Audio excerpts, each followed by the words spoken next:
Test, test, test.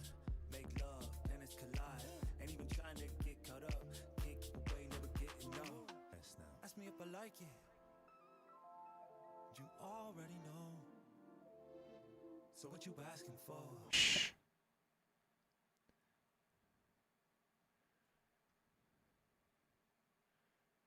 Pope. What's going on, y'all? What's up with my test, test, test, test, test? There we go. Just quiet. What's going on, y'all? Nobody's chatting. Hello, guys. Hello. I know, like I look like I just woke up. Hello, Benita. What's up, Mary? Little Fonzie. Happy hump day, everybody. I do. How were the tacos? They were delicious. They were delicious.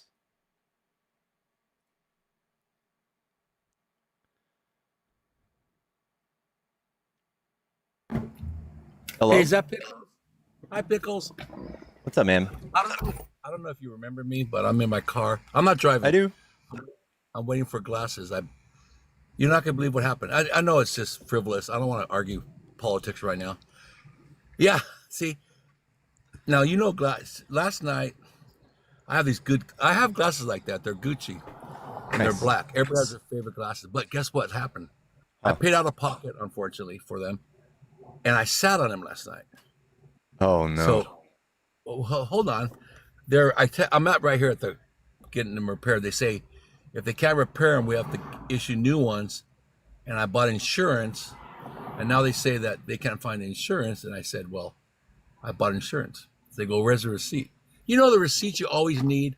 Murphy's Law is the one that you lost, correct? Or is it just me? Yeah, I am the guy that loses receipts too. But I think I have opposition in the box, Michael. It's good to see you, dude. Sorry. I just want to say hi to you. Yeah, that's all. Good. It's good to see you, man. And hope you have a good day. Next time we'll battle it out politics. Okay. All right. Sounds good. All right. Take care. Have a good weekend or Wednesday. You too. Bye. Chat, tap the screen. Let's go. Will there be an election in 2028? Who knows? I'm sorry, guys. I'm sorry. Hello? Yeah, what's up? What's up? Are you a Trump supporter? Yeah. All right. What do you? Are you over 18? Yeah, 24. What do you like about Trump? Mostly just the military backing, the support for the military mostly, because I am in military, so I'm firsthand seeing the, I guess, change in budgets and everything. Yeah. How do you feel about a drunk Fox News host being the head of DoD? I can't say anything because I am in the military. Yeah. How do you? I'm sure you can't say anything about this either. How do you feel about him rolling back the rule on anonymously reporting sexual abuse? How do you feel about him kicking out all of your brothers and sisters who are trans? Okay, there's a difference between. Okay, let me just ask you this: do you think the military should be the highest and brightest and the strongest? Yes or no? I think there's a part of our military that's the highest and brightest and smartest, but no, we don't recruit the highest and brightest and smartest. No, we recruit the poorest. We recruit the most neediest, the most vulnerable. We recruit the youngest. We don't recruit the brightest and smartest. We do recruit that, but then what do we do upon basic training? Brainwash them, turn them into a cult, turn them into a killer that believes that they're killing for God and for the nation. So let's just put it this way: would you rather have anyone able to join, and then the security of the country be, I guess, a little less safe? I don't think that's a thing. I think we spend so much money that it's almost irrelevant, right? We have twice the power of the next 5 countries combined.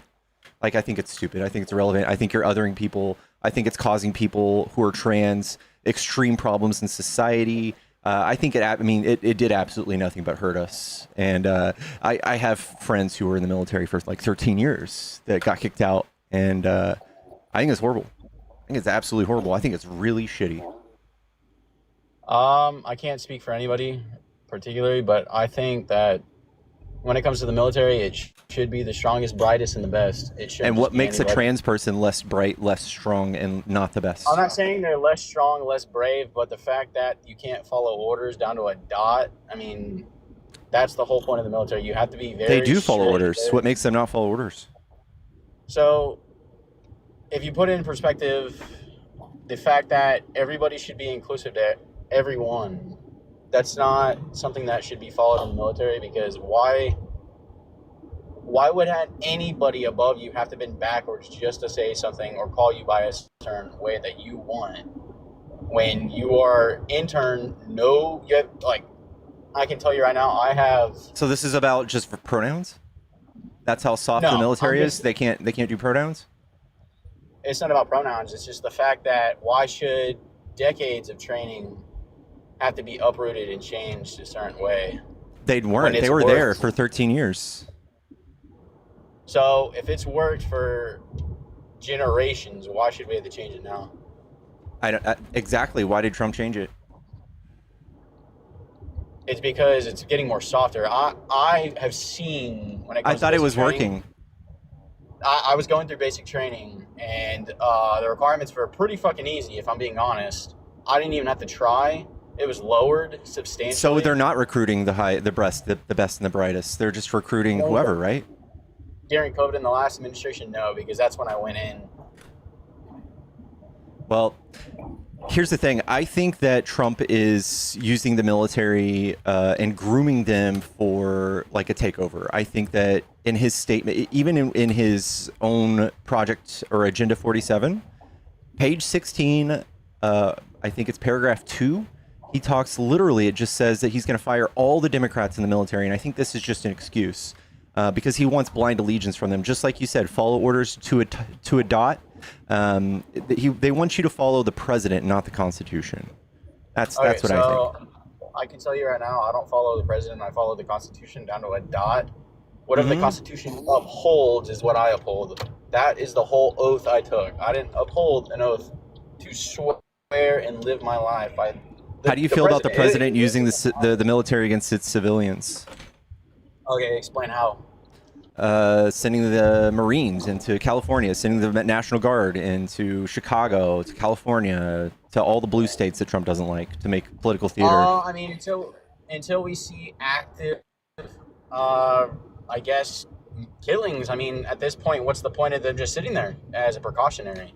It's costing a lot of money, and it's also political theater, right? So, like, this is just Trump testing out the military on its citizens, seeing how y'all like it, giving you the messaging to be like, hey, what is the big deal? And then he's going to do it more.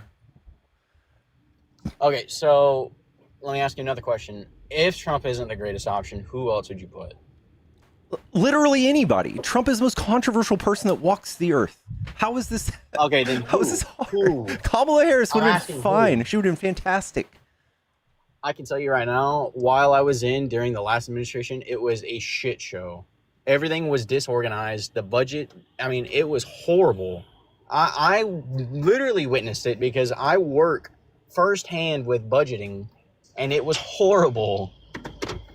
Okay, and the guy that's drunk that has rape allegations, he's the one who's zipping it all up for you?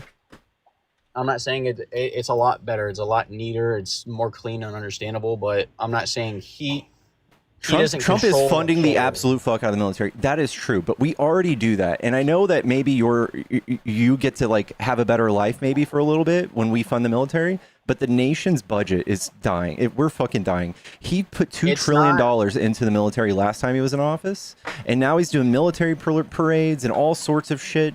This is just another thing to make y'all feel super patriotic, ultra nationalist, while also just making ourselves go poor. I'm not saying my life's better. I'm saying overall my job is better.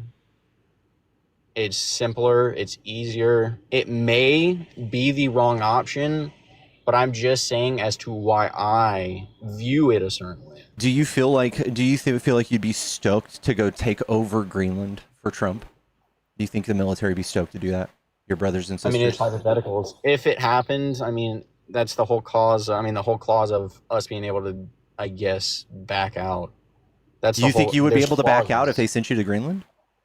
No, because my contract actually comes up. So if something were to happen, my job isn't a combat role. So if anything, I can just not re-enlist and not extend out my contract. Well, that's convenient. That's what What I'm about saying. your other brothers and sisters? Same exact thing. I mean, that's how it works. It's contract based. It's 4 years. If anything happens within that 4 years, it's usually about a term. If anything happens within this presidency, you have the option either stick it out and see if the next presidency or the whole next thing is better or worse. Then you can decide at the end. I mean, I get to decide at the end whether or not I'm coming up within this year, my re-enlistment date. I can either decide or not. Yeah, I mean, I that's the know whole. that people don't get to do that, That's but before being sent off though, they don't get to do that all the time. That's just something yeah, I understand that. that's I nice for understand. you. So yeah, It's I not don't nice for think me. It's nice anybody's for going to be everybody. nobody's going to be stoked to go enlist so we can fight Trump's crazy wars in Greenland or in Panama Canal or in the Middle fucking East.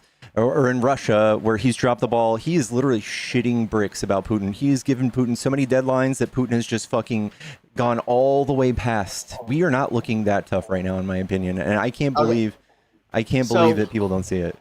so we don't look that tough, but you just said we're leagues ahead, apparently, right? Yeah, yeah. And you're worried that the trans people were holding you back? No, I'm asking. You just said we look not so tough, but we're leagues We look like, ahead. yes, we can be played. Trump is easily played. I don't think Kamala can be played. Like you could make Trump, you could paint a portrait of Trump and hang it up somewhere, and Trump will stay up at 2 a.m. Tweeting about it. Like you could so very easily lure Trump into a conflict and make him do what you want. Like he could, like Putin, if he wanted to. I thought of this the other day. He could like pay some legislator in Israel to be like, "Fuck Trump," and I could watch this whole piece still unravel just because of that. Like I could No. literally see that. Can I just ask? Do you think China or Russia are at any point close to us in technology and military advancements? China's ahead of us in technology, but not military. They have a stronger what is it, like infantry, don't they? They have more people. Yeah. Yeah, there are more people. Technology's better. Most of our chips do come from China. So, I mean, I'm just looking at it like this. It's better. It may suck for 4 years to deal with the worst human possible, but everyone gets another go around. I mean, y'all get to choose who's next. That's the good part of a The 4 guy year. who tried to steal the last election is going to let us do another one. Okay, do you think he's this is a genuine question because I just want to know, like personally, do you think he would enact anything, any type of war to keep a hold of the presidency? Yeah, he already So, has. okay, I just want to be friendly about this. If it does not happen, can we come back to this conversation and re-talk about it? Sure. Because if it does not, I'm not saying I'm gonna laugh, but He's already done this. I don't just- know what kind of bet this is, right? He already tried to do this. He installed fake slates of electors in all of the swing states, just sat there and watched as people storm the Capitol like he told them to, and tried to hang Mike Pence and pause the certification of the election so he could fly in those fake votes. Mike Pence is no longer with Trump because of this, because he chose the Constitution over Trump. And you're sitting here backing Trump, the guy who tried to overthrow the fucking government. You are already against your oath. I'm pretty in line with my oath, I think. No. As someone that upholds it daily, I know it pretty well, and I can understand. What do they protect against threats, foreign and domestic? Right. What would be those 1,500 people that try to overthrow our government? Aren't those domestic terrorists? Those people that Trump pardoned? This will be easier. What should we do about it then? What do you think the military should do? Should do. What do you think we should do about the? I mean, it's in the Constitution to overthrow a tyrannical government. I mean, do you think that's something that we should do? Where is it in the Constitution to overthrow a tyrannical government?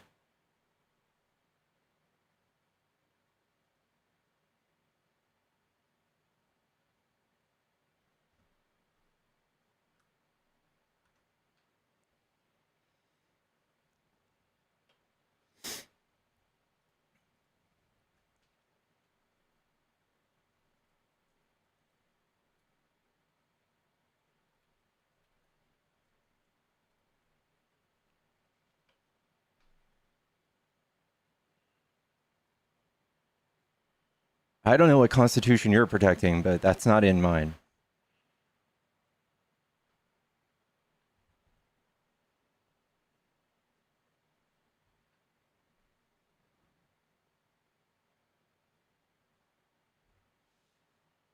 Chat, tap the screen. Let's get to 10K. What are you guys doing? 10K. We're at 8K likes. Stop being selfish.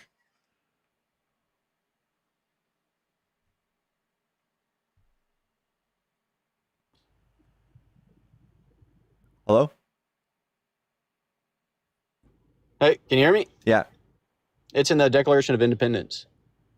That's not the law of the land. That's a breakup letter. It's in the Constitution and Declaration. It's not in the Constitution. I can show you exactly where. Where? Here, I'll be right back. Give me like 2 seconds. I'm on my phone.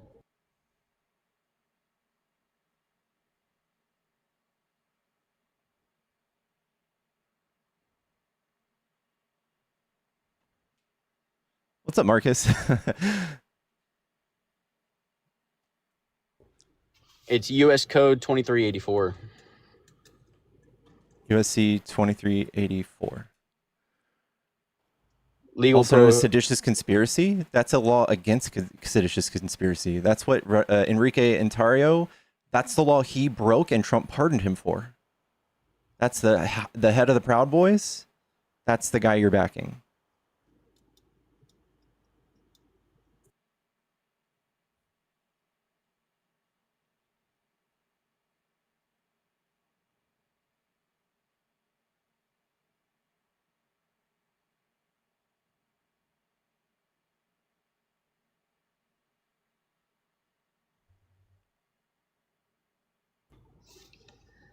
Okay, I'm back. Yeah. I mean, hey, I just look at it like this. I only support just because of the military gets more funding. I'm not agreeing with anything else.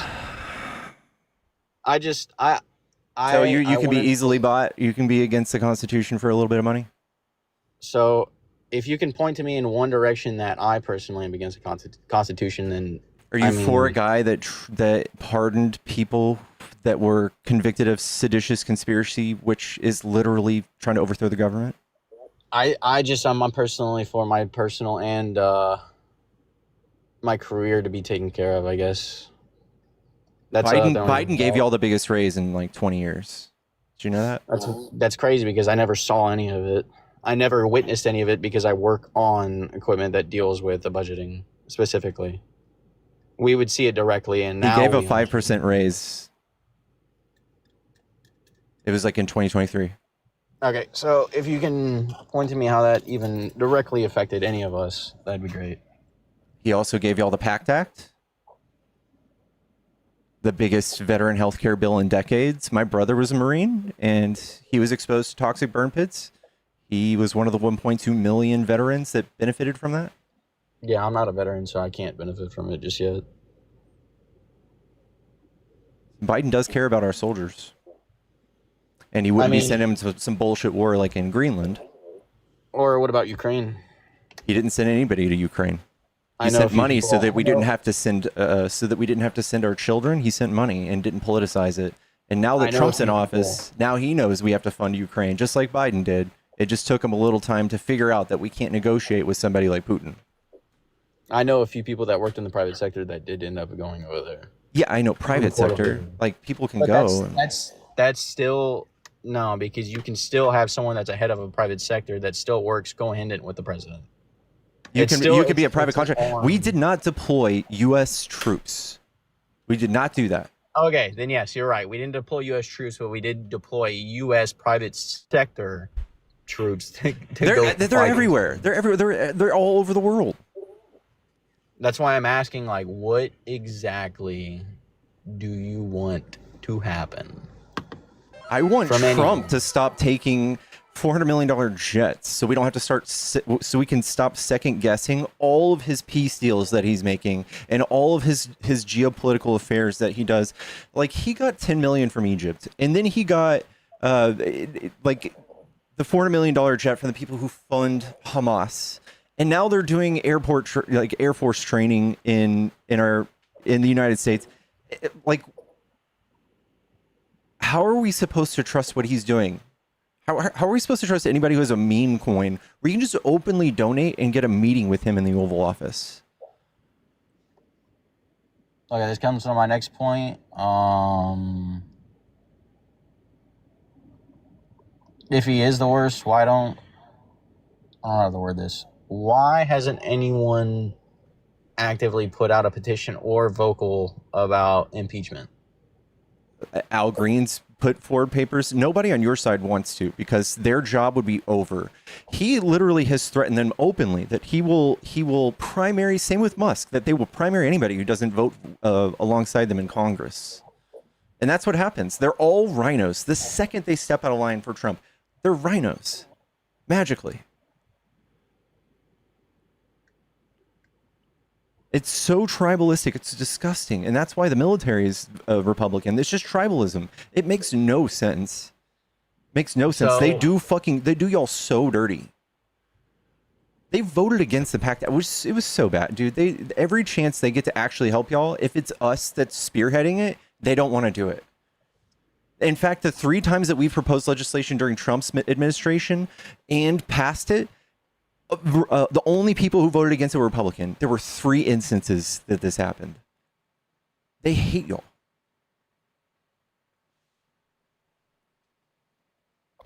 So, if they hate us, why did we get a $295 billion increase just for the Air Force alone?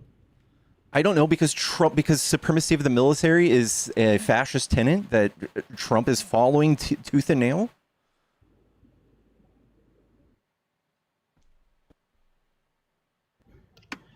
I mean, look, we'll just put it this way. We disagree. I just wanted to know your thoughts on a few things. That's it. It was just cordial. Right. I explained why I support for one reason. That's it. All right. It was good talking to you, man. Thanks for your service.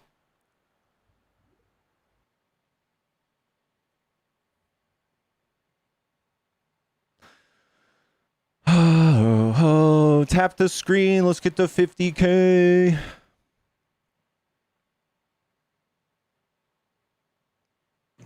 Hello? What up? What up? Are you a Trump supporter? All the way. What do you like about Trump? Jason with the super fan. Thank you so much, bub. How he's ending wars Biden started. How did Biden start wars? Well, he was supporting him and funding Ukraine, and that doesn't mean he started the war. Trump's funding the Ukraine still, right? No. Trump is funding Ukraine right now. He is, in fact. Yeah, but not. Never mind. We're not going to go down that rabbit hole. But I really am just appreciative that he finally freed the slaves, and I mean the freaking what are they called? The hostages. For Palestine, yeah. All right, cool. I still think that could be a W for him. I will admit that. I think he's a horrible president. So horrible. Of course. One win doesn't make you a good president. I mean, he still has time. We'll see how many more wins he gets. He might be the Tom Brady of presidents. I don't know. I mean, he could also be the opposite. He's causing division at home. He could be the president that sees the next civil war, who stokes the next civil war. He literally looks like he's intentionally trying to start a civil war. Everything that he says, he alienates the left. He hates us. We are evil. We're demonic. We are radical, leftist, communist, Marxist. And we are now terrorists if we're Antifa, which just means you're anti-fascist. He is dying to have a civil war. He wants to invoke martial law. Bro, that would not go well. The left, let's say Democrats versus Republicans, right? Left versus right. That would We win every time. Who? The left. You're tripping, bro. Are you serious? Yes. Blue collar. I'm not even going to talk. I'm just going to talk about a sector of the Republicans, right? Blue collar rednecks, right? Mm-hmm. Hunting, fishing, loving every day. I know you heard that song, right? Yeah. Dude, imagine when they're faced. Imagine when they're forced to export their plans to PDF from a Word document. Transgender, mentally ill individuals that sit on TikTok all fucking day that don't have a job, right? Yeah, you guys would get fucking smoked. Listen, I know you guys are feeling amped for civil war. That's right where Trump wants to. And I'm not saying I want a civil war. I'm saying that that's what Trump wants, and that you should wake up.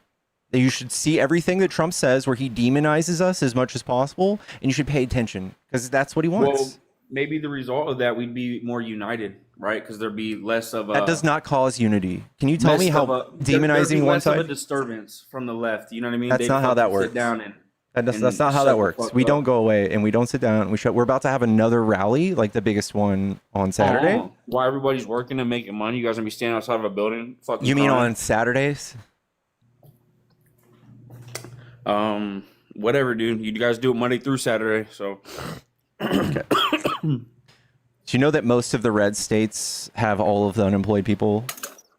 Do you know that? Did you guys disproportionately pull more unemployment and welfare? In fact, 70% of you guys states, 70% of this nation's budget's paid for by Democrats, Democrat cities, Democrat counties. You guys are the leeches. You guys need to stop perpetuating this cliche that Democrats don't want to work. We're also the richest too somehow. We're also like the most rich and corrupt, and we're evil and we run everything, but we're also the poorest somehow. I didn't say they're poor, but they just so happen to, it might just be your little sector. You know what I mean? You guys might just be the little minute group in Democrats that don't have jobs, Okay, cool. All right, so, like I said, while everybody's working Monday through Friday, typically, you guys are outside of buildings where people work. On Saturday? I said Monday through Friday. Yeah, we protest. We actually show, like, when Trump isn't he's not a president for all the people. When a president constantly has people protesting, what does that tell you, man? What does that tell you? Does it tell you he's doing a good job? Sorry, I was replying to some old hag in your comments. Dude, he's doing phenomenal, bro. Get off his nuts, dog. He don't even know if half the nation's protesting, you think he's doing a good job? Get out of here, bro. Literally half? Yes. Half. I'm not saying literally 170 million. I'm saying the biggest protest the nation's ever seen. The last No Kings protest broke records. Yeah. Oh man. Yeah, dude. You don't think that says anything? I'm just trying to encourage you, bro. Like, live your life a different way, bro. Like, what if you pass away next week? I would be extremely fulfilled. Fulfilled. Because I'm out here having debates. I'm out here having debates, talking to different-minded people, questioning my logic, questioning my reasons, doing the same thing with y'all. That's how you want to spend your life, is debating. Sure. Have you traveled and seen the places, found love? No, I don't know why you're trying to audit my life. No, I'm just saying, man, just human to human. Like, this ain't Trump don't give a fuck about any of us. Biden don't. I'm not trying to get his attention. Nobody gives a fuck about us in the government, bro. That's dumb. That's not true. No, are you really think they do? Yes, that's dumb. Okay. Yeah. Who should I vote for when Trump steps down? Any Democrat that is for adding social services and not yanking them away and putting this nation into fucking disturbing amounts of debt. Like unprecedented amounts of debt. That's what Trump is doing for us. At the same time, cutting taxes, also just fucking everyone over. Y'all never are in the business of helping anyone. Those no tax on tips though. For a couple years, you make tips. I don't make tips. My bad. Sorry, overtime. Okay, no you do overtime? Hell yeah, I just did. Okay, that's going to be for 2 or 3 years, but you're going to have to pay tariffs. So the tariffs are supposed to outweigh those tax cuts that Trump tricked you with. Yeah. All right, man. Hey, well, look, I'll do my research the next roundabout. Who do you think is going to be the Democrat nominee? Newsom. What? Hmm. That's the best you guys got? What's wrong with Newsom? Oh my goodness. Hey, at least it's not a female, so.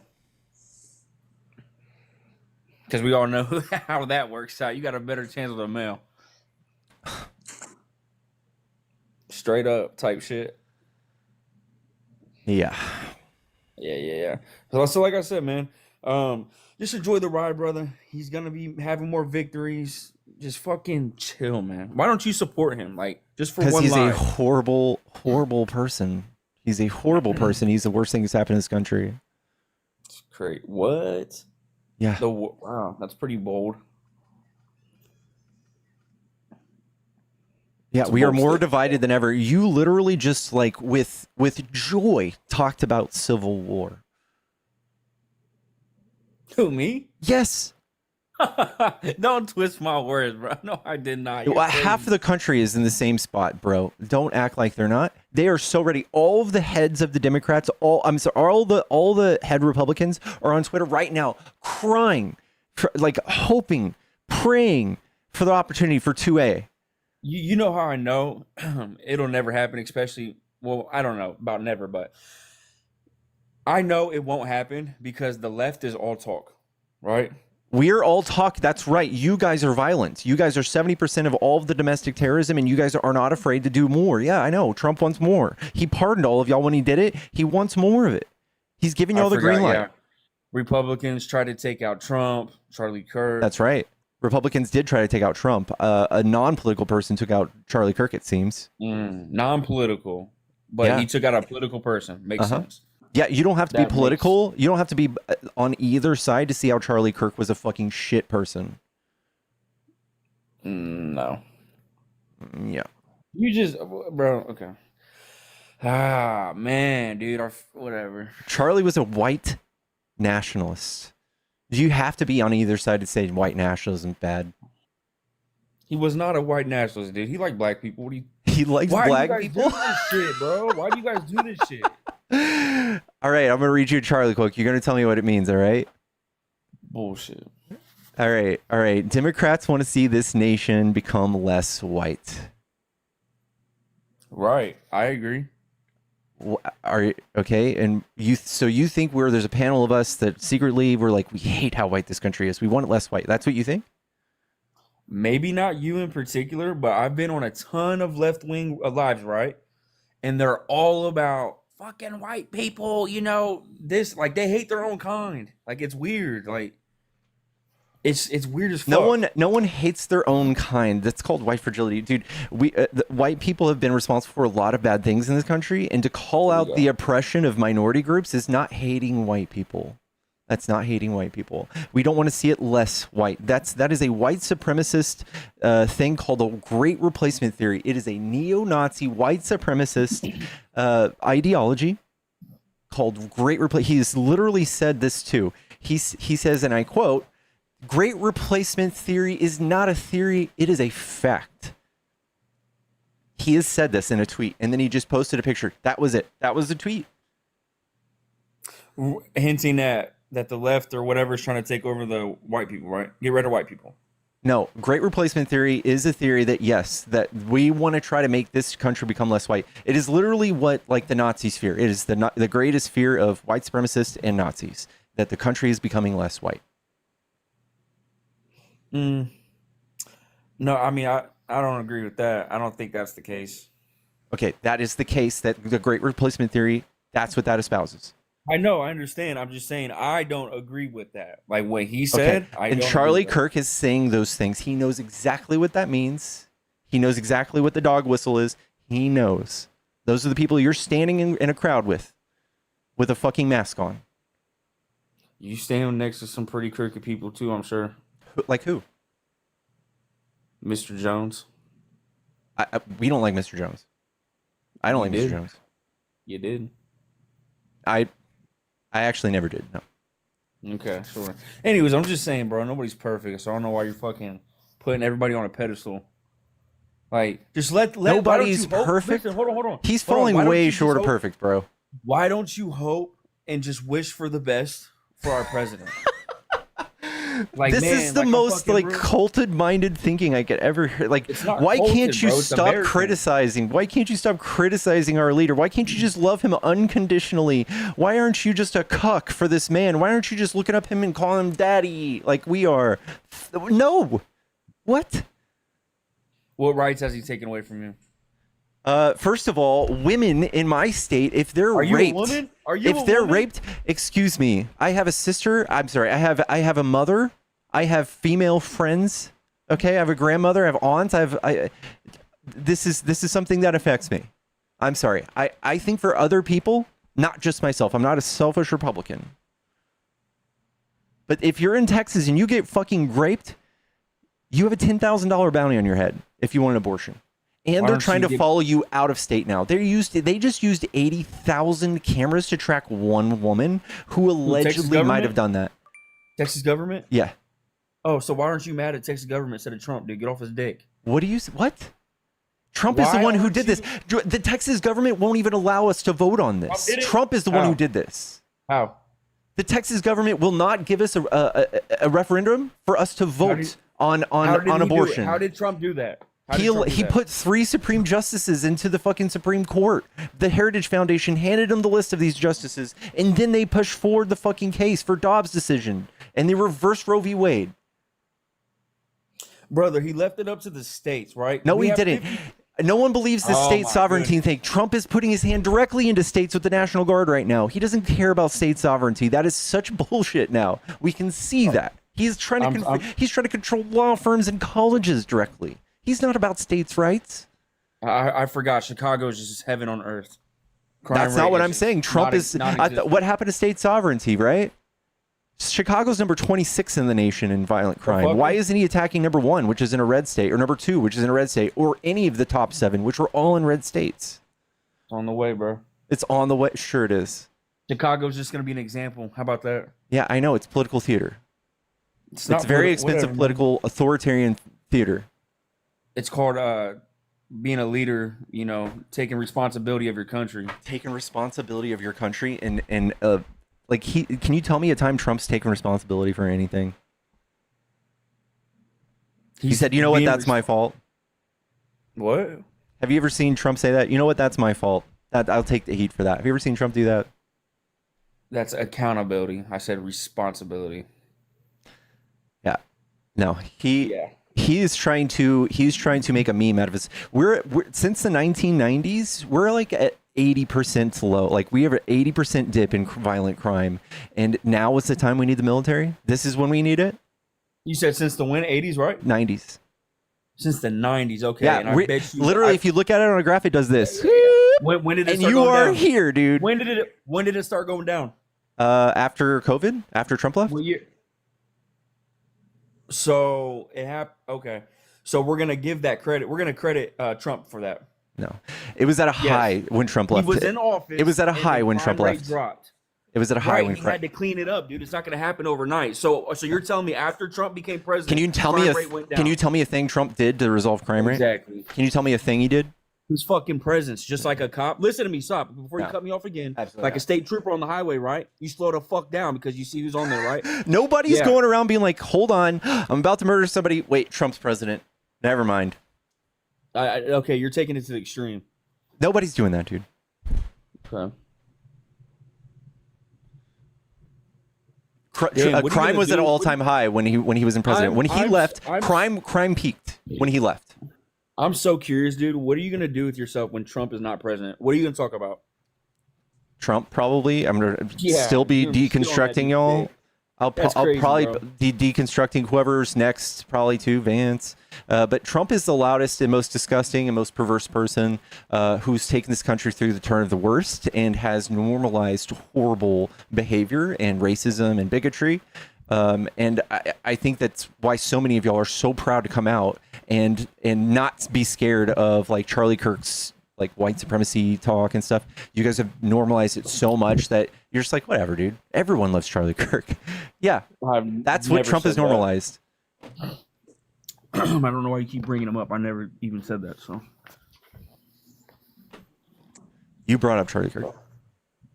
Whatever, dude. Anyways, I'm sure I'll catch you again. I really encourage you to quit eating at the same damn fucking Mexican restaurant. You know, being on here every day talking about Trump. Okay, Trump talks about Biden every day, so yeah. You see that picture? You see Biden's picture in the White House? Yeah, I saw that.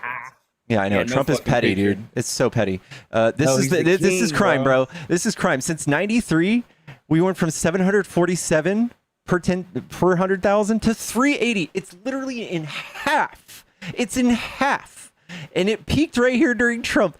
This is so insane that you guys still. And this is okay, perfect. No. It peaked when Trump got in office, and I wonder. no who when the he fuck left. that came from. When The he left. When The he left. left. No, during COVID is when crime peaked, because when poverty happens, crime happens. We know what causes crime, Fucking and you guys Democrats. refuse to do anything about it.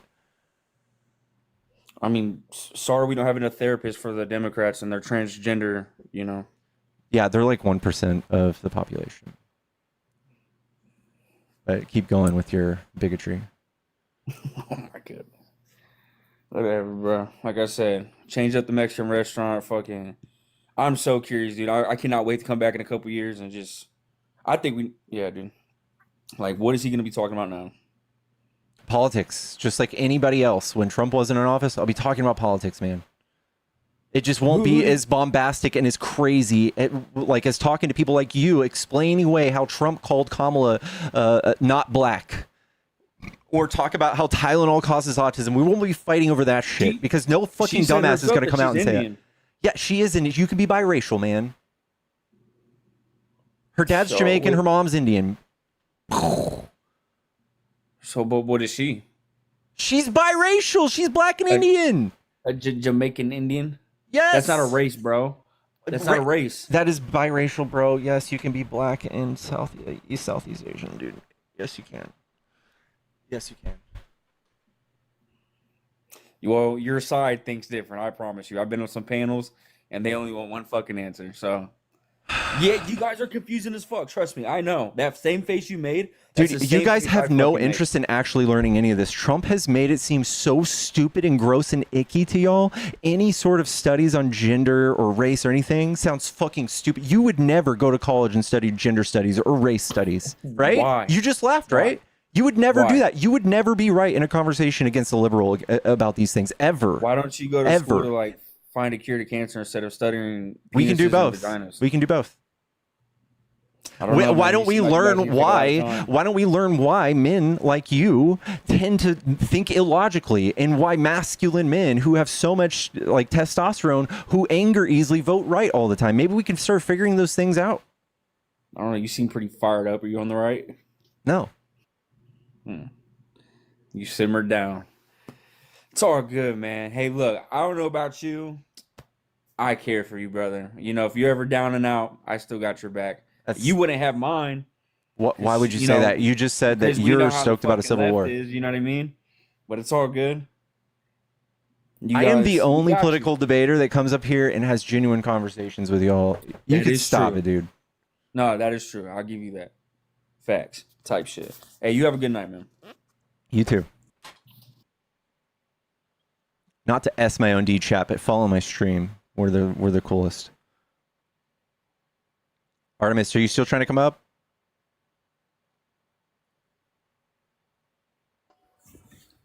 Yellow? You understand why Trump makes you so emotional? Makes me? Yes. Why does he make me so emotional? Because he's destroying the country. I'm trying to understand, genuinely. Because he's destroying the country and he's separating families and cultures and social groups. How is he destroying the country, man?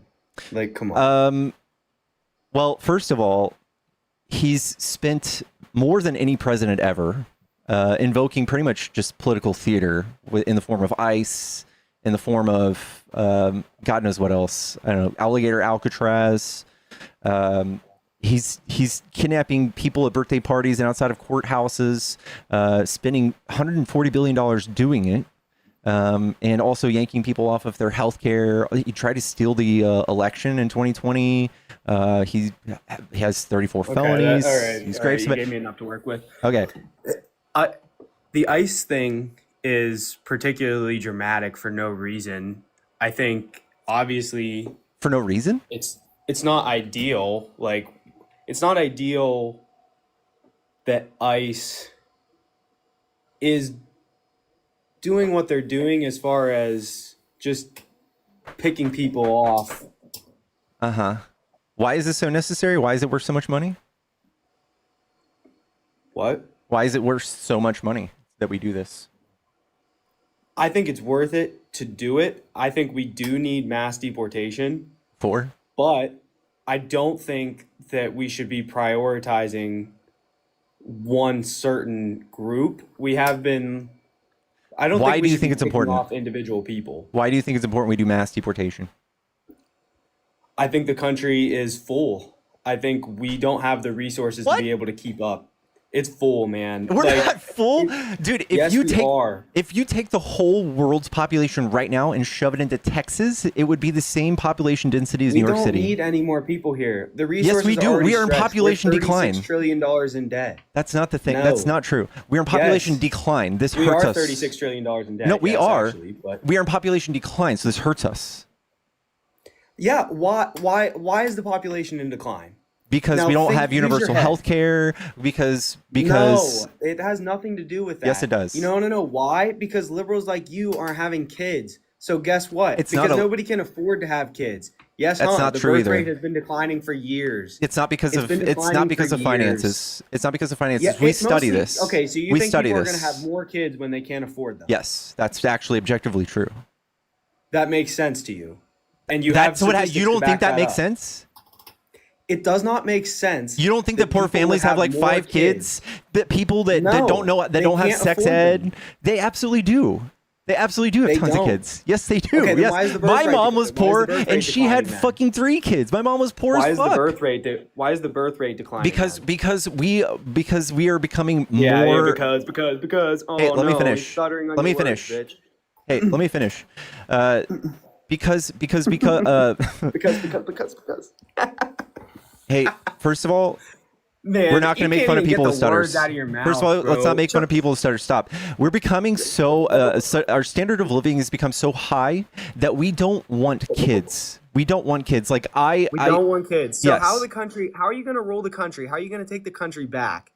How do liberals plan to take the country back? We don't how do they think plan about. To govern with no we don't kids? plan on having kids to rule the country. That's not how we think. No, I hope what continues to happen is that Republican parents continue to have kids while it will decline the liberal population, and then we can just win every election moving forward for the next That's 10 cute, decades. but you guys just spent the last 4 years convincing y'all your own population that vaccines were bad. You guys are about to fall off big time. You guys died at a 15%. Any of that BS, but well, when that's what's happening. Tylenol page, when the Tylenol Twitter page openly suggests that you should not take this during pregnancy. It's not true. Wait, what do you say to that? That's not true. That actually is true. It's not true. It's actually a response to somebody's tweet. And it's not the official Tylenol page, and it's not true. So we have. Page. It's not. It's their like consumer whatever page. It's their like hotline page. Affiliated with Tylenol. Gotcha. All right. Thanks. So a tweet does not override what we know about medicine, right? So why did they put it out at all? I don't know, but we can actually just look at all of the science, right? They were responding to a person's specific question. They were responding to somebody's specific question, and it was like, I'm pregnant and blah blah blah blah blah, and I have these conditions. Should I take it? And they said, hey, if you're pregnant, maybe don't take it. And there's your logic is so flawed, man. Like my logic's flawed. I'm looking at the science. You're looking at tweets for your medical reasoning. You're looking at tweets. Why would they put that out? I'm not looking at tweets. You have no response. You have no valid response for putting out. I have a lot of science. I have a lot of science and studies, and you have a tweet. Who's going to win this? That's science. That's not science. No, it's not. Is directly, you're following the science. Mm-hmm. Like, you. Tell me everything you know about the Harvard study. The Democratic Party, everything that you guys have done over the last 10 years has led to Trump. You guys have caused Trump. Yeah, I know. You are the sole I know that they politicize science. I know that this is the battle cry you guys do when you lose arguments, but you have to actually just stick to this is why Trump won. This is going to blah blah. This doesn't mean anything to me. At the end of the day, it's like, why do you think he won? Because he's loud and wrong, and it's very bombastic, and it makes its way through your. He got 77 million people to vote for. Yeah, I know. That's what fascism does. So fascism movements are loud and wrong and lying. 77 million Americans of your fellow Americans are fascists because they voted for Donald Trump. Yes. See, this is why you guys will never win again. There you go again. You will never win. There you go again. In 2026, you will not win. Like, I'm just saying, you will not win with this mentality. If you're calling 77 million people fascist, doesn't Nick Fuentes think that Charlie Kirk was fascist? What? Doesn't Nick Absolutely Fuentes? Not. He doesn't. He He thinks that Charlie Kirk wasn't far right enough. Oh, I'm not saying that he's not fascist. That doesn't mean he's not fascist. No. Isn't Nick Fuentes you're an fascist? Dumbass if you think that. Is Nick Fuentes a fascist? I mean, that's your opinion. Is he? Whether or not he is. I can't say one way or the other. Are you a graper? No. Is that Nick Fuentes in your profile picture? Yes. Well, why is he your profile picture? I thought the photo was funny. Huh. Why is it so like hard for you guys to just like, I don't know, live in reality? Like Trump makes you so emotional. Like I almost feel bad for you guys. I almost feel bad for you guys because it's like you have nothing else to focus on like in your life. Like you guys just think like everybody in your comments, like Trump you guys wants that to be the thing, anything. right? Like at the same time, you're like, Trump speaks his mind. I love him. And in the same time, you're just like, oh my God, why are you guys freaking out at what he says? Because he says horrible, bombastic things all the time. But how does that affect your life? How does that affect you personally? Have you heard of why does it live so rent-free? Have you heard of stochastic terrorism? No, what is it? Explain. It's when you say things that cause violence. Do you think Trump is violent? When has Trump ever called for violence? So when you say things that are, for instance... No, answer the question. I'm telling you. I'm telling you. Called for violence? I'm telling you. When you say things that are anti-government, he did like 350 anti-government tweets in his first administration. Anti-government is a far-right ideology. He is the government. I know. Moron. I know. Why would he put out anti-government tweets when he's the president? I know, and that's why people storm that the never FBI. Happened. That's why You're people just lying. No. You're just openly lying. All right, I'll cite this for you. But that's why people charge government buildings with ARs and get killed. That's why people did this. That's why people charge Obama's estate with explosives and get arrested. That's why people go to Nancy Pelosi's house and hit. Was not something that January 6th was not what anyone thinks it was. And okay. I'm personally glad that he pardoned all of those people because that made you guys so mad. Like again, if your politics is based on what makes us mad, that's a frightening place to be. That is fascism. No, I mean, do you honestly think like he's a fascist? Yes. Like, are you serious? Yes. That serious is a heart attack. Yes. Do you think that Charlie Kirk was far right? Yes. That's embarrassing. What's not far right about Charlie Kirk? He is a nativist. He was nativist. No, he was nativist. He was anti-LGBTQ. He was for mass deportations. He was for protectionism. Most of us are LGBTQ. All of those are far right. Name one thing you can go farther right with. Go ahead. Can a man become a woman? Name a thing that Charlie Kirk could have gone further right with. He could have had a more hardline immigration policy. What's harder than mass deportation? Not letting anyone into the country at all. Okay. And That's what he pretty much got all of y'all on that page. What are you talking about, man? He said that Democrats want to make the country less white. He said Democrats want to make the country less white. Even the Groypers made fun of him and just say, hey, I'm a white supremacist, right? I'm honestly good with every single viewpoint that he had. Mostly. I don't care. I'm not asking that. On marijuana, that was the only thing where I was like, eh. I'm not asking that. I'm saying he's very far right, and so are you. If you have a Nick Fuentes profile picture, you're very far right. I am far right. Yeah, I'm totally against you guys. Yeah, I want to crush you. Don't get me wrong. Like, I absolutely want to crush you guys at the ballot box, obviously. I'm not going to shoot people like your side does, but 70% of the domestic terrorism comes from your side. No. That's just the facts. No, it's not the facts. You're just making up BS, dude. But yeah, like, so honestly, if you want to see the proof of that, that's fine. But I do want to crush you. I do absolutely want to crush you at the ballot box. Do you see all the red in this chart? That's domestic. Where is that from?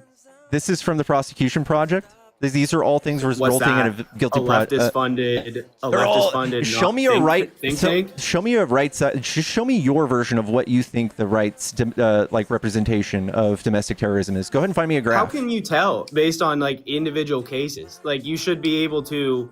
You can't truly know. You can't track this. No, it's just a guess based on what you think that they were up to. No, especially it's not. If these people died or committed suicide. If you were convicted of a hate crime, you get put on this chart. If you get convicted of a murder that was influenced... Who is the prosecution project funded by? Dude, this is just looking up crimes and convictions. This is not Who fucking is the controversial. prosecution project funded by? I don't know. Do you want to see the ADL? Exactly. Do you want to see the ADL? So look it up. Let's look up the ADL. Who do you want to see with to show you the statistics? The FBI website was taken down by Trump, and it even showed that 70% is done by y'all. It was not. It never showed that. Yes, it did. No, it didn't. But regardless, who funds the prosecution project? Go ahead, look it up for me. Okay. Who funds the prosecution project? Open source data collection initiative is officially sponsored by the Peace and Justice Studies Association. Relies on volunteer efforts of many individuals for its data. While its goals are to foster data-informed conversations about political violence, TPP does not receive institutional funding, but rather collective labor of its many participants, according to the prosecution project's FAQ. So who funds what was that other thing? The Peace and Justice Studies Association? Who funds that?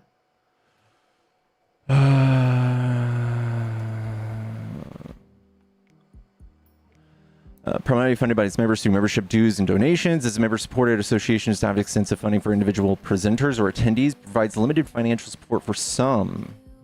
Supported by its members, who are academics, educators, and activists in the fields. And who are the majority of this is not going to make this go away, dude. Crimes are very easily seen in public records. This is so easily traced. What I need from you is you just find me a chart that shows your story. Show me a chart that shows how all of the domestic terrorism is us. If you think that California is safe, like, do you think that California This is the propaganda that you guys. Do you think St. Louis is safe? Do you think it's safe? They're not reporting Memphis the numbers. is safe? Do you think that Memphis is safe? No, absolutely not. Okay, that's a red state. None of those cities are safe. Yeah, We're talking about cities. Who runs the cities? Right. Who writes the laws? Do the laws get written on state level? Well, not you guys, because they write the laws on state levels. You guys write laws on state levels, right? So whoever controls the state legislature and who's the governor controls those laws. Okay, so for New York City, who funds that? Who writes the laws for New York City? The governor, right? And they probably do have a lot of. And who's the governor? And it's blue. And guess what? New York does not rank very high on the crime scale. It does not rank very high. It does not rank very high.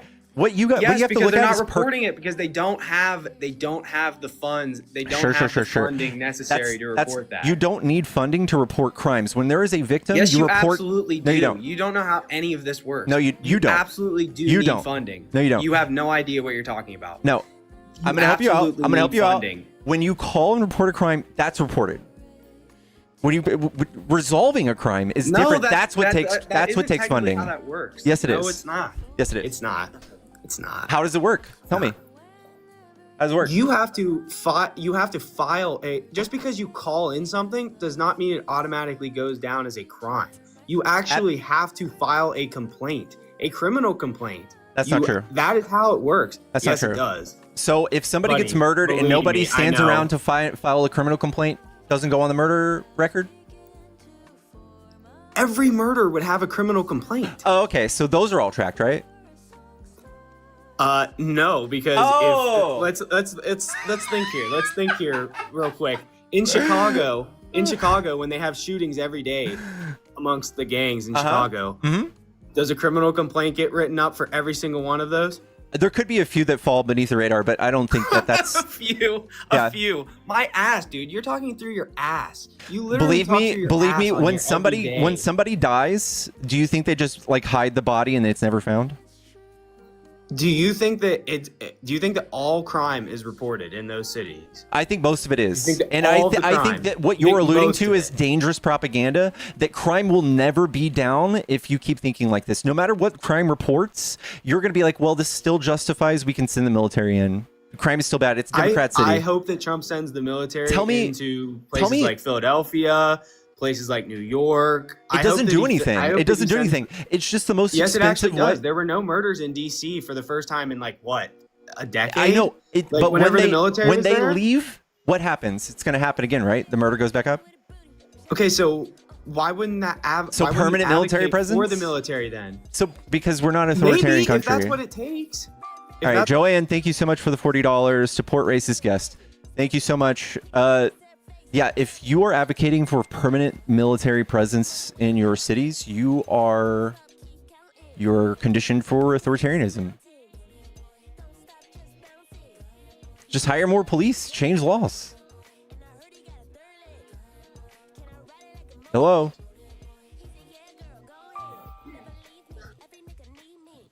Oh shit. Hello? Hello?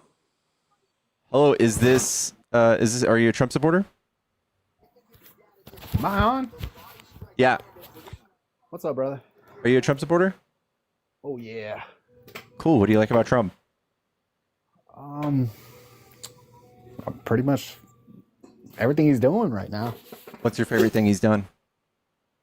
I think he needs to step up his game with the deportation, if we're being honest. Okay, why so? First off, do you think we're in a housing crisis? Yeah, we need about 3 million homes. Okay. Deport 20 million illegals. We don't even have 20. We have like 13. The numbers keep changing, but again, if you said how many houses we need. Okay, so let me do some math here. You think that 13 million people, which make up about 3% of our country's population, who probably also account for maybe like we'll say those are family units, right? So maybe we can divide that by 3 for being generous. They're renting homes, by the way. They can't buy anything. So these homes are already bought by the people Trump loves, these lenders, these investors that have been buying 20% of the homes since Trump left office the first time. Those are the people you're mad at, not the poor little migrants that are just renting homes that people already bought. No, I get that much. But when you have migrants come here, they also qualify for a whole bunch of things. No, they don't. Like what? Oh, they definitely do. What do they qualify for, man? Low income houses. They have this thing called anchor babies. They will have a kid here and then qualify for all these things. Okay, And so they do take up the kid, the child, the U.S. citizen will qualify. That's a U.S. citizen. Yeah, but they're called anchor babies. When you come here and you hop the border and then immediately. And then the anchor baby pays taxes for like 80 years. It's crazy. Yeah, but we're talking about. But then you could also sponsor multiple people in your family to come here, and they just a whole bunch come. And they come and work and they pay taxes. They paid $97 billion in taxes last year. It's all good. It's great. Okay, so they pay more in taxes than they get given. So you would have to substantiate how they're given anything. There's a few reports from like FAIRS, which is a far-right hate group, and CIS, which is a far-right hate group, that claim that they are like a $60 billion burden on us yearly. But Trump's spending $140 billion on them to deport them, so it makes no sense there. But if they're given money every single year, they're not given any money. They 100% are. No, only U.S. citizens are. Undocumented do not get any money. Okay, well, they pay money. You could say that, but what is it? I think 14 different states have it where they can get insurance. Oh, and no. The ones they don't. Yeah. Also, what they do, and when I say they, I know I'm Hispanic, so I know quite a few people. They don't have insurance, so they just go to the hospital, and then Medicaid has to cover them. Yeah, and I do the same thing. So that's problematic. Yeah, we need universal health care. How many million you said we hear? Because 13? No, Trump tweets that, but there's no document from the government that says 20 million. It's just it's like 13. That's why they're undocumented. I know, we can track undocumented, man. People think they're ghosts. 60% of them are here from like expired visas. So that's how we know they're here. People who also just come in through the port of entry and promise to just like that they're here for like a day and then never come back out. That's how we track them. A bunch has come here too. Yeah, and we track that. Well, there's a bunch that just come through that. And those are called gotaways. We've estimated about 1.5 million over the last 4 years. I keep seeing way higher numbers than what you're saying. You've never seen them from an actual government website. You've seen them from True Social, but I look this up all the time. I'll show them. I'll show you. Department of Homeland Security says it right here. Just within this last, 4 years when Biden was in office. A crap ton. I literally seen whole caravans. I know Trump. I know, and I promise you, there's no video that's gonna. Yeah, exactly. So during Trump, 2018, we had 11.5, and then 2019, we had 11.1. This has changed. This changed. And then 2022, there's 10.9. So Biden started deporting like a motherfucker when he got in office. And he also expelled at a rate of 50% of the border, which is higher than Trump. Trump had a 47% expel rate. Trump just campaigned for like 10 years about migrants and how bad they are and showed you clips over and over again of migrants coming across the border. But it doesn't really show you the math, does it? I've seen a bunch of it. Yeah. How many videos does 20 million migrants look like? How many videos does 12 million look like? You got a point there, but when you see caravan after caravan after caravan coming, yeah, it's still, you've probably seen here. Even if you think about all of the people you've seen on TV, that's still like a 1,000 people maybe. And then they started, hell no, that's crazy. And then they started shipping them to all these different spots, like the Chicago. Have you ever heard of propaganda? Oh, absolutely. Yeah. Do you think that's propaganda? That they're just alluding to hundreds of billions because they're showing you like a wave of people walking? Wait, didn't you say that we had like a population decline? We are. So they start importing a bunch of people. How do you have population decline, but nobody has houses and apartments are so dang high? Because all of the investors are buying all the houses, not the migrants. No, migrants get, whatchamacallit, they rent. Yeah, they just rent the houses that people already bought. So then the house prices go up when they rent everything. No, they don't rent everything. They're 3% of the population. They're not renting shit. I can beg to differ. You can't. That's just the math. You can try. I've seen whole communities where they come in just like that. Yeah, and then they come in and they buy things and they pay taxes. They pay property taxes, and that funds our police and our medical communities and all the things you're crying about that they take from. They fund them. Okay, but how are they buying things if they are illegal and they don't have money? Because they work. Where are they? Okay, so they're illegally working. So getting money under the table. All right, so they could also just use an ITIN and work legally. You can just use an ITIN. That's how people pay. That's how they pay taxes. This is how I know this is because I know people who do this. What they do is they get money under the table. So let's say a roofing job, for instance. They'll take. I used to own a roofing company, and I used to pay these people, and then pay their an ITIN number. Okay, well, a lot of them make money under the table. I've never paid any of them under the table. Paid them in the check. Just because you did it. That all right. Have you own a roofing company? I know people. I even know people who own tree companies. Okay, I'm gonna help you out. When you own a company, and you have to write a check, or you have to pay somebody, your accountant calls you and says, "Hey, why did you withdraw $5,000 of cash? What do I do with that? What do I tell the IRS about this?" And what the IRS automatically says is that is income for you, John, and you have to pay 30% tax on that motherfucking $5,000. So somebody's paying taxes on things. If you're paying somebody under the table, somebody's paying taxes on it. Okay, well, it's supposed to be everybody's supposed to pay taxes. So, like I was saying, one person doesn't pay taxes, and then they go ahead and go to the government and say, "Hey, I'm not making any money," even though they're making cash. And then they can get welfare through it. You can't get welfare as an undocumented. Oh, but they do. They don't. Again, anchor baby. Okay, that would they would qualify for like the portion of just the child. So like the child would get like a few $100s for food. It would feed the child, maybe. And but then okay, so let's keep going down. If they're gonna feed the child a bit, well, the kid needs a place to stay. And then that family's working. That mom is working a job, obviously, and paying rent and buying groceries and creating demand in her local community for all of those things. What I'm getting at, bro. That's not what they do. Those are good. Yes, they absolutely. All of them come here and work. They can't come here and collect anything. Didn't they have this thing where that you could have free housing for 2 years?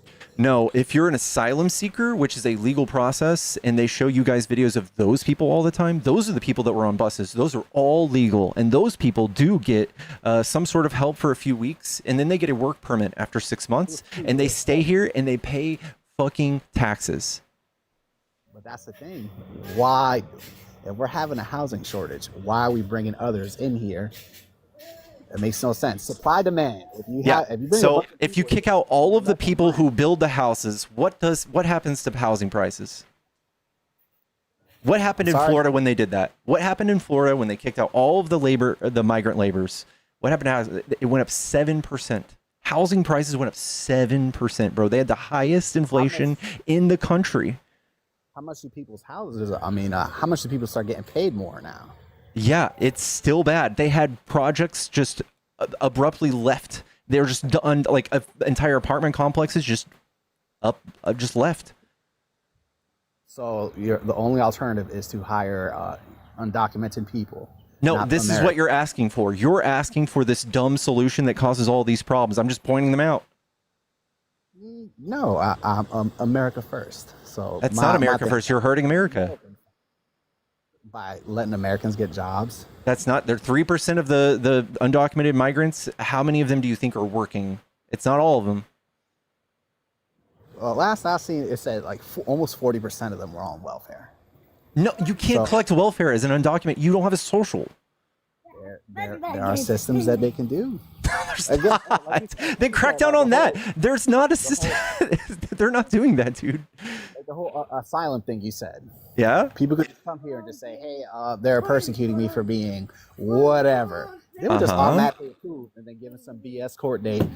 Lord knows how many years down the road to actually see. We tried to fix that. You guys stopped us. We try to hire more judges so that there's only a 6-month turnaround, so people stop coming for that. See, that's the thing. Hire more judges, or just give them the boot. If you're not allowed to be here, gone. That's not a rule. We have to be able to. We have to allow the people that actually should be here. We should be able to allow them in. What you're doing is you're telling those people not to come either. So, but see, that's the thing. What Trump had at first was the best thing was stay. That was not the good thing. Remain in Mexico. It only affected 70,000 people, and it created these horrible tent cities outside of the wall where 3,500 people fell victim to like rape, sex, like murder, child trafficking. Mexico started deporting them themselves. They're having this big thing right now. In Mexico, they're deporting all these people coming in. All the Venezuelans, Hondurans coming through. Oh, I mean, that doesn't make it doesn't make your point any better. You should go, if you're seeking asylum, go to the first country. Why are we having people? That's not a law. Because first of all, we fuck up a lot of these countries. Haiti has really bad political violence right now, and they had a bunch of earthquakes, and it is not safe in Haiti. If you're in a certain part of Haiti, it is not safe. How is that our problem? We are not the world's healer. Dog, yes, we are. We saw this. The reason we're doing this is because in 1945, we figured out that we accidentally let a bunch of Jewish people fucking die because people like you were being bitches about letting them in. That's why we're doing this. Being bitches or yes. Want to preserve your own country. Yeah, what are we losing by letting these people come here and grow a population, grow our economy? But that's the thing. They're not. Yes, they are. We have CBO reports on saying that this is exactly what they're doing. But if almost half of them are on welfare, what you're saying is false. You're going to have to prove to me that half of them are on welfare because they can't collect welfare, bro. They come here to work under the table, just like you accused them of, and then they pay fucking for their groceries, they pay rent. They create a demand in their local economy. All they need is a child. All they need is a child. You get a child, you work underneath the table, then you go to the government and say, hey man, I don't make money, even though you're getting paid underneath the table. So now you're double. That child's a U.S. citizen. So when that child grows up and has kids that has more U.S. citizens, they all pay rent too. And there you go. These are just regular people having kids, bro. They're here to exist and contribute and work. Now it happens. Now they get on Section 8. Why do you think they're going to get on Section 8? They're 80% more likely to be entrepreneurs, by the way. They are more successful usually than the average American. So, okay, when you say entrepreneur, so they have businesses like lawn mowing businesses, tree cutting businesses. Yeah. They don't have a tax form, so they pay. Yes, they do. They can pay through ITIN. Yes, they do. But like I said, they said I think it was 42% of them draw some type of unemployment, and then just who says who? Show me that. 42% of undocumented migrants, they can't walk into an office with a fake social security at the risk of going to jail or prison forever. You think they're doing that for a few $100s? When you say a few $100s every single month, a place to live like Section 8 houses, a few $100, also That food is stamps. that is the most insane thing. You It's a think lot people of are money. full up living in Section 8 with fake socials? No, they do the anchor baby thing. Okay, you And think then, an anchor baby is going to qualify you for Section 8 housing? yes. All you gotta do is say, I have a kid and I don't have income, and then they try to help you out. Yeah, I don't know. I think you're just like. By the way, this is 1.6% of our budget goes to this. This is what you guys are obsessing over, and spending $140 billion to make it go away. You guys are fucking like attacking this with a bazooka. It's insane. Okay, but whoa. Just in California alone, how much is their Medicaid bill?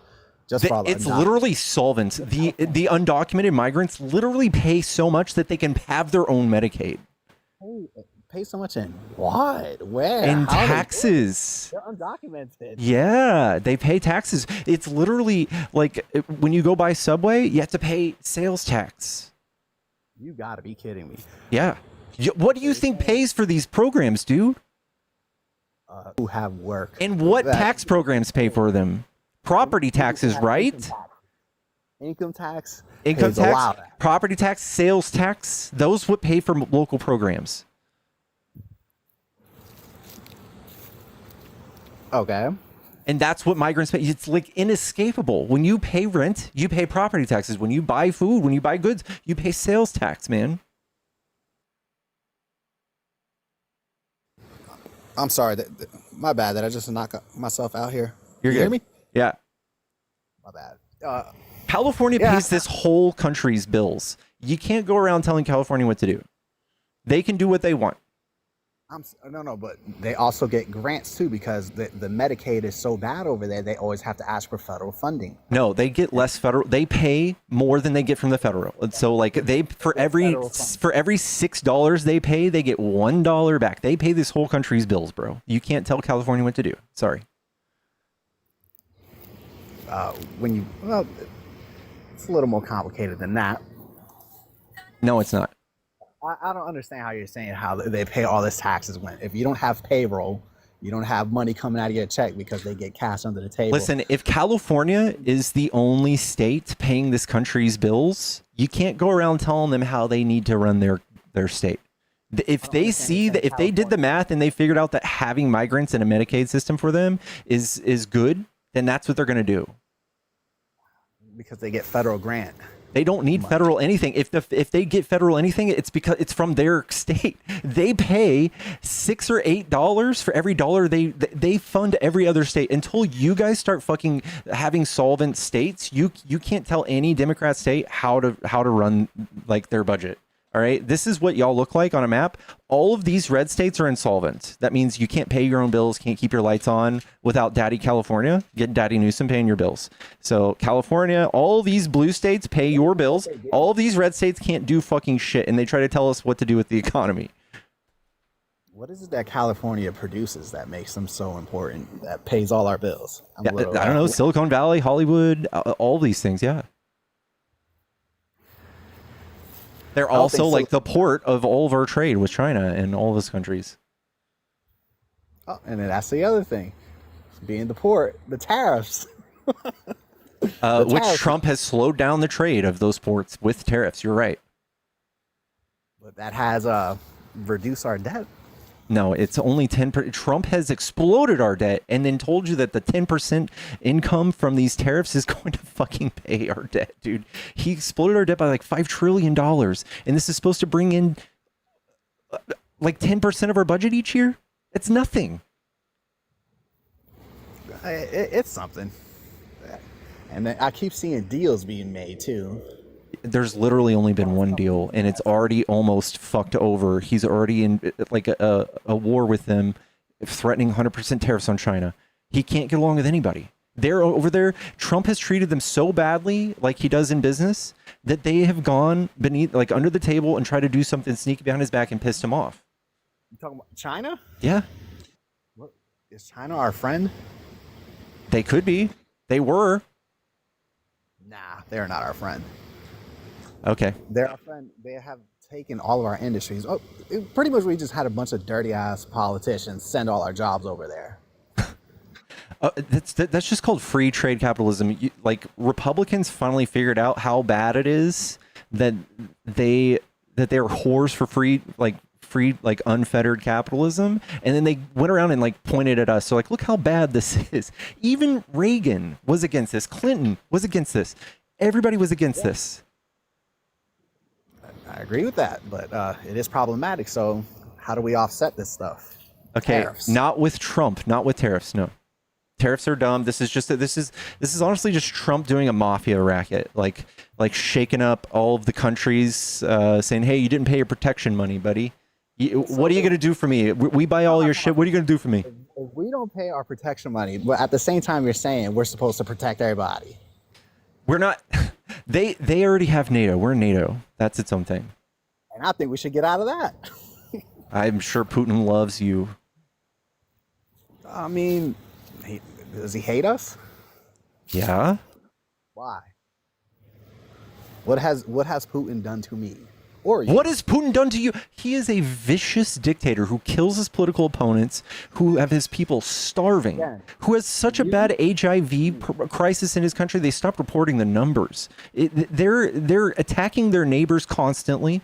They don't even know why. He tells his fucking country, his citizens who are fighting these wars, that they're fighting black magic. Why is he bad? Because he fucking kills people, dude. You say that, you do realize the United States does that on a crazy proportion. So it's okay? I'm saying if you're going to compare and say they're bad. Yeah, okay. He has Russian state media hypnotizing his constituents. Do we have that? Yeah, we actually do. Oh, yeah. No, you're begging for that from Trump. No, I can care less about media. I don't watch but I see what it's done. Trump is doing that. Trump wants a Putin-like country. Like in what way? Like a Christian nationalistic country? Oh, yeah. Yeah. That's bad? Yeah. I thought the country was founded upon that. It's founded. I mean, I guess it was founded on slavery. I guess you could say that. Was it founded on slavery? What? Yeah, like that's the only Christian thing I can think of it was founded on. No, all men are created equal. I thought slavery was abolished pretty much using that line. All men are created equal. So why do we have slaves? Christianity was used to defend slavery. They used the Bible to defend slavery. It was the hardcore religious. Others use it to abolish it at the same time, so you can't. It was not that they did not invoke the Lord in any way to abolish slavery. In fact, he hated the fact that he abolished slavery. He wanted to keep his slaves too. Abraham Lincoln. I think all the founding fathers had to be of some religious sect. They were deists. So yeah, you're right. They weren't Christian. They were deists. And the Treaty of Tripoli also states that we are strictly a nation free from religion. The Treaty of Tripoli, you can look it up. Founding fathers wrote this down. It's the first thing they thought of when they wrote the Constitution, because they fled the oppression of the church. They fled the oppression of the fucking church. The first thing they wrote down in the Constitution, the First Amendment, Congress shall pass no law respecting any establishment of religion. Why do you think they wrote that? I mean, I get that much, but it was founded upon those principles. No, it wasn't. I mean, that's why it's in every dollar bill we have. In God we trust. That was added in 1960, bro. That means nothing. Well, all of them were. All of them. I'm pretty sure all of them were. It doesn't mean anything. It doesn't mean just because they just so happen to, like, a couple of them believed in Christianity doesn't mean you get to go around making Christian law. What law did I make as Christian? I don't know. That's what you're trying to invoke, right? We're a Christian country, Christian nationalists. It's how we started off. Yeah. Okay, we started off doing slavery too. We need to go back to that. When you say we started off doing slavery, a couple places did do it. Yes. Dog. All right. This is bad. Are you a slavery apologist? Is this how Christian you are? What? I just said a couple places had it. Like, the whole world fucking had slavery too, bro. You're acting like it's just we had it far after all the developed world did away with it. We had it. I think it was like 18 years longer than most of them. We were like standing out as like the most horrible people ever in the developed world. I mean, bro, there's still places that have slavery today. Yeah, it's called the United States of America. we have prison system. It's in the 13th Amendment that we allow slavery still. I agree. If you go to prison, your ass should be put to work. You shouldn't just be hanging out. Screw that. All right, bro. Tight. So you believe in slavery? If you go to jail, should you be like stamping license plates or like picking up trash? Yeah. If you consider that slavery, you can see now why we have 25% of the world's population imprisoned, because people like you, or because they do crimes. You think that we're just especially more criminal? There's a lot of crime that happens. Yeah, it's the freest country on earth. You know what? Correction. I think more people should be in jail. Yeah, that's expensive. With crazy rap sheets, like Trump, 34 felonies. I don't believe that though, because when I looked it up, it was all for like an accounting error for paying off that one chick. What was her name? Stormy Daniels. It wasn't an accounting error. It was maliciously done, and there's testimony and a scratch piece of paper that shows that he corroborated with Michael Cohen and intentionally went around the right way of just directly paying her with a check, and he paid Michael Cohen, and he broke it up into 6 payments. Exactly. So it was a paperwork error. It's not an error. He did this to hide campaign finance from campaign finance, also that nobody knew during the election that he was fucking a porn star while his wife was at home taking care of a baby child, Barron. That would have affected the election. That's why it was such a big deal, because he did it to subvert the outcome of an election. So if you said it would have affected the election, it didn't. Didn't at all. Actually, they tried to put his mugshot out there to try to affect it. It did affect. It did, like this was not displayed before the election happened. It could have affected the election. Yes, it was. Are you? No, it wasn't. Not before the 2016 election. No. Okay. Well, afterwards, he got elected twice. All right. Debatably, he didn't get elected twice. He tried to steal the election in 2020. Debatable. That's not debatable, but I mean, none of y'all really know anything about it. It's really weird. I know a lot about it. Tell me about, he had 4 indictments. Tell me about his indictment in D.C. You gotta refresh my memory. That's what I'm talking about. That is fucking terrifying. He has indictments of what? Like, bro, you know how many charges? Trying to overthrow the fucking government? How? The dude, okay, when are you supposed to leave the government? January what? 20th. Did he get in plane and left? Did he get in a helicopter and leave? Without a peaceful transfer of power. What does that mean? He just said, screw you guys, I'm out. Yeah. Did he leave? Yeah. Regrettably, yeah. He left our soldiers high and dry. He left our soldiers in Afghanistan high and dry. Didn't give a fuck about them. I told him he'd be home by Christmas. He was too busy crying about this. He stole the election and did all this stuff that you would think, oh my God, did he do something? Yes. Was there like a gun? Okay, I'm going to tell you what he did.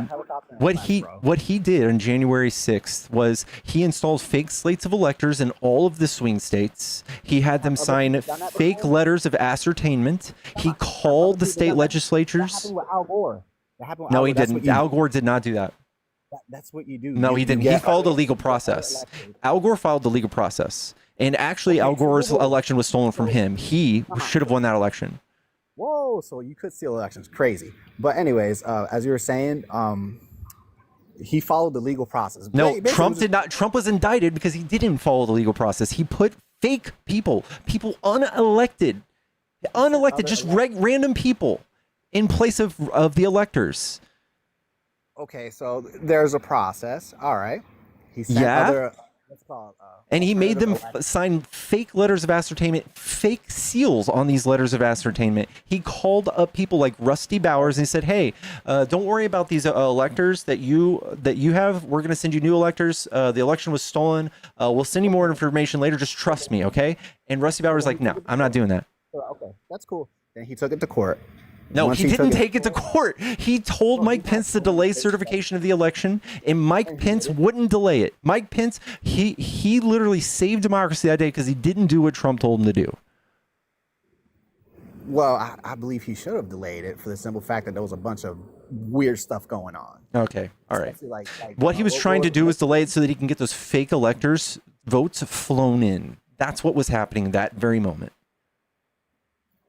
Well, there's been a bunch of places that shady things did happen. Okay, but you don't get to do fake electors and fix it yourself. You don't get to break the law to fix it. Well, if there was a question of is this correct or not, you do send an You do the legal alternative. thing. You do not send alternative select. They did. You do See, not. that's the thing. They did do that. Everything got filed out in court. No, it's and not it didn't true. go through. That's And you not know what he true. did? That is Hopped in a not how helicopter you do and it. left. That's why there was So a they tried to grand jury. overthrow the government. A grand jury indicted him. Said, "Hey, that's not the way you do it. So you were wrong. No, that is not how you do it." Can you look that up for me, bro? I don't know what you're talking about. A grand jury indicted him for what exactly? I'll read it for you. I appreciate that. Yeah, I want to be correct.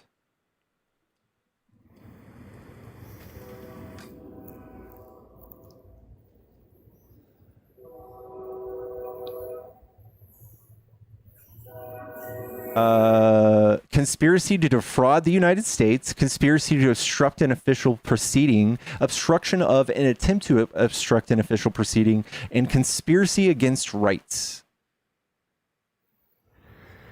Oh, that's legal jargon. All right, and what happened with that? When he was elected as president, they threw it out because you could not indict a sitting president. Wait, but didn't this happen in 2016? You said No, that 2020. 2020. January 6th. Okay, so that means he had 4 years when Biden was in office, and nothing came about that.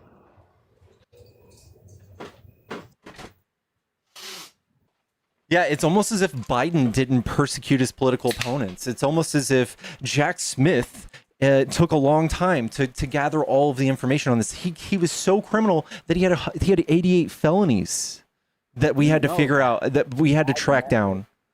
Biden met with what's her name, Letitia James. Letitia? Yeah, whatever her name is. And I don't know, all these charges came up against okay, Trump. and Trump is literally tweeting to Pam Bondi to go persecute his political opponents. Which is more likely? I will keep it 100%. I'm not going to say, nobody's doing it. Biden did it.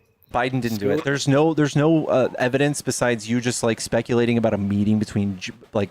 Do you think like that was the moment Biden said, "Hey, I'm serious. You need to go after Trump. Come on, man." Well, when you make a misdemeanor into felonies, yeah, that's problematic. It's when you make a misdemeanor into a felony, it's because you did a crime in pursuit of covering up another crime. But that's the thing. If from what I seen was it ran the statute of limitations, whatever. There was no statute of limitations. Nobody even debates statute of limitations on this. No. Well, from my understanding, that was supposed to be a misdemeanor, and they upgraded it to a felony. That's the thing he cried about all the time and try to get y'all to cry about too. But that's just it's like if I were to go steal something from someone's home, it would be like a Class C felony. But if I brought a gun, that's burglary. You get enhanced charges when you do things extra bad. And even then, he was trying to pay off a hooker. In other words. So No, he was misusing campaign finance. Whether or not it led to an adult film star is irrelevant. That's not the worst thing I've ever heard of, to be honest. But yeah, to get charged with 34 but people who don't have kosher documentation in the United States really gets on your nerves. Like if they're not a citizen, that just really bugs you. But Trump, like lying about and committing fraud all over New York and ripping off everybody he's ever done business with, that doesn't bug you. But people's documentation in the United States, that bugs you. The minor thing, it bugs me because they are bringing the prices of apartments up. Like, I literally see people. Such bullshit. No, they're not, dude. Well, if you could get Section 8 housing, all the people who are renting homes, they're going to say, am I going to rent it for this guy, or am I going to raise the price because they're going to give me Section 8 money anyways? No, you have to qualify for Section 8, and you would make much more money if you're a certain type of apartment complex to go in the private sector. That's why this is not a real thing. You're just making shit up. Undocumented migrants do not take up majority of Section 8. That's not even a real thing. You'd have to prove that. You're just alluding to it. You don't have any stats. No matter what, no matter how much this wouldn't be true, you would still just be able to say this because you have nothing that can't prove it's not true. This is just a racket. Well, if it's 40% of them are on some type of government help. Where do you get that number? I read a book from, what's her name? Ann Coulter. Oh my god. The literal Ku Klux Klan lady, dude? Ann Coulter? Well, just because you disagree with the person, She's like the most hated woman ever. What do you mean? that's the crazy thing, yo. When people are hated, you got to look at why they hate it, and sometimes because they say some real stuff, man. No. You can look at it and be like, yeah, that's hateful, but it's not because it's great. Well, like I said, I read her book on it, and once she puts a bunch of citations on it, I look them up. I'm like, holy shit, she's right. No, I highly doubt this is a thing. I mean, like I said, I actually do the research on it, so I haven't. Yeah, there's literally nothing that's going to be able to point towards the fact that 40% of Section 8ers are undocumented. No. I didn't say 40% are on Section 8. I said they're receiving some type of government help. Okay, and that could be anything as small as going to the emergency room because you cut your finger or lost a limb. A lot of them do that, but they don't go, oh man, yeah, that's something else I seen when I went to that. Bro, they were getting Uber rides there too. And they have to pay for those. The government was paying for it. How does the government pay for a fucking Uber ride? How do they do it? And he said it in Spanish too. I speak Spanish. The government does not pay for Uber rides, bro. Think about this for 30 seconds, man. Think about it. How are they doing that? That's the thing. I spoke to the dude. Okay, yeah, and I spoke to a dude that says that never happens. Who's right? Well, good point. But anyways, that's my big problem with the whole migrant thing. You're saying it's not that big of a problem, but I see it's not. We are we are shooting ourselves in the foot by deporting all these people. We need we need people in the workforce. We need a solvent economy. This is so dumb. I think Americans should be in the workforce. We don't have Americans though, so we should supplement our workforce with people who want to come and work. I think it's just a no-brainer, man. I don't think people would work for pennies. They are. It's much more than they're working for at home. And nobody is believing your virtue signaling about them not getting enough wages because your solution to them not getting paid enough is kidnapping them and sending them to third world countries. Kidnapping them? I mean, sending them to their home country? Yeah, or the Congo or fucking Libya, like Trump is doing. If that's where you're from? That's not where they're from. Is Abrego Garcia from fucking Congo? What's it called? The something dad. What was the Michigan dad? Where is he from? Maryland. I think he's from Venezuela. Oh, the Maryland dad. Yeah. Either ways, yeah. I don't know where he's from. He's from El Salvador, dude. Oh, El Salvador. He's not from fucking Libya. I didn't hear anything about him getting sent to Libya. That's where they threaten to. They're literally terrorizing immigrants by saying these things from the fucking government itself, from the head itself saying these terrorizing things. They talk shit, yeah, but are they doing it? Yes. Who got sent to Libya? They're sending people back that, like Ukraine, the war-torn country. He just revoked people's TPS and sending them back to Ukraine. People who were in Venezuela that he fucked up. He fucked up Venezuela, and he's sending people back to Venezuela. Same thing with Haiti. He's sending people back to Haiti. Come on. You just changed the goalpost. You just say he's sending them to Libya, and now you're saying they're sending them back to okay. Yes, he is threatening to send people to random third countries that if their home countries don't take them or if they have a court order that says they can't go to those countries, he's like, fuck it, I'm sending them to like Libya. Okay, that sounds like an empty threat. I haven't seen a person get sent there I thought Trump means what he says, man. Trump talks a lot of shit. He's an asshole. So he's just a shit talker. He doesn't mean what he says. It's a half and half, yeah. Sometimes, yeah, like. So he makes empty threats. That doesn't feel like a president we need. Like when Trump gave Putin a deadline of 2 weeks, I think it was like June 6th or something when he said that. He hasn't done anything. He's just driven right past that fucking deadline. Haven't done shit. A deadline for what? Putin negotiation with Ukraine. Instead, Putin's out there flying drones into Poland. He's got troops lined up on Estonia and Latvia. He does not give a flying fuck about Trump. I don't give a flying fuck about those other countries. Okay, well, Like, You should. America first, bro. Yeah, well, Why Trump do cares now. Trump conned you guys with this America First talk, but now we're looking down the barrel of what happens when you're only America First. If Putin gets this leg up on the world stage, we're fucked, man. Like it's so sad that you guys are so simple. But how are we screwed with Putin doing anything? So if Putin takes over Ukraine, he gets access to the only warm water port, the Black Sea, right there. He can control all of the trade in that region. It's also the breadbasket of Europe, so he can control their bread. He can control the economy. He's gonna control all of the resources, the natural resources that Ukraine has too. It's a huge deal. And then obviously, and we're giving him a cookie. We're giving him a cookie for being a totalitarian prick.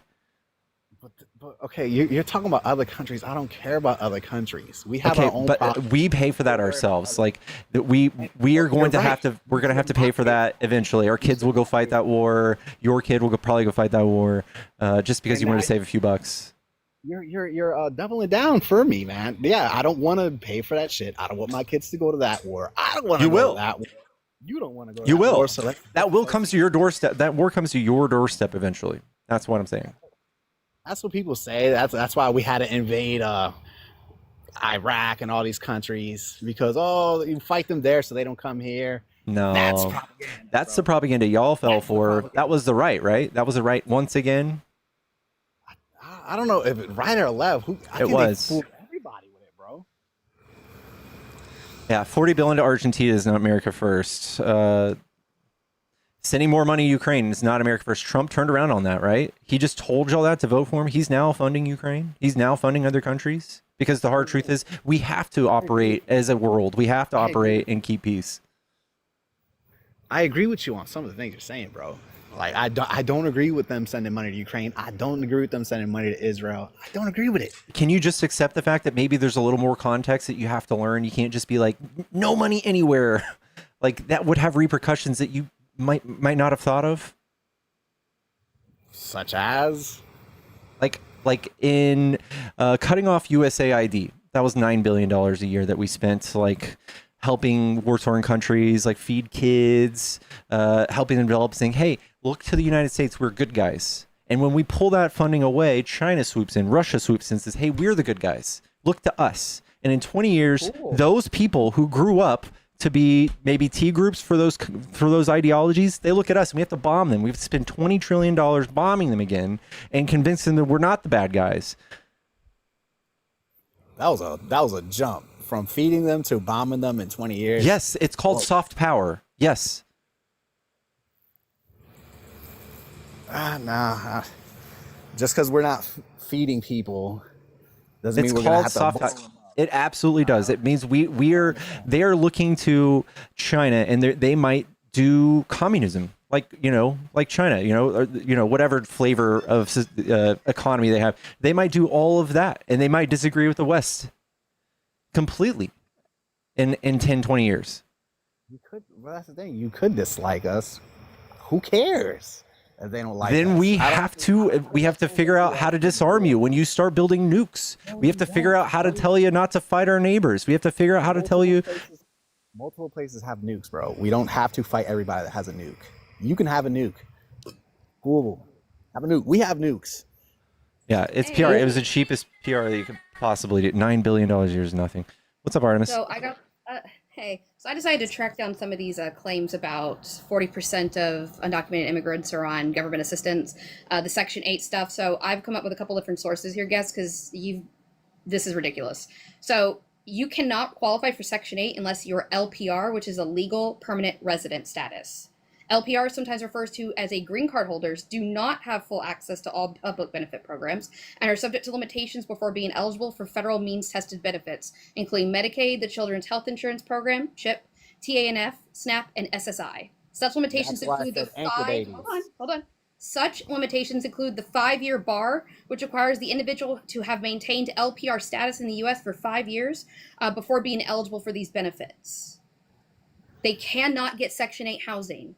But that's why I said anchor babies. They Even will have with that, they can't. because it would have to be filed on the benefit of the child. A child can't get into Section 8. They can get assistance for certain things through state programs. They get assistance to WIC. They can get assistance to some help when it comes to food, but they can't apply for Section 8. Okay, fair enough.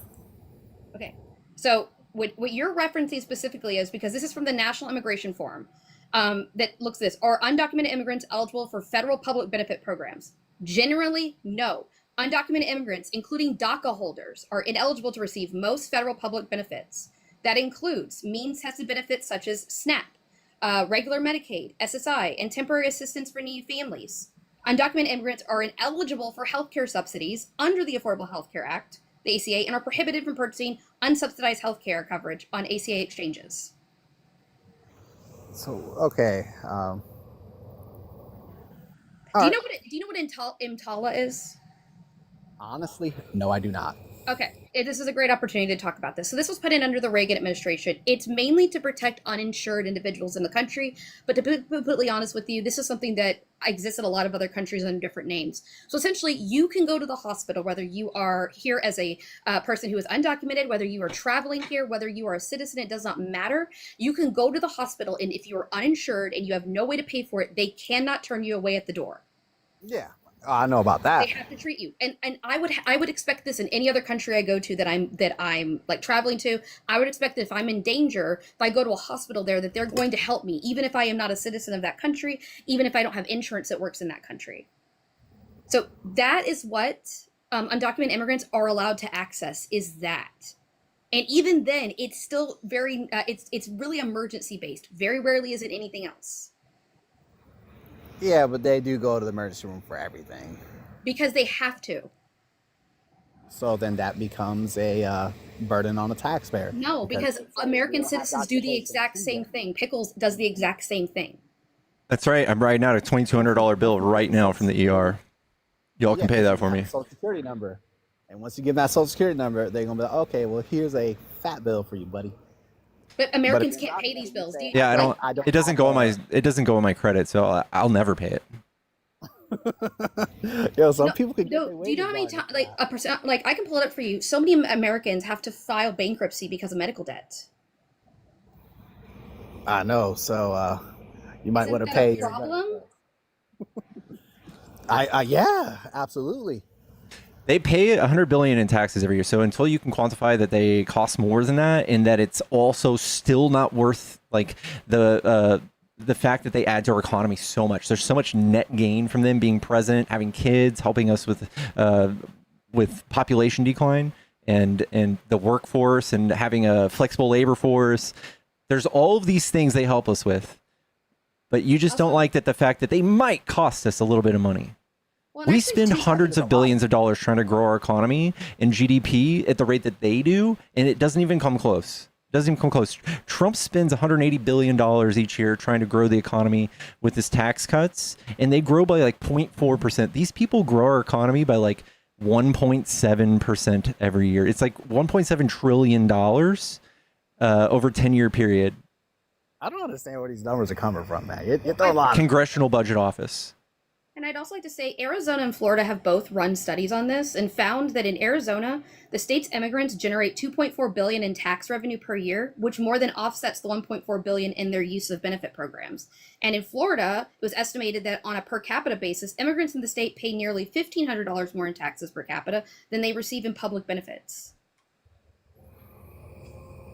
This idea that they're a net drain on our society is just propaganda.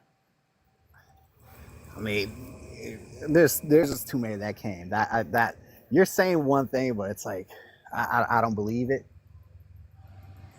I don't believe it at all, because when I know a lot of people that do this exact scam. But I'm do you think it costs more or less than $140 billion that we're using ICE for? A one-time payment to send them out. That's not one-time payment. A recurrent. Didn't they have something crazy in New York where it was like 64 billion or something like that? Because they were not billion, that's for sure. It was a crazy number. No, like the whole fucking Department of Education is like 8 billion for that. No, it's not 64 billion. How much were they like housing a bunch of migrants just in New York? Probably, if you're housing anybody, those are all legal migrants. They're asylum seekers. Undocumented do not get anything. Say that they're See, that's what they do. They clog up the court system by just claiming a whole bunch of asylum. Well, it could turn out that there's just a whole bunch of asylum seekers, bro. Maybe that just happened. Probably, but go to the first country. Don't come to That's not a rule. Nope. Since 1952, that has not been a rule. What Trump made it a rule, and then that's how all these people stop. No, it's not a thing either. You'd have to have that pass through Congress. You can't just write an executive order to overturn precedent like that. Which isn't even precedent. It's a signed agreement. On one and then keep bouncing to the other. He can't just do that. Didn't Trump make a rule where it's like, what was it, like the first country? I forget what exactly. No, what it was you're called. talking about first country rule. That is a thing that the UN does, not us. I'm pretty sure Trump did it. He didn't do it. Biden wrote an executive order that says that you have to use a port of entry, but nothing else. No. Since 1952, 8 USC 1158 says that all you have to do is come here and say, I claim asylum. It doesn't say anything about a first country. It doesn't say anything like that. It does say something that if you're using the CBP app, I think you do have to go wait in the first country to file. Or you stay in your country that you're from. I think is the other caveat to that as well. Yeah. That you just you wait. Yeah. Well, if I could just point one thing out to you, John, that maybe I think Pickles and me could agree with you on this. Don't you think it's really odd that anytime a problem in America is happening, we're pointing to immigrants for it? Why is the fact that our healthcare like tax credits are about to expire, like the subsidies, which are going to raise healthcare premiums at least doubled for Americans? Why is that being blamed on immigrants? I thought that was blamed on the Affordable Care Act with Obama. No, Mike Johnson, everybody came out in unity and said a lie and said that we were fighting for Medicaid for undocumented migrants. And that's why the government shut down. Well, you see, they do this like wordplay. They're saying illegal immigrants, but they're trying to include like HB1 people in there. They're trying to include, they're all legal migrants. Everything that it was for legal migrants, legally present. People who just randomly got here and claim asylum, you can get it too. No. Yes, I've seen it. Yes. No. Them too. So whatever it is, that's what they want you to get upset over, and it's like the smallest portion of the bill. It's not even the part we're fighting for, really. So yes, they are lying. It's pretty good messaging. There might be a tiny seed of truth, but it's funny to watch you guys justify all of these like blatant lies from them all the time. It's gross. And just othering undocumented migrants too. In the process, it's dangerous. It's gross. It's like authoritarian shit. It's like a smear campaign. I hear you, but it's an America First thing. You really gotta not give a shit about. It's an America First thing. Just bailed out Argentina. Like, what do you mean? Like, there's no American first. We just gave $20 billion to Argentina. What are you talking about? I'm sorry. What did you say? We just gave $20 billion to Argentina. That's not America First. That disgusting fucking shit-faced fucking authoritarian that runs that country too. Sorry, 40 billion. Apologies, it's 40 billion now. We doubled it. That guy is such a fucking disgusting piece of shit. Terrible. That should not happen. That's complete bullshit that happened. He's just Trump's buddy, dude. He's the guy who gave Elon Musk that chainsaw. That grimy piece of shit looks like he belongs in like a grunge band from 1994. Javier Milei? That guy? Yeah. No. I like that guy. The pa' fuera guy. He cut all the government spending. That's what we need to do. It's so dumb. All these programs. That's so dumb. He's ramping up the debt and cutting government spending. Like, they cut almost nothing. They just fucking cut people's lives in half. So that's what they did. They cut people's livelihood in half. I think you're talking about Argentina. You're talking about Javier Milei. I believe that's who you're talking about. Yeah. Didn't they have the most crazy inflation going on right now? Right now, their money is what's the opposite of inflation? Is deflating now. So now people's money is worth more. Could be hyperinflation. Dude kind of saved his country. Kinda. I mean, no, he definitely did. From what? They were going through some crazy hyperinflation over there. Are you talking about Argentina? Or are you talking about America? Argentina, because I think he was talking about Javier Milei, the dude with the chainsaw, the dude that would say "pa fuera," that guy. Awesome dude. Okay, but once again, I do have to wonder, why are y'all cool with sending $40 billion to Argentina and getting nothing in return? I'm not cool with that shit. I don't understand why we're doing it. I'll have to look into it. I haven't seen that. So I'm not saying that it didn't happen. I'm not cool with it happened. I don't think we should send money anywhere. Yeah, that's stupid. That is a protectionist ideology. It's like short-sighted. It makes no sense. I know that is stupid. That is the ultra-nationalist. That is in fact like that's a perfect coin for fascism. Honestly, for us to be so short-sighted to think that us not participating in the world's conflicts or politics is going to result in anything good. That's fucking the dumbest thing ever. That's how you get. If we say screw everybody else, let's open up our own factories in America. That's not a thing. We could fuck up world trade and be like, oh, we're gonna start doing good here while fucking up world trade, and then wonder why everybody's breaking down our door to come here because we fucked up their country. Well, I don't care about other people's country. I care about mine. I know it's short-sighted. It just says you just don't know much about geopolitics. Like we go around fuck up a country and then they come flooding our borders because they don't have anywhere to go. You give them the boot.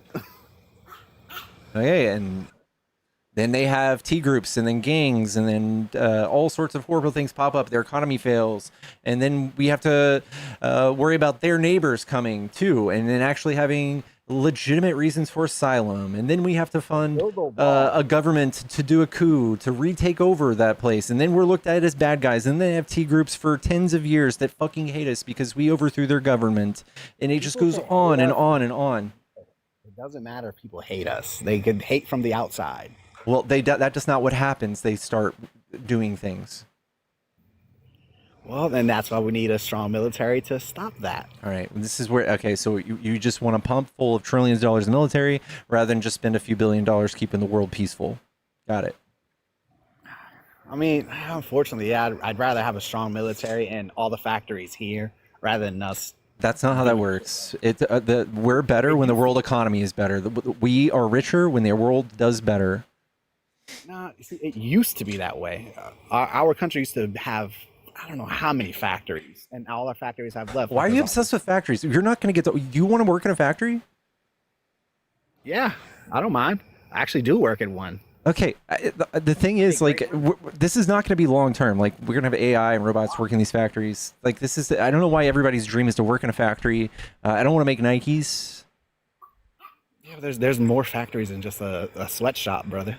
Okay, but I don't know why this is just like the dream for y'all, dude.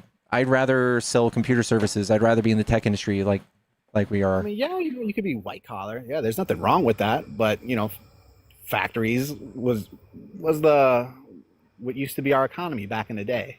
Everybody had a factory job. Everybody. Yeah. This is just nostalgia. This is what every good authoritarian does. Hey, remember when it used to be real good? Yeah, it was real good back in the day when everybody could buy a house, only the dad could work. That's not going to get you to buy a house. The Republicans have fucked up the wage gap so bad, and Trump has given all of his friends free reign to buy all the houses. That's not going to help you. Factories are not going to help you get a house. Why do you say Republicans specifically has effed everything up? Because they have. I'm pretty sure they both have. I don't think it's a once. Economics. It's trickle down economics from Reagan. They convince y'all every single time that to forget about trickle down and how it doesn't work and how tax breaks for billionaires are just the greatest idea ever. And they get you guys cheering on defending billionaires' rights to not pay taxes and to operate freely and to put toxic ash in our waterways and fuck up our environment. You guys are just begging for it at every turn. You hate labor rights. You hate unions. And then we have to fight and claw those rights back. About like you're like throwing like all these things at me. No, not at all. Trump just gutted the NLRB for the very first time in recent history. The NLRB has 2 Republican people running it instead of one on each side. It is completely gutted. They have no rights. We're seeing them completely gut it. I mean, I don't know. He said NLRB. I don't know what that is. National Labor Relations Board. They control the unions. Okay. My bad, dude. You threw so much at me. Got a little lost in the sauce there.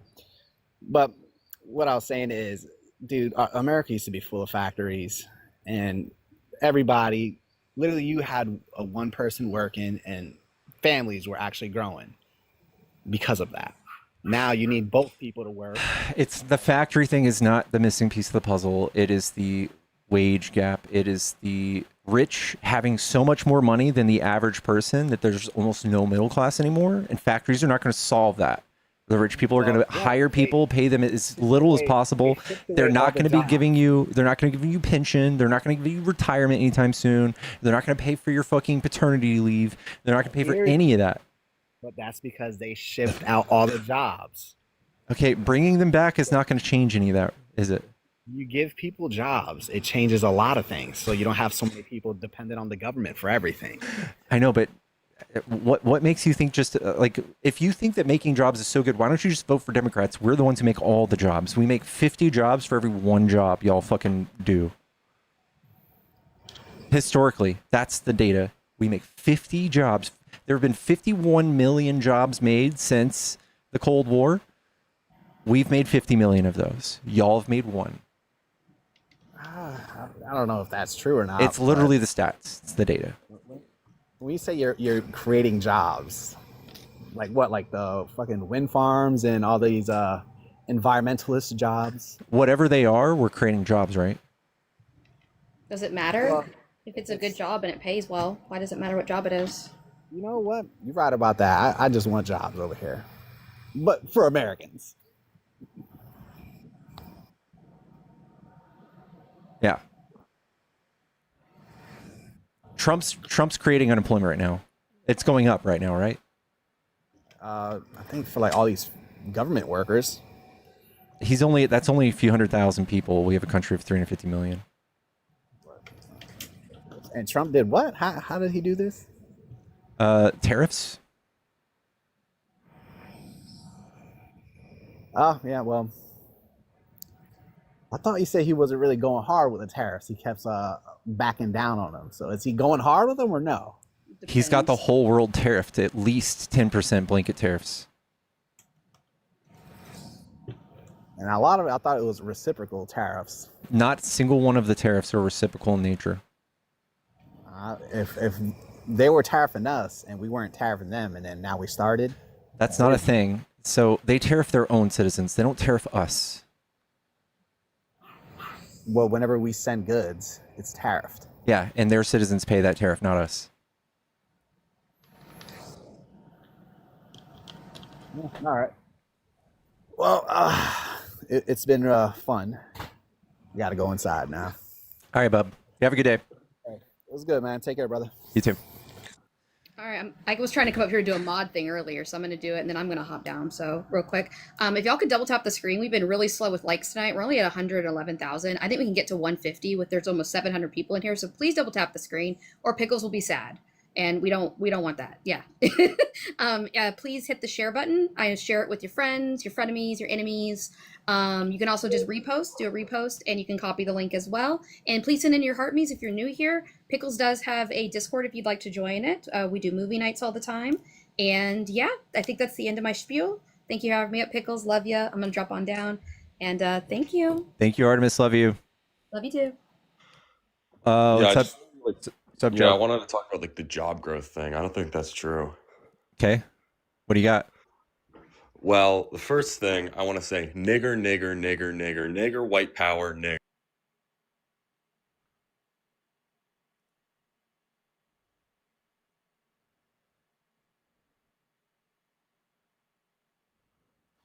Hello? Kathy? Maybe an accident. Chat, tap the screen. Let's get to 150K. Whatever that guest did, we just peaked in viewership. Thank you so much. Hello? What's up? What's up, are you a Trump supporter? Of course. What do you like about Trump? He's getting rid of all the fucking illegal immigrants. What does that do for you? That alone makes his presidency worth it. Why is it so bad that we have undocumented people here? Because basic supply and demand. It's hard to find a job. Everything costs more. Get them out. Every single fucking one. All right. Well, there's not a finite amount of jobs. So when people move to like a certain area, it creates demand and creates more jobs. There's not a finite amount of jobs according to who? According to Anybody you ask, there's not a finite amount of jobs. So like, what does that even fucking mean? Okay, so take a town of 1 million people, and there's 50,000 open jobs. 200,000 people move to that town, and now that 50,000 jobs might be taken, but also 50,000 jobs might be created because of the demand those people create. You get it? Maybe in theory, that's surely not playing out in real life. Okay, can you got any good data on this? These people are 3% of the population. I step outside my house and everything is different than it was 5 years ago from all the mass illegal immigration coming in. No one believes you, man. It's harder to find any job, period. That's silly. So the data shows that they went from 11.7 million people. The data. Uh-huh. Right? I can't experience it with my own you can't you literally cannot, because it went from 11.5 million people to 13. You went from 11.5 million people to 13 million in a country of 350 million people. You can see that. You can see people going from like 2.6 to 3% in the economy, or I mean in the population. So let me put it to you this way: you're saying there's not a finite amount of jobs. Is there a finite amount of resources? No. Really? Yeah. So what's the left all hysterical about with climate change and renewable energy and all that? Is it just hocus pocus? What is that about? I don't know if you're conflating like resources for like food and shelter or whatever to live and like exist in our economy, but just because more people move somewhere doesn't mean that we can't also practice like renewable energies, the thing that Trump thinks causes like cancer and shit. Okay, well, there's a perfect example, I think, where we differ. I would like a future America where everyone can own a home and there's land to go around. There's only so much land and there's only so much houses to go around. Why would you vote for Republicans? They allow people to go buy up all the homes. Well, no, that's certainly an issue, too. I'll agree with that 100%. Do you think that investors... Illegals are the biggest contributor to all of our problems, but they're sure as shit not the only contributor. No, they're the tiniest. Like, they're only 3% of the population, and they can't buy homes because they don't have Social Security. 3% of the population? Mm-hmm. Dude, there's estimates that there's over 50 million illegal immigrants. Show me where you see an estimate for that. There's been estimates for 30 million illegal immigrants being here since 2005. That's not true. There's not any estimates for that unless you can show me. Dude, we're not going to ever agree on the statistics because I can back up the statistics. I beg people for these statistics, these claims all day. I've never seen them. I show you mine. It's my statistics. This is from the Department of Homeland and Security. This is from the people who do this math for us. This is what they say. Trust the experts, right? I mean, these are the people who love Trump too, right? Yielding for our society, trusting the experts, right?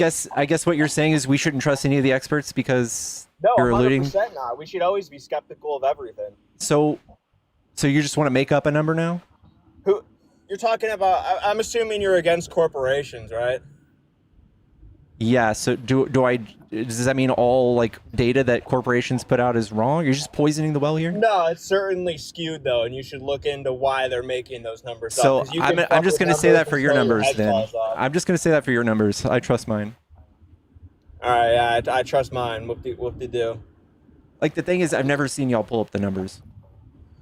See, and that's where you're lacking. I don't have to look at numbers to know that my life and quality of life has dramatically changed in the 10 years in which Democrats quality of life in America has fallen since the 1960s when we enacted all these immigration laws and completely changed what our society was.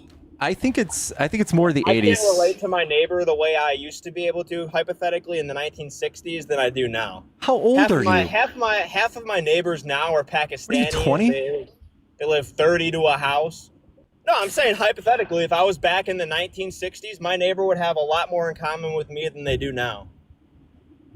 Oh, and what does that do? I have a right to having my own country just as every other country does. This country has always been a melting pot ever since before you were born. Since before you were born, we had an influx of Irish people, and before that, it was Italian people. Before that, and they always hated those people on their way in, just like and the people like you fell for it. You want to talk facts? Where did that term melting pot come from? How long has that been a term around for? I don't know. Tell me. Look it up. It's from a 1920s playwright in Britain. And what does that say? What does that mean? That's where that slogan came from. That's not a founding principle. That's fucking a media pushed. Okay, maybe that's just a new term we started using. But like, if you think about New York in its infancy, like it was just people migrating there, right? We migrated here, right? New York when? All right. This is what I'm going to say. This is what Republicans did. In 1980, this is when Reagan came in and he took his fat, dirty dick beaters and he signed into law. He did a whole lot of damage. I don't like Reagan Stop. probably just as much I'm going to tell you. I'm going to tell you. This is how Republicans created the wealth gap, and this is why you're crying. Immigrants didn't do this to you. Dude, Reagan did. With you on this. Okay, and then Trump does even more of this. Oh, I hate a lot of things he's doing too, but he's doing. But good migrants, but the migrants, the 3% of the people, the population, those are the problem. Dude, you can throw that 3% around as much as you want. I don't care what the number is. I want every single one of them gone, regardless. You're just radicalized. You're just radicalized. I don't even have to have a reason. If I didn't like the way they smelled, it's my country, it's our country. We don't have to have them here. Period. Yeah, I know, and it's an expensive thing to be a bigot. It's very expensive to be a bigot, and it's just not a good way to operate. Okay, well, instead of calling me a name, maybe look at the reasoning. Why am I? I'm begging you for the reasoning. I'm begging you for the reasoning. Oh, I'll tell you the reasoning. I want a homogenous society where I have in common with my neighbors. There you go. We all speak English. Yeah, and to you that's hateful, but to every other country that's just the norm, and that throughout society. Dog, we are 60% white people. We are 60%. We are 60% white. It'll never reverse, ever. According to you. In what world will it ever reverse? In a world where we push for it. Yeah, that's never going to happen. And see, you're the one also saying that, like, I'm trying to be like a white supremacist probably, and that, like, yeah, here we go. That I only want this country to be white. No. You said homogenous, right? Between a white majority and white supremacy. There's a huge fucking difference. And until you can understand that, you're just like a watered down white. I got it. Right. You're a palpable white supremacist. Call it what you want. There's differences of opinion. Uh-huh. The left can't grapple with that. When they have any sort of dissent or differing opinions on the right, they just call us hypocrites instead of having diversity of thought. Excuse me, we are the most diverse at all. I don't think that's true at all. The only diversity on the left is having to do with your physical. There's no diversity intellectually on the left at all. We have communists, we have socialists, we have all sorts of different things. In fact, we're the umbrella where it says, if you're a minority group, you're allowed here. You guys call yourselves different names and ideologies, but ultimately it's all Marxist if you look behind the ideology. Yeah, and y'all are just fascist and nativism. That's all y'all are. You get pulled around by the nose by nativism speak. Hey, dude, and you can't verbalize what makes you feel that way anymore. Here's where I'll give one of your insults fruition. You people are creating fascists because you're leaving us no choice to get rid of all the scum that you're pushing. So really, I don't even care about that term. Call me a fascist. I don't care. Yeah. Maybe sometimes it's necessary. Mask off. Yeah, mask off. It's so bad. You haven't been able to substantiate. Impunity, like it hasn't killed hundreds of millions of people. But then when you bring up fascism, we're nowhere close to communism. Weight to it. What the fuck? We are so far from communism. We are so far right in. But you just said it with impunity. You just said it proudly. Oh yeah, Democrats are communists. There's no problem with that. They want to feed and house everybody. Oh, okay, so it's a good thing. It's a good thing now. All right, so I'm going to say that fascism's a good thing. Are we equally different in our opinions? No, I think yours is just fueled by hatred, and you can't even substantiate or verbalize or articulate why you want these immigrants gone. You just keep repeating it. And that's the problem with the left. That's called bigotry. Always, you're just an evil person instead of, you guys just have different values. I look at you, and I don't look at you as an evil person. I look at you as someone with different values who wants different ways of the world. I can understand that intellectually. Listen, I understand. I believe that you also fully believe that your ways are the better ways for this country. I believe that. Everyone thinks that. I believe that. bro, who has a belief that they don't think is right? What are you talking No, about? I get that. I just feel like you can't substantiate it. You've got this whole thing where homogeny is your top priority, and you're ready to be violent about it. In face thing. All right, well, throw the violent thing out. I never said anything about being violent. And secondly, why is that inherently a violent thing? Removing people from the bad country, thing, too? removing people from the country is absolutely it separating families. Look at the protests. Really? Yeah.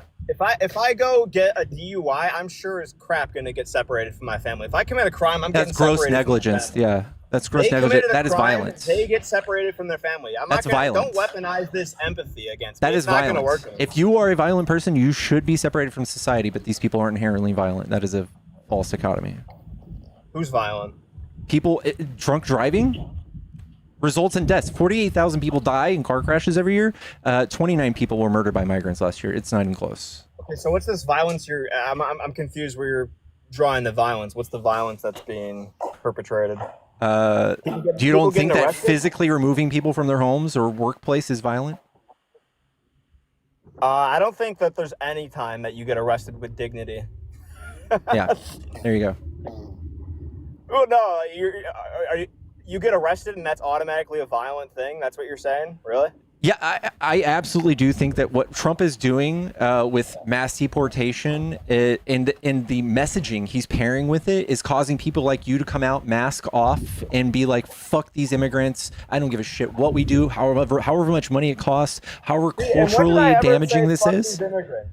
You did. You just said get them all out of here. You're arguing with this archetype of who you think I am and versus you absolutely, arguing what I'm actually saying. You absolutely are the type I think you are. Really?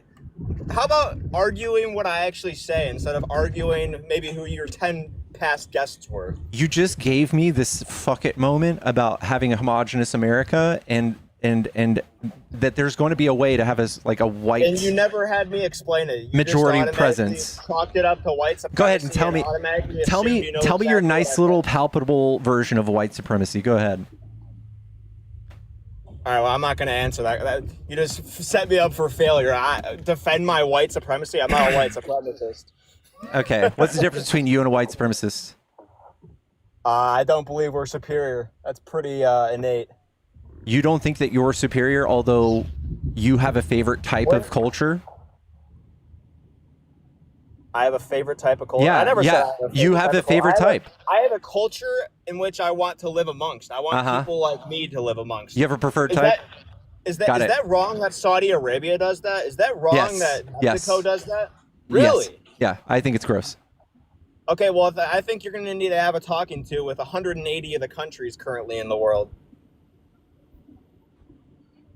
Because we are the most liberal. So now you're justifying the stance that you just said you didn't have. That I want a homogenous society. That has nothing to do with supremacy. You have a favorite type of society. You have a favorite type of culture, and you want more of that, right? If you want to conflate that my favorite society is the society I live in, sure. But I think that every society is and when you're alluding to their existence. And when you're pairing that talking point with mass deportation, what are you saying, man? You want to get rid of the people who aren't like you, and you want to keep the people you like. If you want to boil it down to that, sure, yeah. One. That's not white supremacy at all. It really isn't. If you had any sort of cognitive ability, you'd be able to differentiate. I'm begging you for the difference. Well, no, just drop the difference you're making right now, because I'm clearly telling you it's not, but you seem to have a hiccup in your mind that you're already jumping to conclusions, so maybe drop that accusation. I literally drew the line for you. A preference for an actual productive conversation. You have a favorite type of culture, and you want to deport the people who aren't like that. Is that not a white supremacy talking point? America has a right to exist. That's the way I would put it. How is that a threat to its existence? When you... A country like any other is its people, and if you flood in a bunch of other people not from that country is no longer what that country was, period. How so? How is it not what it was? Okay, if you replace Japan with Zimbabweans 100%, is that still Japan? 100%, yeah. Yeah, see, I would disagree. Okay, how is it not Japan? Because every country is its people. That's the way I look at it. All right, I don't know what that means. We're 3%, and have been floating around 3% of undocumented migrants for a long time. I don't know what you guys are so scared of, but we are also interbreeding. We're also 20%. I know it doesn't make a difference. No matter how little of a problem it is, you could still be pulled around by your nose. Let's talk about inbreeding. Come on, you brought it up. Inbreeding. Yeah, you just talked about inbreeding. I said interracial breeding. Oh, okay, that's what you're getting at. You're getting at interracial. Is it? That's what we should be pushing for? No, that's happening though. Does that scare you? No, it doesn't scare me at all. Why does that scare me? Doesn't that go towards a homogenous culture, right? If we all just started breeding with each other? No, that's a little different than what I'm advocating for. I believe in diversity of the races 100%. So you don't like interracial marriage? No, I'm not for pushing my ideology onto someone's love life like you're trying to do right now. You're not for, but you're for separating races in marriage? When did I say that? You're saying that we shouldn't do that? Who are you arguing with, right? Is someone like talking in your head? Saying that it's bad. You're saying it's you're for separating. You're for some sort of diversity. That's weird. I'm for diversity, yeah. You're for diversity and homogenous culture? I'm for diversity of the world, not of my country. Oh, so wait, you're not for diversity here? Correct. So no interracial marriage. No, that could be allowed. You're talking in like absolutisms, like it has to be black or white or. I'm trying to figure out your stance on all these things, and if you're consistent, and it turns out you're not. Well, no, I'm just not an absolutist like you're trying to pinpoint me into being. No, I just think you've watered down your politics to dodge all of the heat of white supremacy, yet still like have this light opinion on. We should just have more white people. Like, you really think this is gonna be legislated? More white people, yes, 100%. There's deliberately an act of ethnic cleansing being perpetrated against white nations, 100%. That is called the Great Replacement Theory. That is a white supremacy talking point. I'm aware, and that's what they call it, but it's fucking true. Everyone knows it by now. If you don't, then you're lying to yourself. That is that is the fear that causes violence right there. That the othering, the nativism, that is what causes violence. Yes, 70% of it. Yes. Well, you know what's funny is like all the violence you're seeing seems to be coming from the left. Yeah, so if you just watch the news. Right-wing violence? So last month you guys killed 2 of our legislators. You just assassinated them, shot them in the forehead. Melissa Hortman and her husband. The guy who had a personal issue with the people that he killed, and they were all pro-lifers. He had a whole list of legislators that were pro-lifers. They were all Democrats. Oh, I'm sure he did. I'm sure he had his own crazy mindset of why he did it. And they were radicalized. That was right-wing domestic terrorism. He had a personal issue with the people that he killed. It was not personal. It was political. No, he had a personal beef. It was political. It was not personal beef. It was legislation. They were pro-life or pro-choice legislators. Agree to disagree. You can't agree to disagree. You are ducking the heat of these people doing violence in the name of your politics. You of the same thing because I've seen the same stories for the inverse. So no, this is exact. We can track this though. We have the data. We have the data. You guys are 70% of the violence. That's it. All right. No matter what you just happen to see in the news, the data says y'all are 70% of it, and it's fucking skyrocketed since Trump has taken office. Why is the only riot, supposing quote unquote riot, that the left can pin us against is January 6th? Why is that the only date? Because there's multiple dates where we can talk about left-wing riots. Rather than rioting, rather than protesting, you guys just go like charge FBI buildings with ARs. You go charge our politicians' buildings. You like explode our judges' homes. You explode abortion clinics. You do all of those things. You don't just do riots.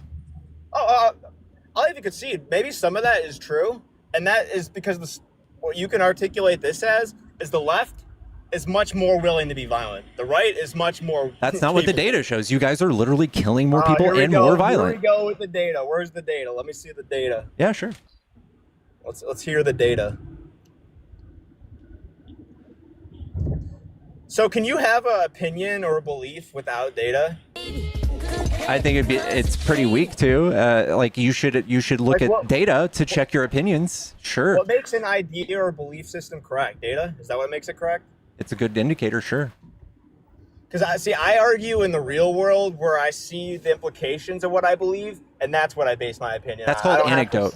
It's called an anecdote. So like I could live in an area where there's a bunch of bad things and the whole rest of the country could experience none of those things. And then you would look at the data. Every belief system's an anecdote. What are you talking about? No, the anecdotes are a bad way to do anything. This is the data. Show me as an anecdote. Well, this is not an anecdote. This is all of people's. This is a lot of people. This is all of the data of the country. Dude, that's just an anecdote statistic. I know that you really need this to go away, but all of this red right here, this is y'all doing violence. No. I'm pointing out here your hypocrisy behind how you hold your beliefs. You're fighting for the right to use anecdotes in a debate, and that is objectively not good. You can just Google that right now.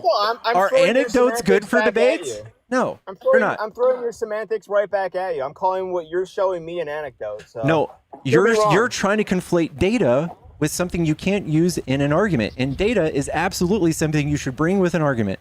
See, dude, and this is why the left and the right will never get anywhere with debate. Because y'all hate data? Because we can't even agree on definitional words to which you can't even look at this data. You can't even deny the fact that you guys are, in every chart I've seen, most of the political violence. All of it almost. Yeah, and see, you're not going to convince any right-winger that that's true. I know, because you guys hate data. I dare you to go find me one chart right now. Just go find me one chart. Find me one chart where it makes us look bad. What we hate is all of these leftists rioting at ICE facilities. What we hate is them burning our cities down over a fucking dude who OD'd. We're tired that of was the y'all. riot, That was y'all. violence. The Boogaloo Boys were the ones who burned down Minneapolis and shot a police officer. Oh, right. They weren't. That's what the court documents say. Yes. They were actually right wingers. Yes, right? they were opportunists and they were arrested and they are literally in the Boogaloo Boys. Yes, they are indicted. They are right-wing, white supremacist Boogaloo Boys. Look it up. See, dude, and that's why you can debate a million people from the right, and you're never gonna get anywhere. Because I said that comedically, and you actually wholeheartedly believe that, which is just laughably absurd. All right. Well, I mean, it's sad that you don't think care for the facts. 2020 riots were right-wing Listen, 1,500 people, or no, I think there's like 10,000 people were arrested. 1,500 people were charged with stuff. We didn't go and pardon those people. We denounced people who did crime and opportunists, but we absolutely did need to speak out against the injustices of police shooting and killing unarmed people. So those people for January 6th, the non-violent ones that were already facing like decades in prison, is that what they deserve? Decades in prison? The people who did seditious conspiracy to overthrow the government? Yeah. There was not one person that got charged yes, with... actually, Enrique Ontario got charged, the leader of the Proud Boys, also the first people to break into the White House, or the Capitol. It absolutely was one of their charges. Really? Show me the videos of them breaking in, because I don't see any videos of them breaking in. Yeah, I got you. See one video of them breaking glass, and then they got shot. That was Babbitt. She got Babbitted. First people breaking into Capitol. It's somebody using a shield, a riot shield. It's a Proud Boy. Everyone that was charged for January 6th should have been pardoned if they were nonviolent, because they were facing solitary confinement under no charges. There was a whole bunch. There was a whole list of 8th Amendment violations that went into the fucking January 6th conviction. Photos of the House floor, presumably after you left. You talked about coat racks and tables moved in front of doors. We saw a photo which is just unbelievable. There you go. There's the riot shield. The U.S., never mind the U.S. Capitol. That was literally the video I was watching. No, you're talking about Ashley Babbitt. Everyone's seen it. Is this them being let in? Is this him being let in right here? Interaction. Is that a guy in a red hat? I literally just mentioned that video. No, you're talking about inside. You're talking about the people inside Ashley Babbitt. You said people got shot. These people did not get shot. You talked about people getting shot. These people aren't getting shot. Of the United States Capitol. This is likely what you're hearing inside, and this is the reason you said... Enrique Ontario, he did get seditious conspiracy. He was pardoned. The people who tased a police officer in the neck who were violent, he got pardoned. The person who got charged with hitting a police officer with a flagpole, He was pardoned. All of them were unconditionally pardoned. A lot of them put back in jail already for things like child porn, killing a police officer, things like that.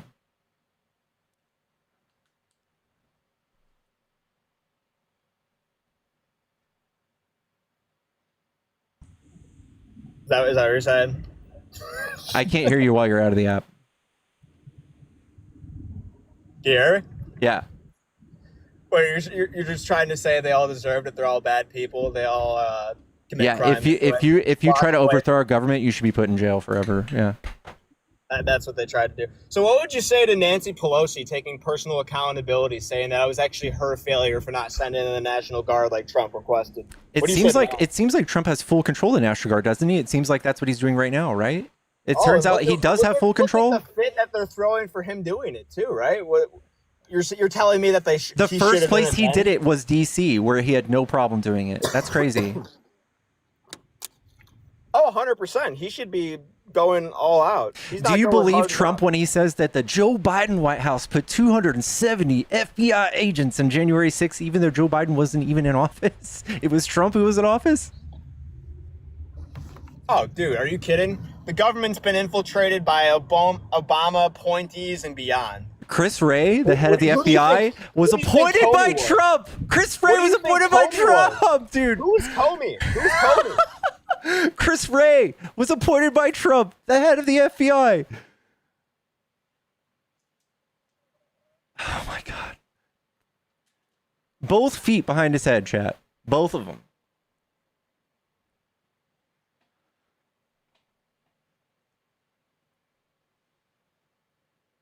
Comey was appointed by Trump too? Comey helped Trump get appointed. He fucking indicted Hillary 2 weeks before the election. Got Trump appointed. Spare me, dude. Spare me, bro.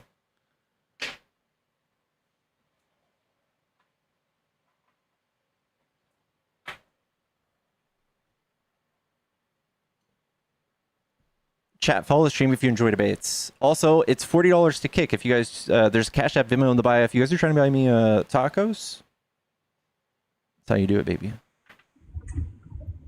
Hello?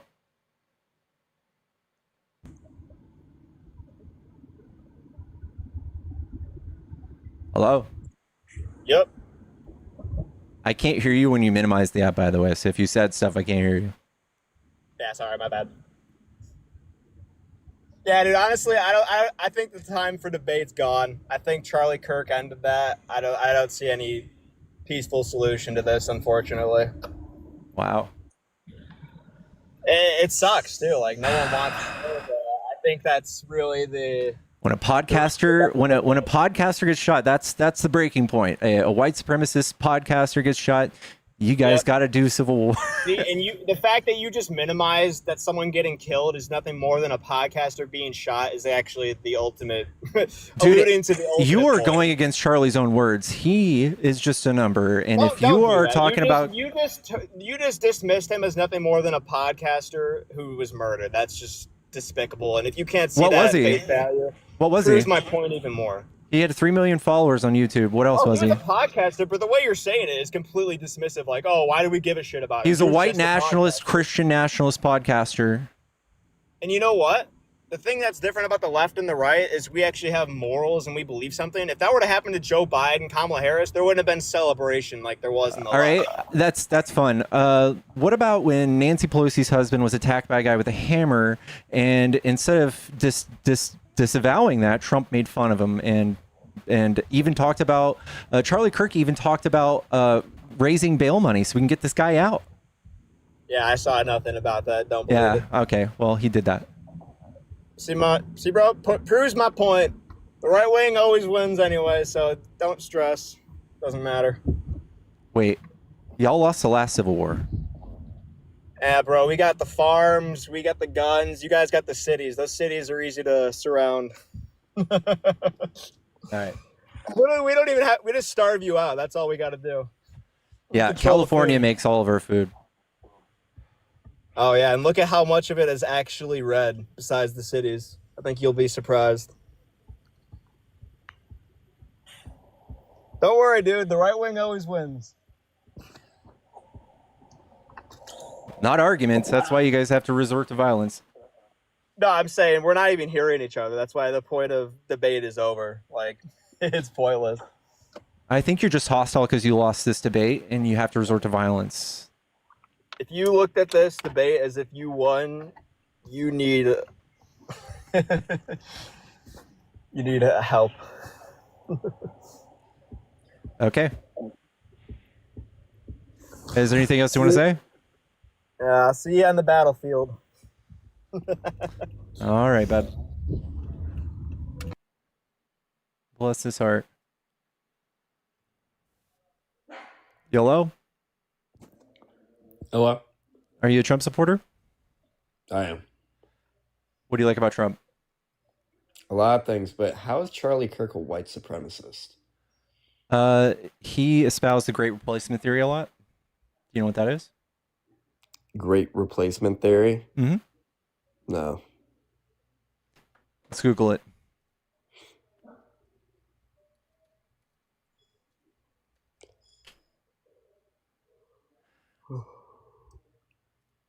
What is the great replacement theory?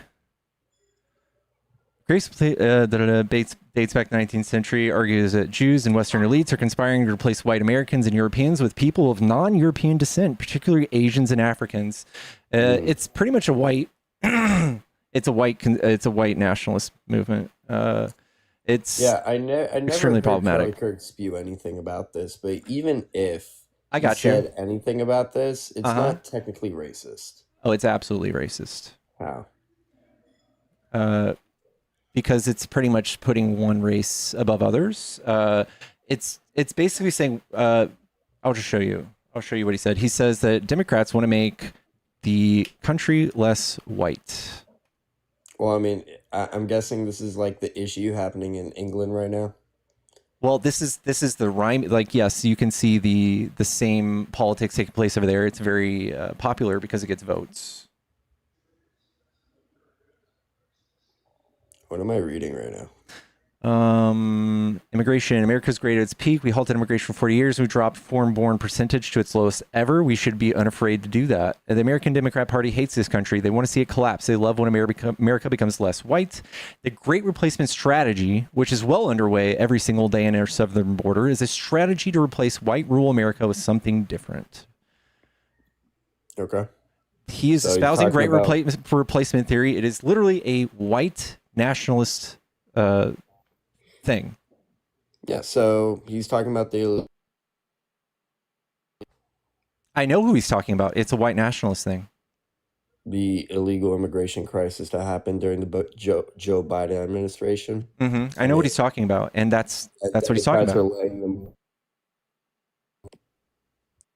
It's white nationalists to say it.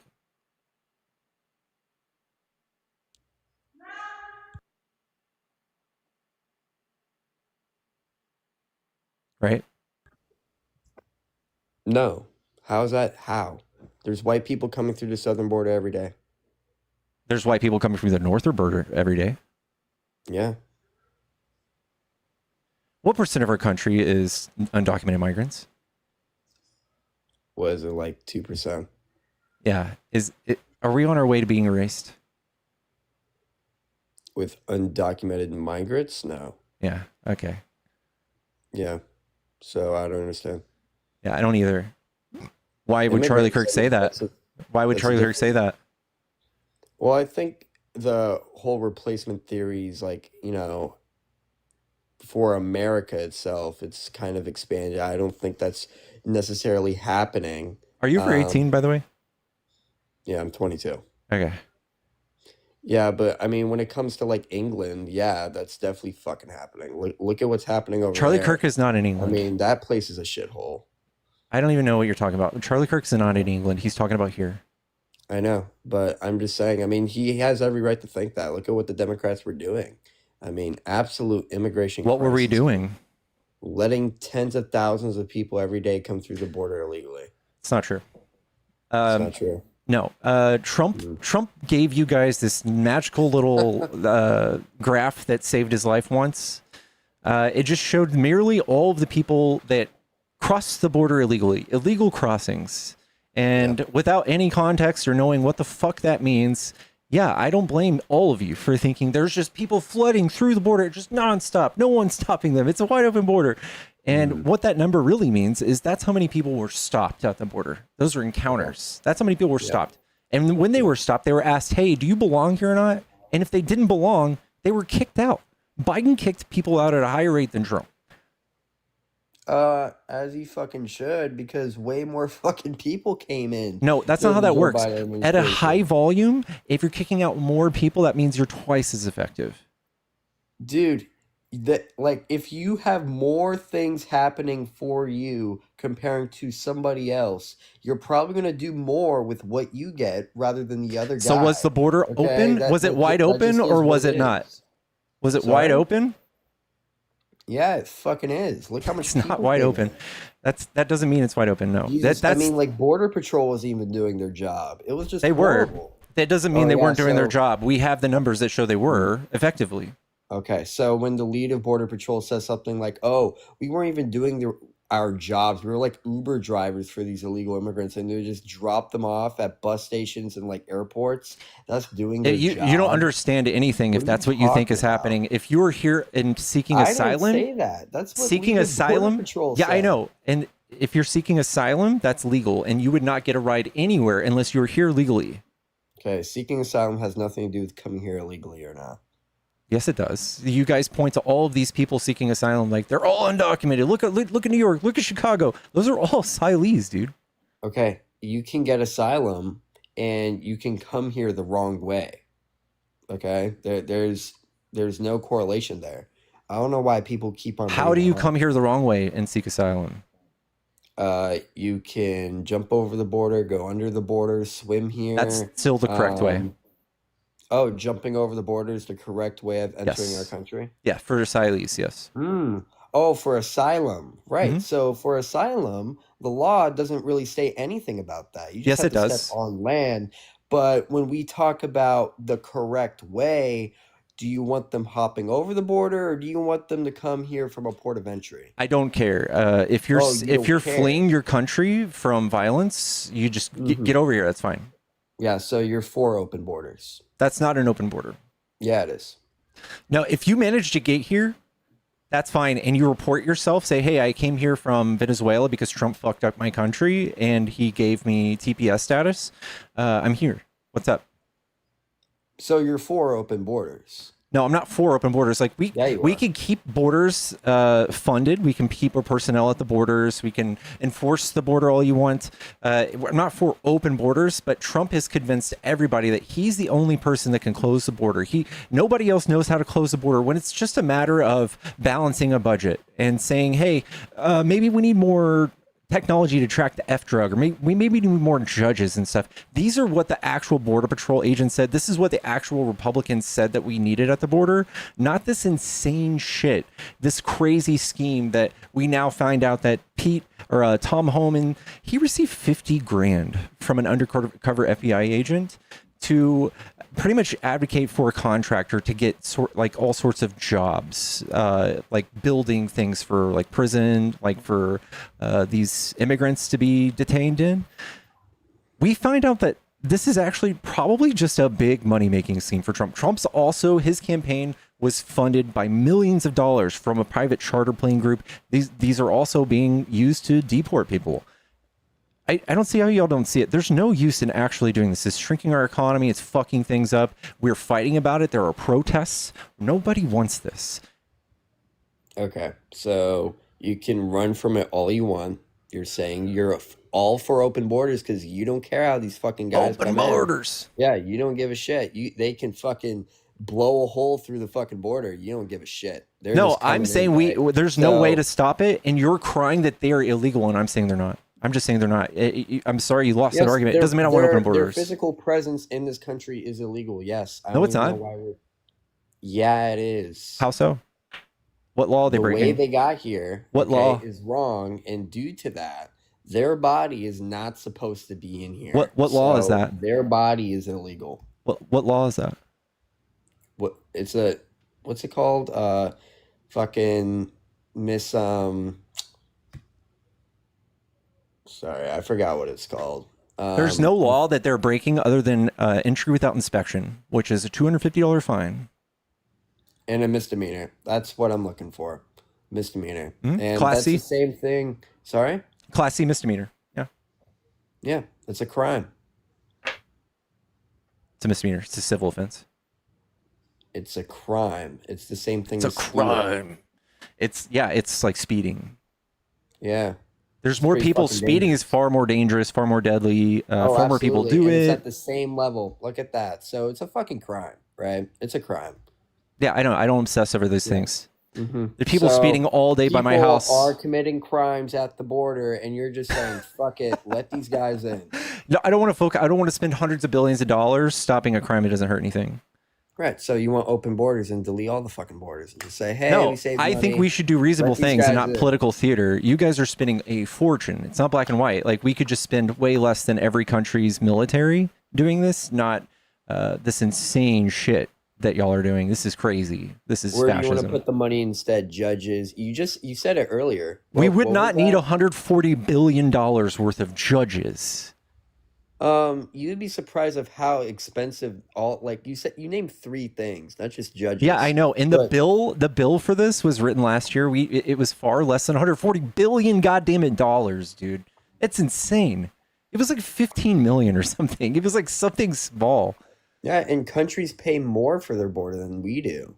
Which one? Poland.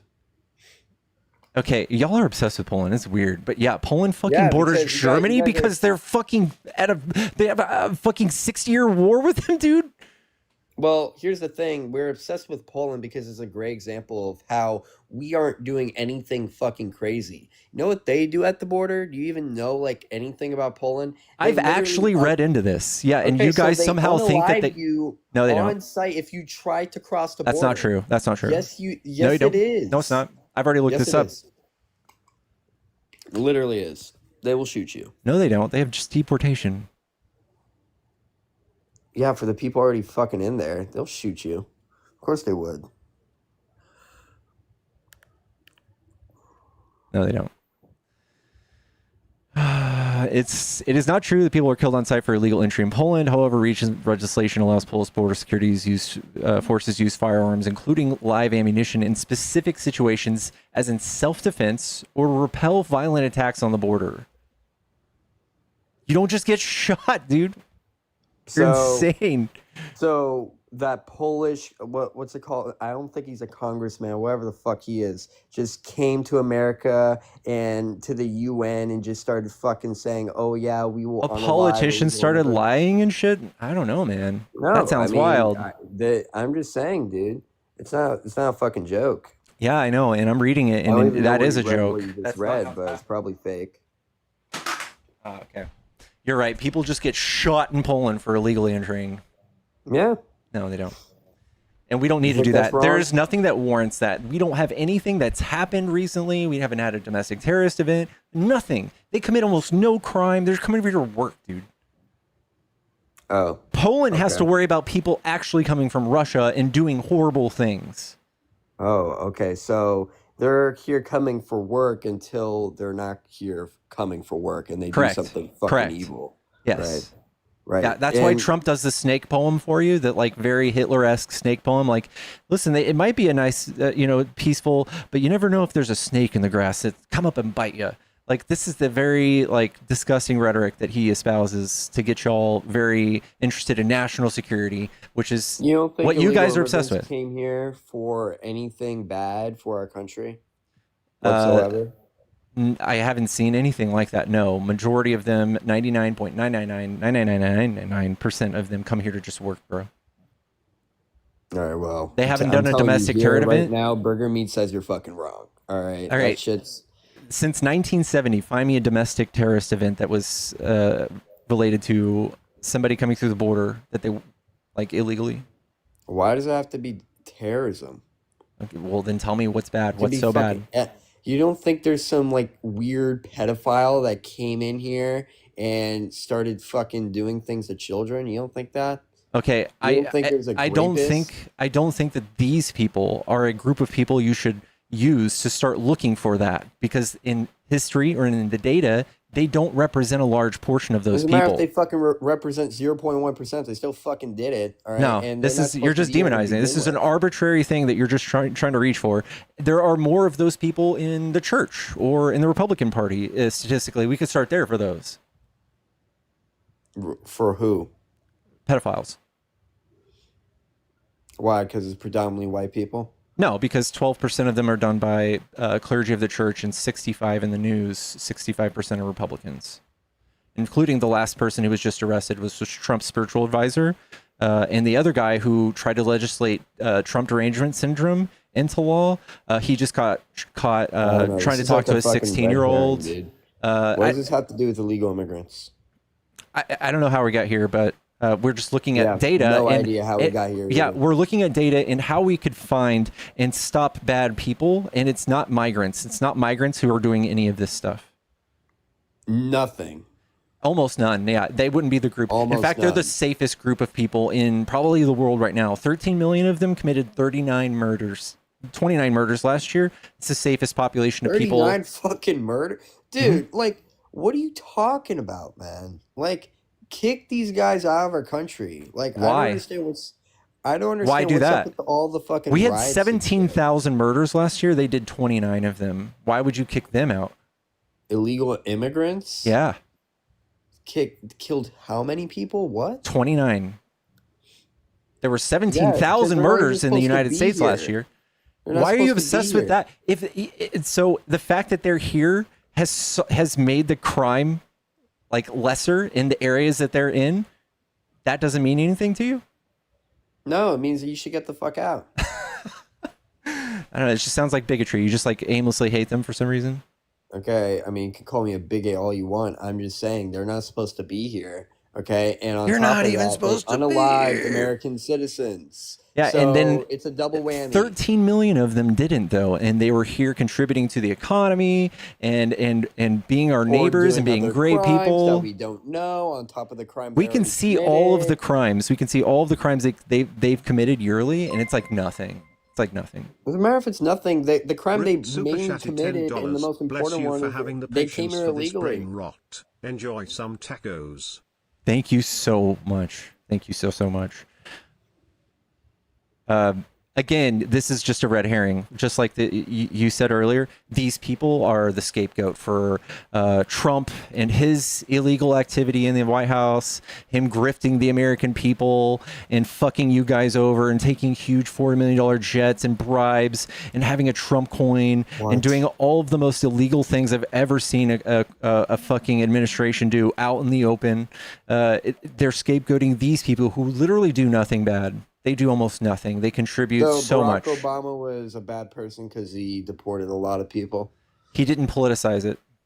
He didn't politicize it, but he still did it. If he came out on camera, and he's like, "Hey, America, I want you all to know that these people are horrible. These are horrible. They're poison blood of the country. They're vermin, and they're rapists, and they're killers. And I'm doing a good job." If he did that, nobody would like Barack Obama. So but that's what Trump does. Why did he? He's literally just enforcing the law. They should stay here. He's literally just he's enforcing the law. We had a bunch of... Yeah. That's what Donald Trump is doing. He's not. What's on his mind. No, Trump is politicizing it. We already did all of this. He is nobody to find. We did more deportations than he did this year, month by month. We did way more. Your only problem is that he's saying what's on his mind in front of... And he's spending a fucking fortune. And he's doing horrible things. Yes, he's spending a fortune. He's doing the same fucking things as Barack Obama. No, he's spending $140 billion on ICE. That's more than any country in existence, their military, besides China. They need it, dude. Now Barack did it. He didn't do it. He didn't need that. He didn't need that, did he? I don't know. He didn't.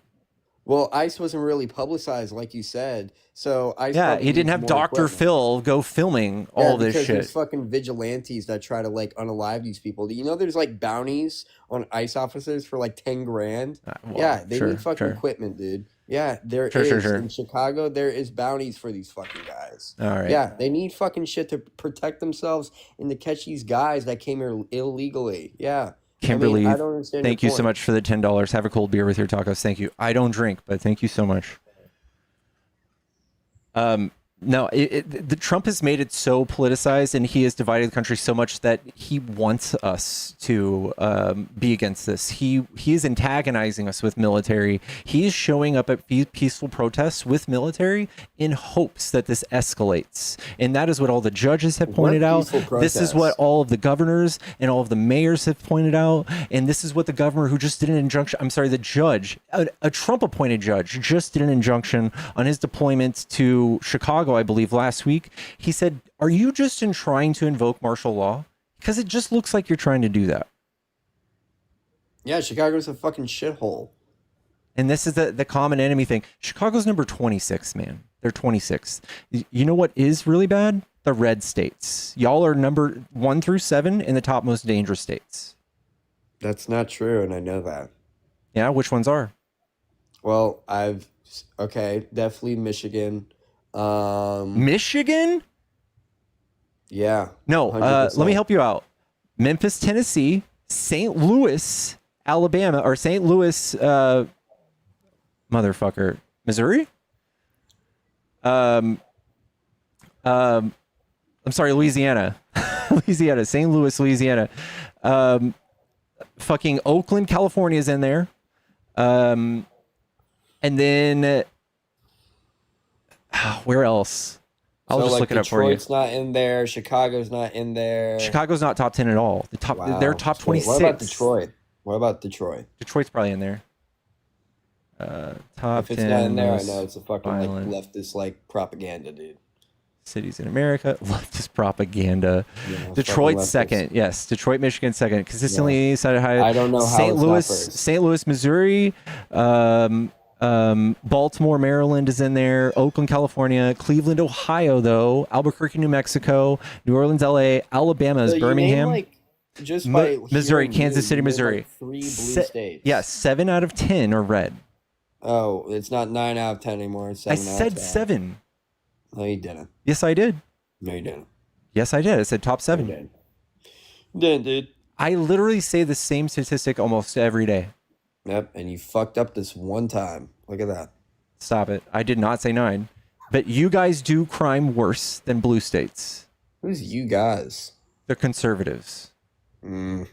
So the cities, are we talking about the states or the cities? Both. You guys you guys can't control a city. You guys fucking can? What does that mean? Yeah, you guys don't do anything good for cities. What does that mean? Wait, so you're saying Chicago's fine, Detroit's fine? Yeah, tell me, what is the thing that what do Republicans do? San Francisco's fine. What do Republicans do that stop crime? What do they do? God. What do Republicans do especially that stop crime? We don't need to. Okay, right. That's what I thought. You guys don't do anything. You just point at people's problems. You don't have any solutions. You're like, look at California's homelessness, and then you guys have no solution for homelessness. You guys would make it so much worse if you were in charge. We don't fucking have a homeless problem. You don't have any problems because you don't have any cities. Okay, so Miami's not a city. Miami's got lots of homeless people. What color is it? And it's not filled with homeless people. It absolutely is. No, it's not. Miami absolutely has homeless people. Who are we comparing it to? Fucking homeless central San Francisco? Absolutely fucking not. 2% over has decreased. January midpoint 70. There was a 74% spike in North Miami-Dade. Shelter population has dropped by 12. That's good. Increased population. Ran by Republicans. Is Miami actually blue or red? Is Miami blue or red? It's red. Sorry, dude. We just do it fucking better, man. You guys defund everything. You guys don't actually do anything that solves homelessness, right? Like, so you might take credit. They're fucking decreasing, dude. How did they do that? They're getting houses. They're getting apartments. They're off the streets, dude. You know, they're getting houses. You guys think you're legislating those programs in? Bro. You think you're legislating those things in, or is it us? Who's us? Left versus right. Do they fund fucking programs for homelessness? I'll tell you what. Left does nothing to do with homeless people. Absolutely. Yes, we do. We actually do things. We do things. We build we build small homes. that has 0 homeless problems. There's not going to be that. There will never be that. Yeah, exactly. You know fucking why? Because you guys can't do anything, bro. That doesn't mean that. Shithole. No, every blue city has a homeless problem. Your approach is to do nothing, and our approach is to do something.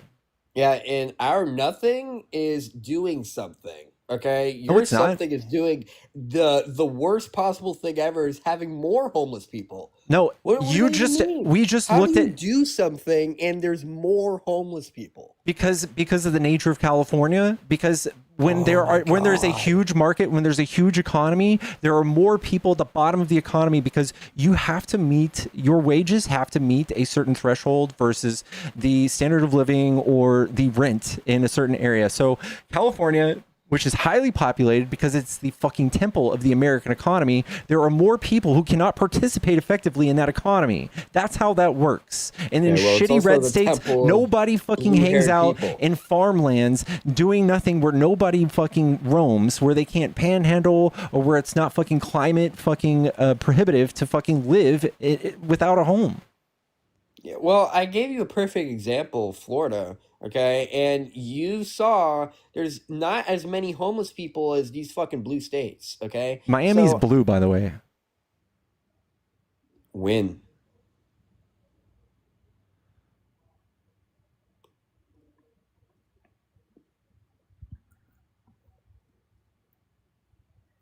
It's red this election, dude. I don't know where you're getting that from.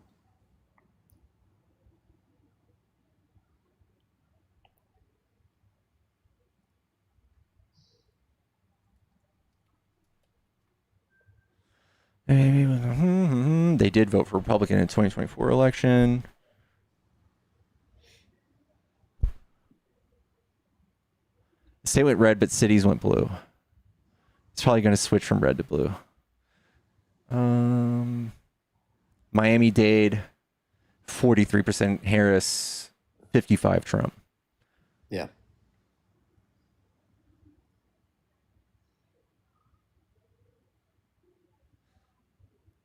I wonder what the actual mayor is, though. The mayor is Republican.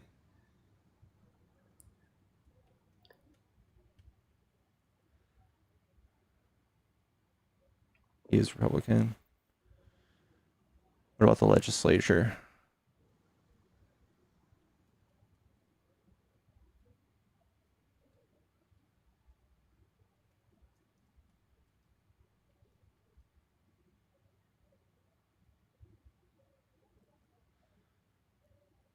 Republican.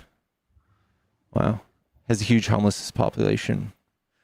Does Florida has a huge homeless population? Yeah. I'd say like maybe Tampa has a huge homeless population. Lack of affordable housing, high rent. Does Tampa have a Democrat mayor? Can you check that out? Homelessness among Florida families increased 28% for the last 3 years. Can you check out about Tampa? I'm guessing they are blue. I don't know. I'm just asking. I want to see if they are blue or not, because I'm pretty sure they have a homeless problem.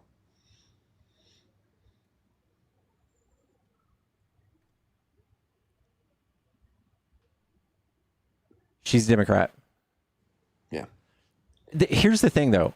You're just doing correlation, right? You're just looking, oh, look, a Democrat's in charge and there's homeless people. What you need to substantiate is what Republicans actually do to stop homelessness. You guys neglect them and it makes it worse. You guys defund programs that help these people, that stop them from flooding our hospitals and our prisons, that cost us even more money. It is stupid not to help these people. We defund your shit and you get your fucking ass off the concrete and you do something. That doesn't do that. That's not what happens. Yeah, that's exactly what's happening. That does not happen. That is not what happens. Of course it does. You just say we're defunding shit. So now, okay, well, I don't have the Democrats on my ass, patting my ass 24/7. I'm actually going to do something, get a job, get a house, start a family, things like that. That's not how that works. When we've seen that social programs in blue states are more effective than red states. So every single state that does these programs that you complain are in drain society also pay your bills.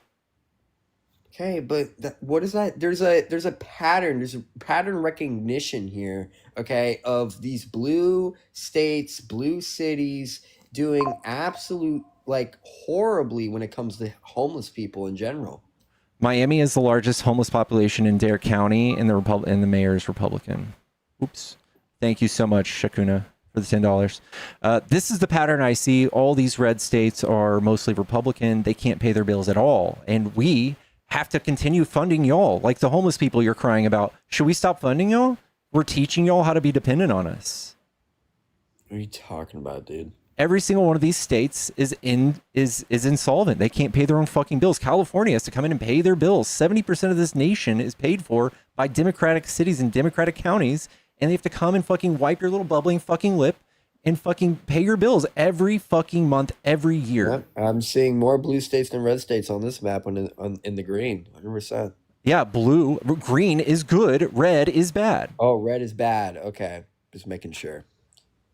Yeah, Florida's good. Yeah, barely. Where's the meter on that? Just fucking Texas just went under. About? And listen, when Trump just defunded the DOE, which was 20% of the Texas budget for education, and same thing with Florida, they absolutely are about to flip red. Dude, Florida's always going to be red, okay? That was just a one-time thing from the past couple years where people dyed their hair blue and voted blue. All right, so that shit's never coming back. All right, I'm pretty sure Democrats as a whole are not going to succeed for a very long time. Why do you say that? Why do people always say that? What makes you guys won by 1.7%, and most of y'all have come out and said, I can't. You guys are so ashamed to like Trump. A lot of people come up on my platform and disown Trump after he's cut them and fired them from the government, or did all these crazy fucking tariffs, or designated. I won't like him too if I'm not doing my job and he fucking cuts me. But again, the whole thing about, the culture wars and all the fucking violence you guys do.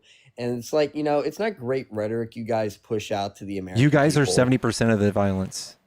Where do you even get that stat from? Look at the fucking riots, dude. Yeah, I know. We just get the stats from the people who give us the stats. Yeah, just like, spitting on, government officials, just like horrible things. And it's not, especially the culture wars. People can say whatever they want. You guys are obsessed with you guys are the culture wars. Absolutely, because it's more important than you think. People pushing out fucking rhetoric that is so stupid. And if you just had a little bit great replacement theory sense, that is like, it's like you wouldn't be a Democrat if you had a little bit of common sense. I don't know what that means, but you guys are the ones who are doing all the violence, and that's what all the data says. Yeah, I mean, here, what about this? I'll grant you that. I will grant you that we do 99% of the violence. But, here's the thing. Culture wars is a big fucking problem, and that's the exact reason why my generation is not going to vote fucking Democrat. The generation before is not going to vote Democrat. All that, because you guys don't even know what the fuck common sense is. Okay? It's just bad. It's bad. Just a little bit of tips from, Gen Z here. But, that's we don't know what common sense is. Okay. And I bet you, I'll tell you what, people my age, that's why they fucking voted Republicans, because saying shit like biological males can play in women's sports is like fucking absurd. This is where they got you. They spent $200 million preaching to you guys this was such a big issue, and there were 10 of these people in college athletes. It's one. Yes, it does. Yes, it does. You guys were fooled. This is so silly. You guys were fooled. This is not the issue you think it is. They othered these people to get you radicalized. Don't you see? If a fucking entire political party thinks that is okay, why would I even when did we do that? When did we do that? Why would I even vote for a when did we do that? You guys just gaslit us with this. We didn't do anything. What do you mean you didn't do anything? When did we inject these people into your sports? What law did we pass? What are you talking about? When did we do this to you, man? It doesn't matter what you did. Literally, you support it. You support we it. support Your trans people's rights. Support it. When did they do that? I don't want to Who vote said for that? Something. Give me one instance where a government official supported this. The governor of Maine. Okay, and when did we run on this? And AOC. AOC ran on this? No. I'm not saying that. Trump ran on this. Ted Cruz ran on this. I'm not saying Kamala ran on it, nothing. But y'all ran on this. We didn't run on this. You know what I would say? You guys are the Kamala Harris, AOC. All those fucking people are catalysts for these culture wars. Okay, so guess what? How so? What did they say? They don't have to say anything. Their support. I'll tell you what. I'll be straight up with you. They just did nothing. Their supporters are all they need to be a catalyst, because guess what? They're definitely going to put in imagine Kamala Harris becomes president. You don't think she's going to put any positive policies on the trans Inclusion Act, whatever the fuck? You don't think she's ever going to do that if she ever to become president? Of course she fucking is. You know why? Because all of her little supporters support that shit. Okay. And of course, what I think a president does is she has to appeal her fucking She's literally never even talked about it. Appeal the government. Trump gave you a problem that didn't even exist, and he solved it for you. And very proud of you. No, what he did is point out the fucking lunacy on the other side. It's like these people think that's okay. This is exactly what. This is exactly no. This just makes no sense. Like, we did nothing. You're like, these people are coming after your children. We're like, what? No, we're not. You're like, oh yeah, they are. Like, what people? The fuck? You guys think we're coming after your kids? The LGBTQ community is coming after your kids? Think we're in your classrooms and all this stuff? I don't necessarily think that. He said that they're coming home from school with transgender surgeries. Well, there's definitely some lunatic teachers out there that, spread some sort of information, doesn't matter what side it is. Yeah, but, and there's a lot more on your side that do crazy things that diddle little kids. What, like spread the Bible? What yes, that shit is crazy. Mm-hmm. I don't necessarily disagree with that. I don't think any teacher should be doing any of that shit. Well, your side is literally doing that and injecting into schools with law. Your side's doing that. Having scriptures on the wall? No, having the Trump Bible in the classroom. Where? I've Oklahoma. Heard this. Where is this? Oklahoma. What schools? The superintendent from Oklahoma, Ryan Walters, actually just stepped down because he's such a piece of shit and he got caught watching fucking pornography. But he tried to S Trump's D. Have anymore, does he? Yeah, it's fucked up, dude. I don't agree with that shit. I don't agree with any type of thing like that. I don't agree if you fucking say to any children about any religious or fucking, LGBTQ shit. I don't agree with that. Yeah, none of us are doing that. None of us are using the law to inject that into schools. Y'all are doing that. Y'all are gaslighting one side into saying we're doing it and justifying y'all doing it. Okay. I'm saying that there's definitely some teacher out there during the Biden administration that had a little LGBTQ flag in the fucking classroom. Okay. For you to say that didn't happen is okay. And what's wrong with having a fucking flag in the classroom? Sure. So I'll go through the fucking example right now. A kid asks, "Oh, what is that flag?" And then the teacher, that is some pansexual, blue-haired person, is like, "Oh, hey, that's my flag. It's called the LGBTQ flag. It represents the gays, the lesbians, all these people." And then, I just don't want my future kids to learn about that shit until... You don't want your kids to learn about the existence of type of people that exist? By somebody else? No. Oh, well, that's why we have bigotry, right? So when we just leave it up to the parents, we just see a bunch of racist people come out into society. And when we teach them at an early age, we can't just trust parents to do this because it doesn't happen. So we say, hey, these types of people exist. If you see them in the real world, don't freak out. It's normal. Just like we do with straight people all the time. Right. So kids nowadays, and when I went to school, are taught respect. Okay. And I'm pretty sure respect goes for everybody. I don't see why we have to include or this is how you do that. Pansexual people and be like, hey, if you see this person that has sex with men and they're a man, okay, you have to respect them. I don't see why we have to point that out. Nobody talks about sex. Respect everybody. We don't have to talk about sex. We can just say, hey, you know how like you have a mommy and a daddy? Well, your friend at the same table that you share a table with, he has a mommy and a mommy, and that's normal. And that's cool. Why is a teacher even saying that shit? Because it comes up, family structures come up, especially like in elementary school. I really don't see any scenario I've grown up with. I don't see. You've never drawn your family tree?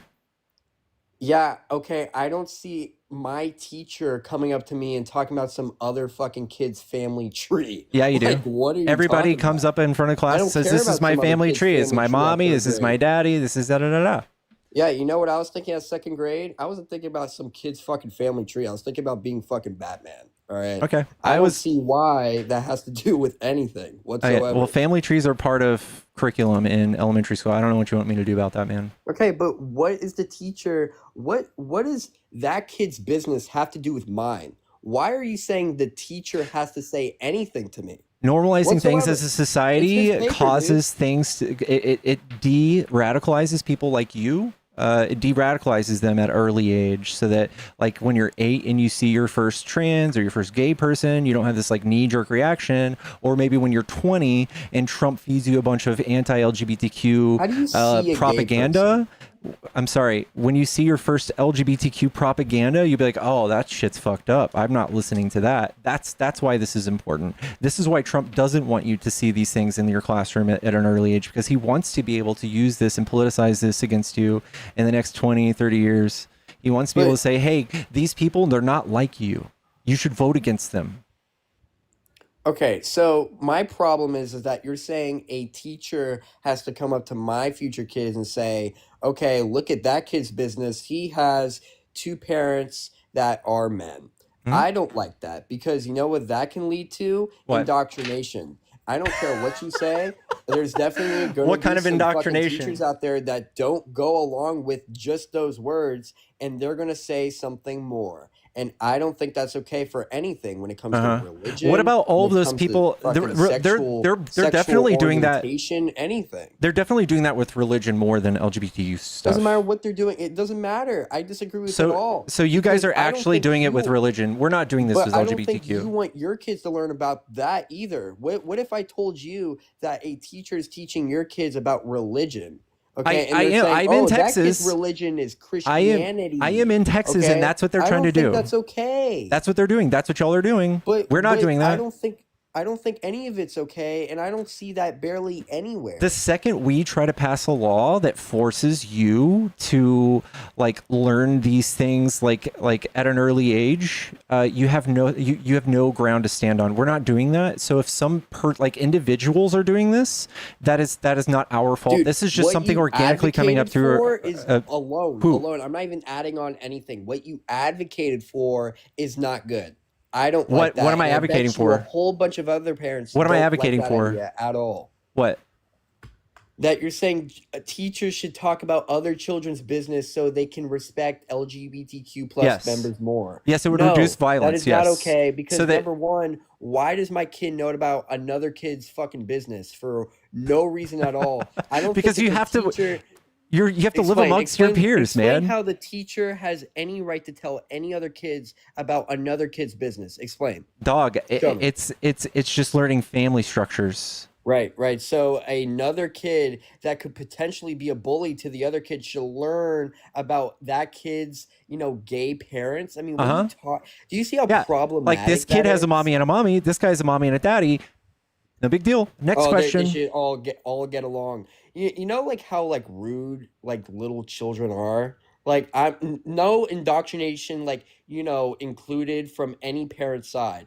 Do you understand? Kids are very straightforward. So as soon as they learn that shit, you know what that kid's gonna go and say to the kid with the gay fucking parents? It's gonna be like, "Oh, you're a little gay boy. Oh, that's problematic." All right, that's problematic. No, they're not going to say that. They're not going to know to say that. Oh, the right's indoctrinating. No, that's not what they're going to know to say. They're not going to say anything. They're going to say, "Oh, this is normal," and it would be just as weird as hearing. It'd be just as weird as hearing say, "Look at this guy's straight parents." Like, you know how that's not an insult and how not alarming that is. It's not an insult. It would be just like hearing that in the next generation of kids, they won't be calling each other gay as an insult. They'd just be like, yeah, that's weird. Why would you call me that? Yeah, I don't know about that, but you still haven't explained why it's okay for a teacher to do that. And I understand why, because it's fucked up. And, you know, I don't think any teacher should be teaching any other kid's business whatsoever. You can't tell me why it's wrong. You're just like saying it's their business. Like, why is it wrong? There, how's it harmful? Yeah, that's fucked up. What's fucked up about it? I wouldn't want my business out there. And every kid, I could literally, the first thing I think of when I think of a kid's drawing is like their mommy and daddy stick figure. Like, it's literally what every kid wants to share with everybody. You have to do with that. It's what every kid wants to share with everybody. It's the only thing on their mind at a certain point. You're assuming they're going to share it with everybody. Yes. No. Yes. What? No, there's nowhere in that assignment where it says, "Oh yeah, share with fucking everybody you know." No. Like what? What's the harm in telling people about what your parent structure is? They're going to share it. What's the harm about knowing about? Is going to tell their like business. What's the harm in knowing your peers' parent structure? What's the harm? Like, what could potentially come from that? Teacher, that's fucked up. How is it fucked up? Because why is a random person that doesn't even know their family talking about their family? How is that harmful? You're just like saying it in this tone that implies it's dangerous. It can lead to fucking people that are fucked up and indoctrinate children and make that conversation longer. That's why I don't like it for anything it doesn't. It's not. Family should talk about. Guest is telling himself, "Thank you for the $10, Liz." He knows his kids will be bullies because that's what he wants. I'm sorry. Is that not obvious? Have you not grown up with children that use gay jokes all the time?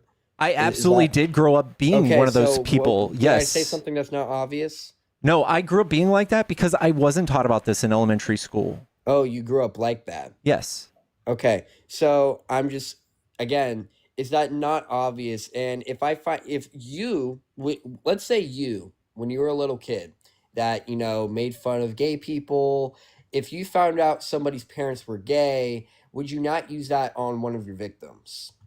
Back in the 90s, I definitely would have used that, and we're trying to weed that out right now. Right? Like back in the 60s or whatever, before we did desegregation, like even before the 60s, before we did that, it was absolutely just crazy to think that the government would have to come and like force the injection of different type of people and make sure that you guys fucking cope with it. And that's what we had to do back then, and that's what we're gonna have to do now. You guys are just gonna have to cope with the fact that these gay people and these LGBTQ people, they live amongst us. They're not going anywhere, and the faster you can accept that and swallow that fucking pill, the better and more graceful this will be, man. So you're saying if a teacher tells a child that could potentially be a bully to this other child that this kid's parents are gay, he's not going to say anything. They wouldn't know to be a bully about it. They would learn the bullying part. They would learn the bullying part from you. The teacher doesn't have any right to be in that other kid's business and telling other children. They wouldn't learn the bullying part. They would learn that from you, but they wouldn't learn the bullying part from the teacher. Learn it from who? Like, what am I, fucking God? What you're othering. Yeah, you're othering people. Burger meat? What are you saying? Yeah, like, so if a kid right now is hearing you talk about these people, this type of family structure as so significantly like other from the norm, you absolutely are creating bigotry in this child's mind. But like, if anybody watching, or if you had a child in proximity of this conversation, you absolutely are indoctrinating them with horrible ideas. Okay. I'm pretty sure a third grader or second grader or first grader can tell that gay parents are out of the norm. No, they can't. I don't need to say no, that. They cannot. No, they can. I knew it. And I was right with you, dude. I was saying gay jokes left and right when I was in third grade. Okay. I knew that shit was not out of the norm. All right. But I'm just saying, kids are smarter than you think, and they can teach themselves how to fucking be bitches, okay? So not just that you're creating a problem with kids itself, but you're also saying that teachers, it's okay for them to be in other kids' business. Okay? You're saying like it's so invasive to ask kids what their family structure is. No, it's not. Because if I was a kid and I did some assignment, the other kids... I have never seen a parent come home... Have you ever seen a parent like come to a school and be like, "What is this?" And it's like the kid's drawing a family, like, "What are you asking my kid about his family for?" Like, nobody does that, dude. You're acting like this is so absurd. He doesn't need to know. What is this about? He doesn't need to know. Absolutely this is not the deal you're making it into. Nobody's believing you, man. Nobody he literally doesn't need to know. And I'll tell you what, the gay parents probably don't like that shit either. No, that's not true. Absolutely, That's not true. it is. Absolutely, Listen, it is. okay, I want to ask you. I want to walk through a scenario. Okay, be a kid born in a classroom where there's only white kids, and they've never seen a person who's not white in their life. And their picture books, all people, family structures, they're just all white. And then they come across a person who's not white in their life. Do you think they might have like an adverse reaction or might think differently about that person for the rest of their life? No matter how much you might try to deprogram, you think they might do that? Then what makes you think this is going to be different for gay or trans or lesbian people? That goes against your point because you think a teacher is going to say anything like, "Oh yeah, you shouldn't be mean to this kid." You think that's going to do anything? No, what that I think that just simply having fucking business. No, I think that just having the representation in books and in the classroom and in the curriculum, I think is just fine and harmless, and for some reason just scares bigots. That's not what you said. You said a teacher is telling another kid's business, okay, and saying that kid family structure is not a kid's business. Having gay parents, yes, it is. Just this is going to come up, whether you want it to or not. This is going to come up, whether you want it to or not. Some kid's going to be talking to his classmate. How's some kid's business coming up? Because I don't know. I played house when I was in elementary school, and someone would be like, "All right, I'm the mommy, you're the daddy," and I'd be like, "Well, that's weird. I have two daddies." Okay, that's his fucking business. You see how the kid said it? See how that would come up? Fucking teacher. See how that comes up though? That I would rather that than the teacher spewing nonsense about some other kid's family. Dude, dog, you're making it into an issue. Would you care? Would you care? You have none of this. I feel bad. You have none of this conviction for the normal, like for the homos or for the heterosexual parents. You have no conviction about kids learning about that. Strictly only about LGBTQ couples. Which make up like it's weird. I think it's weird. 25% of our population now. A random kid and it's a quarter. My parents are heterosexual. I think that's pretty fucking weird. We're not teaching them those words. We're just saying mommy, daddy, daddy. That's all we're teaching them. And it's like it's literally just a 3-second conversation. They learn pretty fast. I think it's very weird both ways. Heterosexual, homosexual, it doesn't matter. I don't see why that's any kid's business, any parent's business. I don't see at all why that's even being said by you can do this thing where you shelter your kid, and I'll do this thing where liberals or progressives do this thing where they just teach them everything, and we'll see who does better, all right? Who comes out in the world scared, othering people. What transgenders do to their body. Let's teach them Who's all doing that? That's straw manning. Well, you have to be way more specific because the LGBTQ is a spectrum of people, right? So when we talk about what they are, you have to specifically You're fetishizing them. You're simply only talking about sexualization. The flag represents sexual orientation. Yes, I know. And it also... So when you talk about gay people, what does that mean? The same thing when you talk about straight people, right? That they like men. Yeah, and we're talking about a marginalized group, right? We're talking about a marginalized group historically who have been hurt by your side. And when we talk about that, that's why it stings. That's why you don't like it. It's not because there's sexuality. It's because we have to point out that if you are this way, we accept you. Okay. So you think that straight people are teaching kids to be straight? That's kind of what I'm getting from this. Yes, they're indoctrinating to say that this is the one type that is normal. This is what is mostly happening, and anything else, we don't even talk about that. That's weird. You're fetishizing it too. Okay, well, when I was a kid, I had a class in 5th grade, and it was about how humans, reproduce. Okay, and they showed all the parts. Okay, they didn't use the word heterosexual. They just simply stated, okay, this is how you were born, and this is perfect. Penis, this is perfect. Vagina. This is exactly. I don't see that to be a problem at all. This is exactly what. This is perfect. So, you were taught that, and what they didn't teach anybody is how other people have sex, sexual intercourse. Yes, and this is what important. The fuck? Excuse me. Let me finish. And this is important because that is why there was such a huge influx of STDs and all these things in that community, because nobody taught you that if you were, I don't know, gay, you should still use a condom. And this is how you do that. And this is how you do that cleanly. And this is how you do all these other things if you're I was taught of to other use nature. a condom in school as well. That's not a gay There's thing. more than just condoms. There's more than just condoms. There's also things like PrEP. There's also things to do to practice safe sex if you're part of that community that you need to do that are different. It's different. It's different for same-sex couples, okay? That's what I'm saying, and they don't teach that. You think a fifth grader should learn about gay sex, which is not needed for society. It's more of, because because no matter what, some of those fifth graders will be gay, whether you like to think about that or not. So I don't understand. So how much, let's say there was a class of like 20 fifth graders. How much of them are gay, like percentage wise? 25% are on the LGBTQ spectrum. Yes. Okay, so let's say like 10%. Let's say like 25. 25%. All of them are gay in the LGBTQ? Bi, gay, something of that nature, yes. Gay. So it's not just gay. So maybe you can be like bi. A lot more people than you think are bi.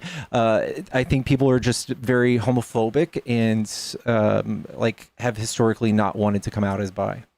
Okay, so like 3 kids out of the 20 are actually part of the community. They might know it. Why do you keep saying two? Know it doesn't matter. 2 to 3. So just because there's maybe, in this hypothetical scenario, 2 kids that are belonging in this, community, we should all learn about gay sex. Yes, because you're framing this in a way that works for you. But here, I'm going to help you out. I'm going to help you out. In a nation of 350 million people, where 25%, meaning like, I don't know, 100 million people almost, is what we're talking about. They need to learn they exist, and that you will see them at a coffee shop or in the street, or you might work with them, and you shouldn't treat them differently. You shouldn't make fun of them and use gay as an insult, because we just recently figured out that was bad, and you guys still persist on using it.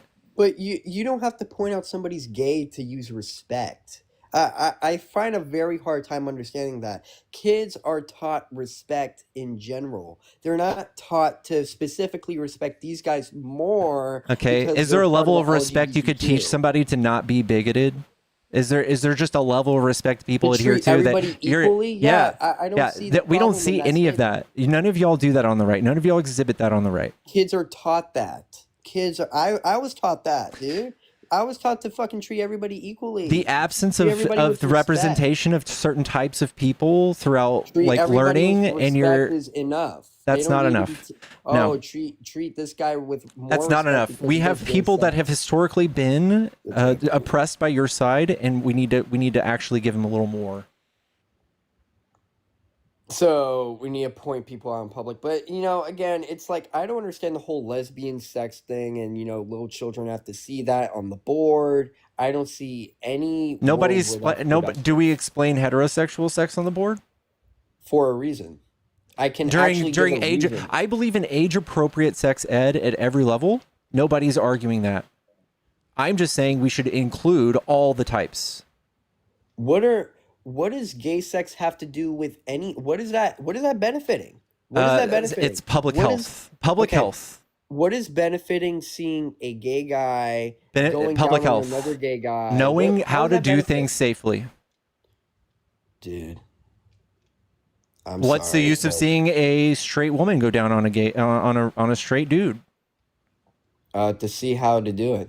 Okay, cool. Then gay people should learn how to do it. Yeah, but there's no benefit in gay sex. There's a benefit in heterosexual. Yeah, they get pleasure out of it.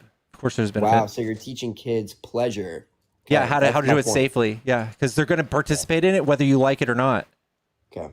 So the reason, why we have sex ed is not because to teach kids about fucking pleasure. No, it's to teach them how to do things safely. Yeah, and you're the one who said you're the one who brought that up. What it's meant for. You're the one who brought it up. They teach how to do fellatio. Do it safely and what it's meant for. The only reason why gay sex, lesbian sex is a thing is pleasure. So you're gonna tell kids, oh, gay people only again. Do it why are they pleasure? Teaching blowjays? Why are they teaching straight blowjays? I never got taught that. Okay, then why are you saying that we teach gay blowjays? I never got taught any of. Okay, then why are you fetishizing it, reaching for fellatio?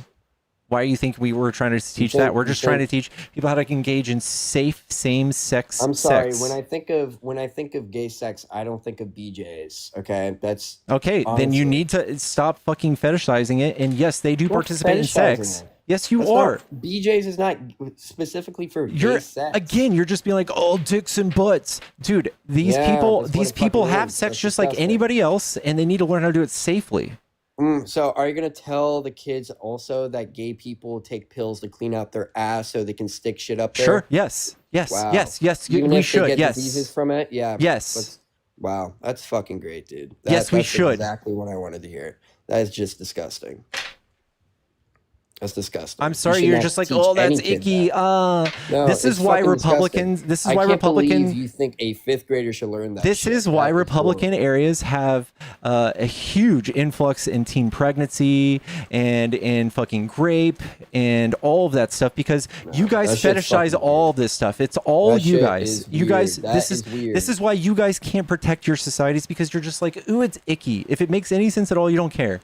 You're just There's like, no icky. sense behind it. The only reason why they do it is because they're attracted to men. There's no sense behind the actual act. They can't. Yes, it is. You can't help yourself. It's human they can't fucking. Do anything other than it's pleasure. Human there's no nature. Sense behind it. There's no reason why we should teach it. There's yes, we should. They're going to do it whether you like it or not. Okay, so you're saying that the way I see it is that if you teach that, you are sexualizing other children because you're not just doing it for societal roles. Nothing. There's a reason why we teach heterosexuality.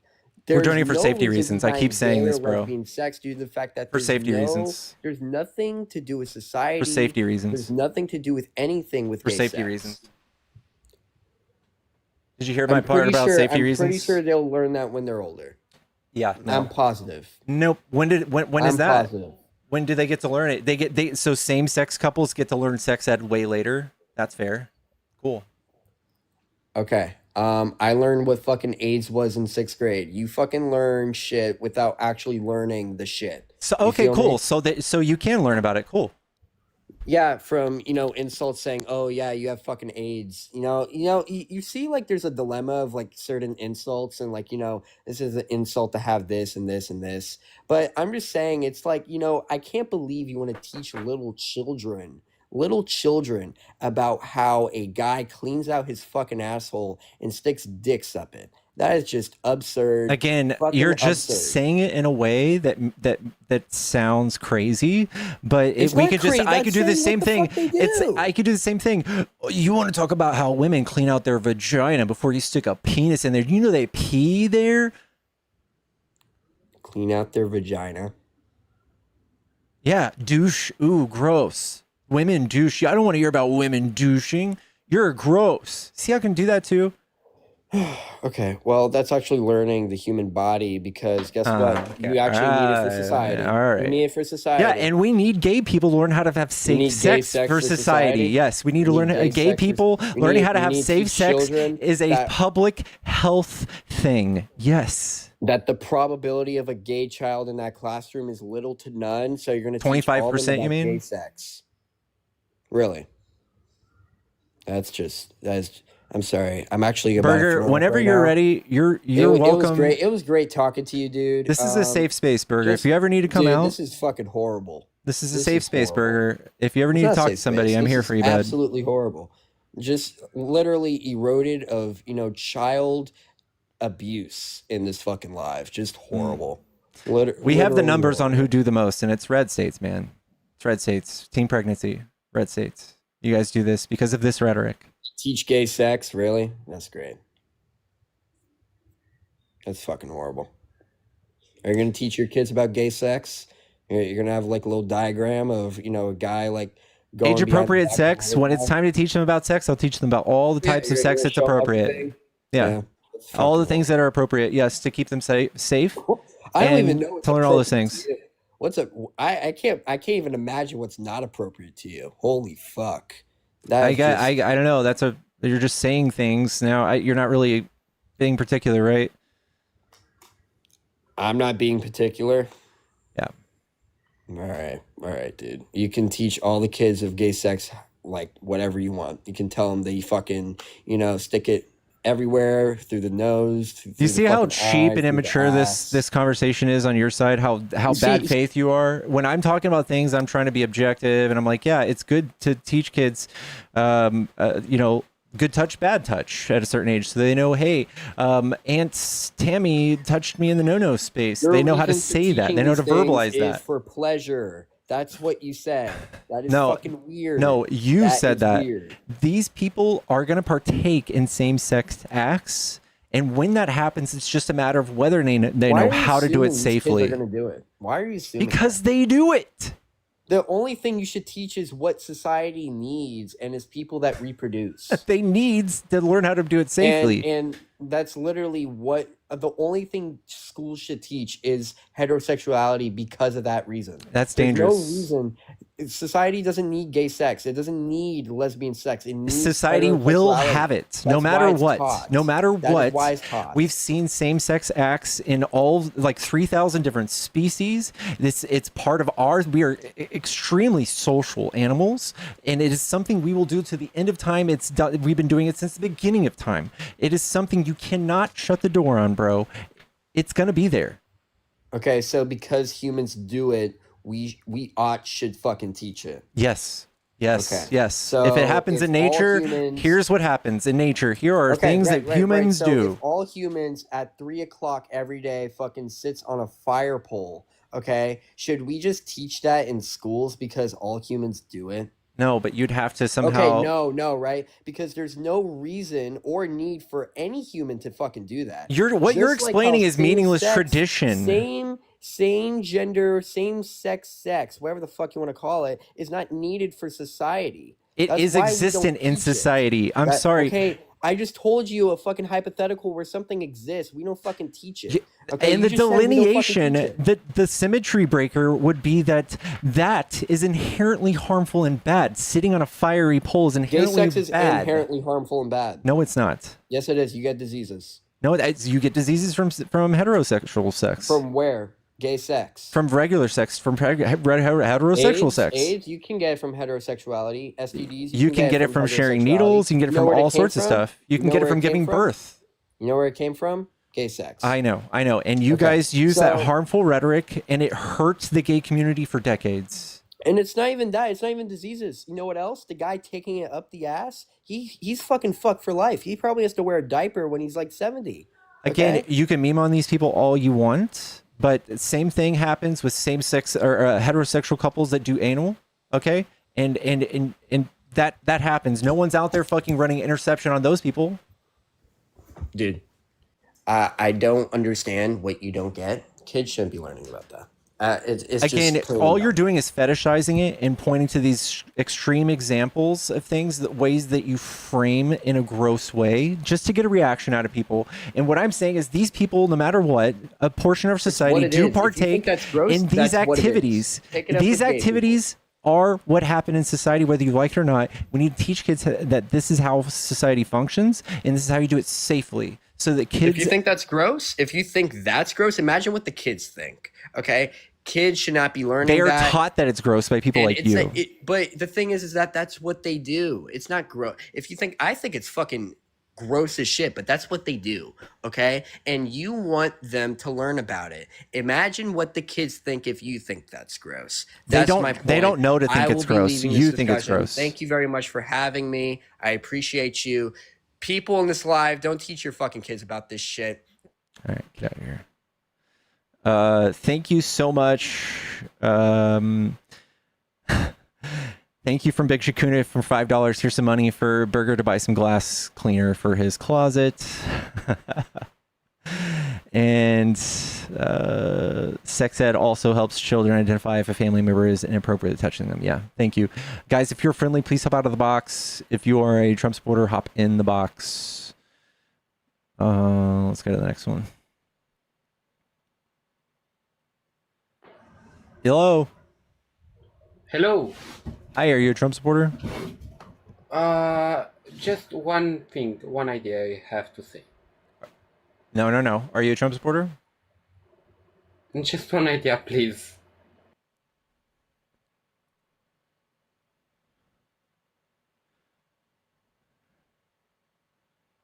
Chat, follow the stream if you enjoy debates. Can you hear me? Yeah, are you a Trump supporter? Yeah, I am. What do you like about Trump? Ooh, how about this peace treaty? You know what? I will give him a W if this works out. We'll see. I think Trump is still very bad for our country. I could see how one would say that, but yeah, I think foreign relations wise, I think he has respect from other people. I can debate that. I can just point to him being laughed at the UN summit and being laughed out of the door by Justin Trudeau and Macron. Him threatening Putin. I think it's because it's more of the fact that he's irrational. I'm not saying it's because he's a man of character. I'm just saying it's because I'm saying because he's crazy. That's why. Well, not only that, but he also is just like, he doesn't really hold up on his threats. Putin has walked right past all of his deadlines. They didn't give a fuck.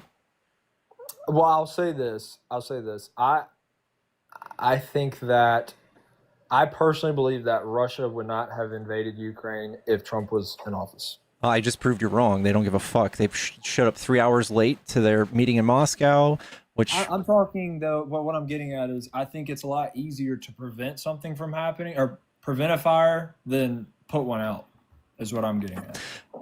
I think you're just, like, trying to get as much benefit from the doubt as possible. I don't think there's any way to prove that to be right or wrong. And again, I don't think anybody really takes Trump seriously.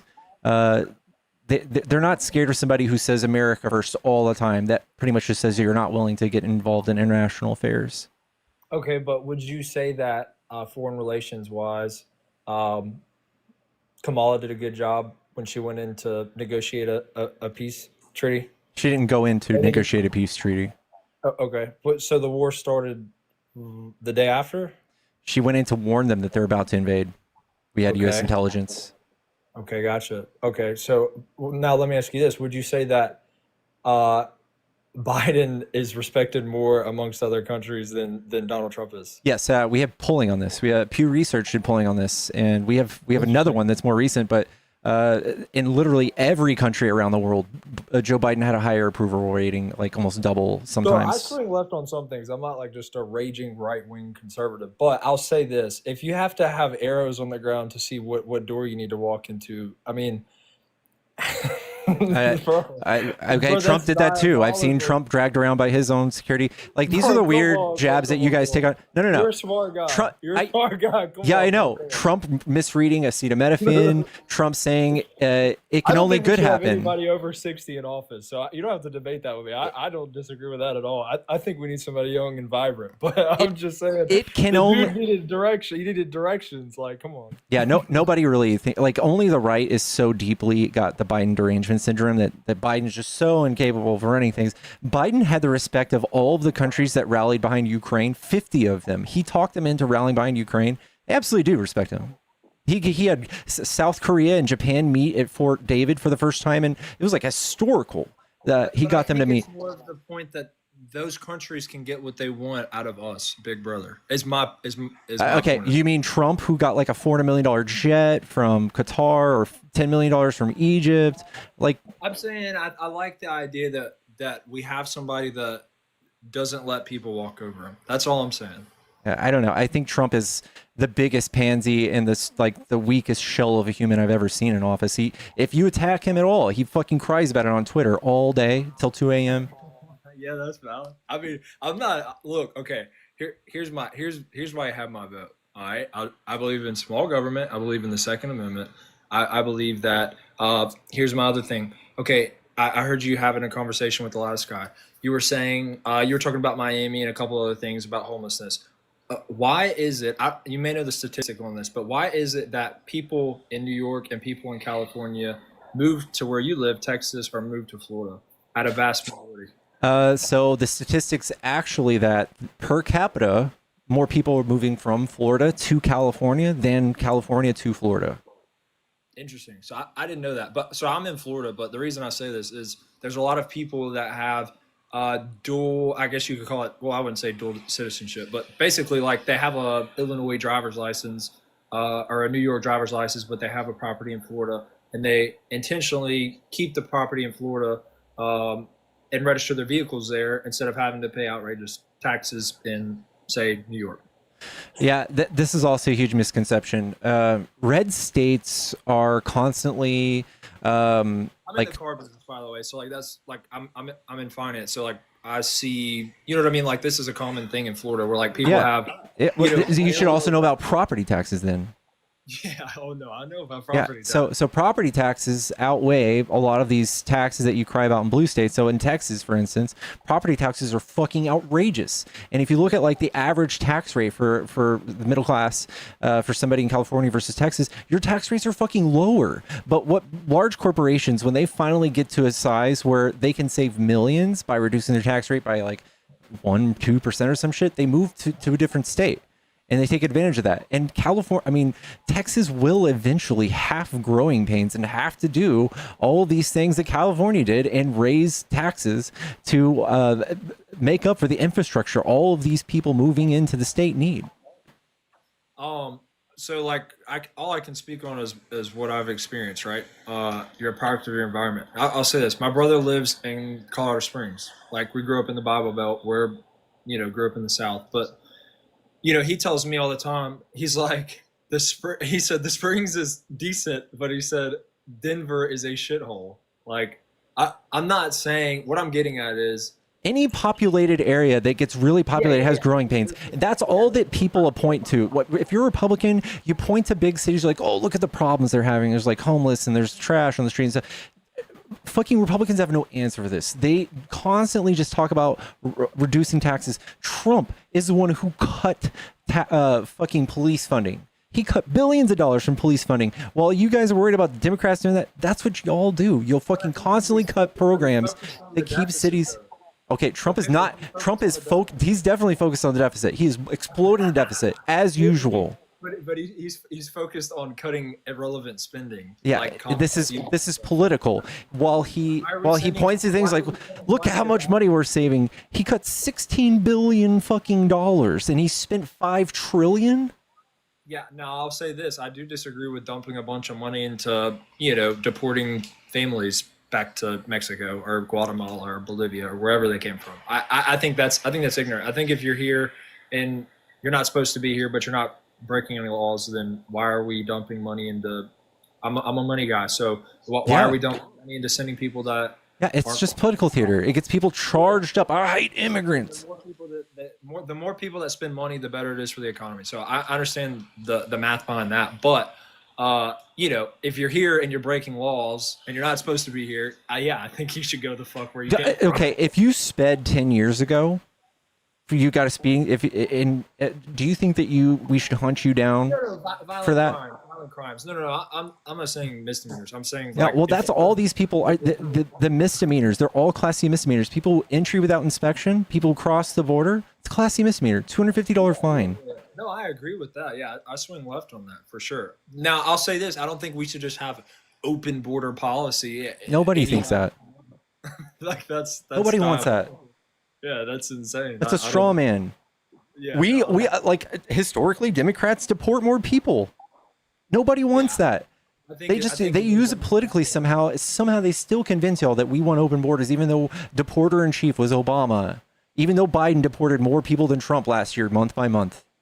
But I do understand the concept that the more immigrants, the more immigrants we have, the more votes you have going blue. That's not true either. How is that true? Because of the policy that helps immigrants that the Democrats have. How would they ever vote for us? What do you mean? They can't vote in federal elections. Okay, but I'm saying that the policies that the left implements helps them, is what I'm saying. The premise of your argument is that they would vote for us. They can't vote. Wait, where did this guy come from? Holy shit, you scared me. Don't deflect. This is Nemo, it's my sidekick. Don't deflect. Whoa. Hold on, buddy. I had a friend that just got deported living in Evanston, Wyoming, and I was about to front him $20,000 for an immigration lawyer for a 50-50 coin flip to sit in a cell for another 6 months. So hold on. That doesn't make you a good person. You voted for that. Okay, that's my homeboy. Like, of course I would have done that for them. I think there's an issue with it. But I'll say this. I would say that I'm not a socialist, and I don't think that we should like just give stuff to people who don't want to work and have six different. Can we go back to that thing that you didn't address? So how is it? So you're saying that you think that Democrats have open border policies because it would benefit the Democrats? Yeah, because you want a quicker pathway to citizenship. Like you want a quicker pathway to citizenship. Do we have that? No, you don't, but you would definitely implement it if you could. How? What do you mean how? I'm asking how. The same way everything gets passed through the three branches of government. Okay. So you're saying that currently all of the things that have been done to quote unquote benefit immigrants don't really matter because they can't vote, right? No, I'm saying that they can't vote, but what I'm saying is if you have an open border policy or something along the lines of that, of course it would benefit them more for our government to be ran blue instead of red. Why? Because of the money, the health care that's given to them on a What money and what health care? What do you mean? What money and what health care? I'm asking you what money and what health care. Ask your blue states. I don't know. No, dude, I'm asking you. You're the one that made that made the claim. You're the expert. Stop laughing because you're nervous. Like, come on. No, I'm not nervous about anything. Okay, cool. Then we're having a nice, relaxed conversation. Come on. So, what money? What health care? I don't know. I know for a fact you don't know? It doesn't matter if you're a citizen or not. If you go to the ER, that they can't refuse you service. Like they okay, so I mean, I could say that we're just giving health care to citizens too, right? Yeah, but those are citizens. So, what do you mean? So, I'm saying that people that aren't citizens are receiving free, like it's costing money, is what I'm saying, and they're not supposed to. What do you mean? You have to pay doctors, you have to pay nurses, you have to pay for medication. Do you think that people are just going to the ER for shits and giggles? No, I don't think so. Like there's a law in place called EMTALA, EMTALA. I think I'm dyslexic. Sorry, whatever. EMTALA. So that thing. That basically doctors are required by law to render care, regardless of anything. And by care, it means stabilize the person. Right. Once they're stable, once they're not going to unalive, then they just, shoo them out the door. So do you think that people are going to the ER for regular checkups or something? I will never pay my ER bill ever. Not even if there's a fire. I don't either, bro. I that's the one thing I don't pay. And that's just okay, cool. So it sounds like you're part of the problem. I mean, yeah, I'm sure I am, but I also get absolutely fucked on federal taxes. I get taxed at 30%. So do immigrants. Yeah, I get taxed. Actually, immigrants get double fucked. I mean, especially undocumented immigrants, because in addition to having to pay taxes via ITINs, I hope you know what that is. You said you were in, was it finance? Yeah, I'm in finance. Yeah. Okay, cool. So they get ITINs. Some of them do get socials because there is a tiny subset of the population that does identity theft, but the most part is going to be ITINs. Okay, so they have to pay taxes through what? Are you saying if they're on a work visa? That too. So they actually get legit socials if they're on a work visa, but I'm talking about ITINs. Yeah. So they get ITINs or socials or whatever. Okay. Yeah. They have to pay into those programs. They have to pay into Social Security, Medicare, Medicaid. They will not ever reap the benefits of that. They have to pay state taxes, they have to pay local taxes, they have to pay federal taxes. They will not reap the benefits of those programs. Well, shit, I won't reap the benefits of Social Security either. Okay, cool. Yeah, me either. But the point is that you're saying that you're getting fucked on federal tax. So are they. But how many of them do you know that don't that get paid under the table? I mean, I'll say this. I grew up playing soccer. The majority of my friends worked on ranches and worked for mom and pop construction companies that paid them under the table or land. All right. I'll help you with that. Okay. You're a mom and pop construction company. Walk me through a scenario of getting paid under the table and how it escapes taxation. So basically, the business can't write them off, and they can't claim that they paid them. Right. And then so what happens? So there's a big transaction that says $5,000 for a farmhand, and what do they tell their accountant? What do they put it under? What do they put in other expenses? They write it off as expenses. No, when you withdraw money to pay somebody, that's not an expense. That is an income. So you are pay. So yeah. Or tax fraud, rather. Yeah, so you're committing tax fraud. What you would say is that's personal income, right? So your personal income would be taxed at like 30%. So you would be paying even more taxes than the migrant would be paying if you paid under the table. Yeah, I mean, I don't know. I would say the vast majority of them. I mean, I work at a Toyota store, and the amount of people that I have that buy cars on work visas or that just have an ID and they can't get a driver's license, or some of them don't even have IDs, but they can't prove their income because it is cash. And I mean, for me personally, I help those people. Even if it is, especially if it's cash, someone's paying taxes on it. If I have literally owned a construction company before. I've also done bookkeeping for 2 other multi-million-dollar construction companies. Yeah. And I have literally had the fear of God put in me. You cannot lie about that stuff. You pull out cash, that is income. Yeah. No, I hear you. The IRS is fucked. Trust me, I know. but I think that yeah, you're saying that somebody pays taxes, but that doesn't mean that they do. So to say that I think we've established that they do. Wait, what? We've established that they do. Because you were presented 2 situations. You were saying that the business owner was going to voluntarily pay more in taxes, which I don't see that happening. No business owner would voluntarily do that, right? That's option 1, okay? Option 2 is they commit tax fraud, which is easily going to be found because of the amounts that we're talking about. Because we're not talking about like, $100, $400, $500. We're talking about thousands of dollars just getting pulled out in cash. That's going to flag. That's going to flag at any major bank. That will immediately flag. Usually what happens is there's somebody who acts as a foreman or is their point of contact for you, and you as a business pay this person through an ITIN or Social Security, and that is the way it's paid. And that person then does something and pulls out money. They have to figure out a way. They're paying taxes for sure on their under the table transactions, but they're doing it in a way that makes sense for everybody, I guess. So let me ask you all this. So what, in a perfect world for both of you, what would you say, your border policy, like what would you want your border policy to be? Let's say you're running for president. What would your border policy be in a perfect world? We need to have the fastest, most efficient way to get people in here who want to be here.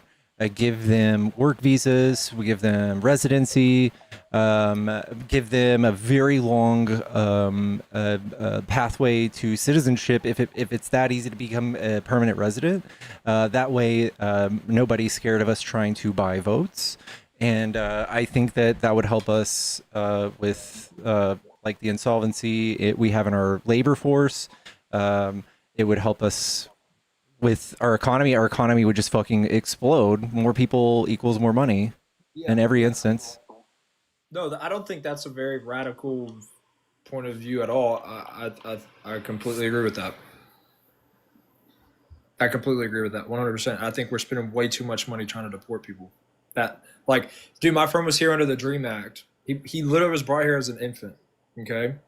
Grew up in elementary school, middle school, high school, as a legal, he was legal.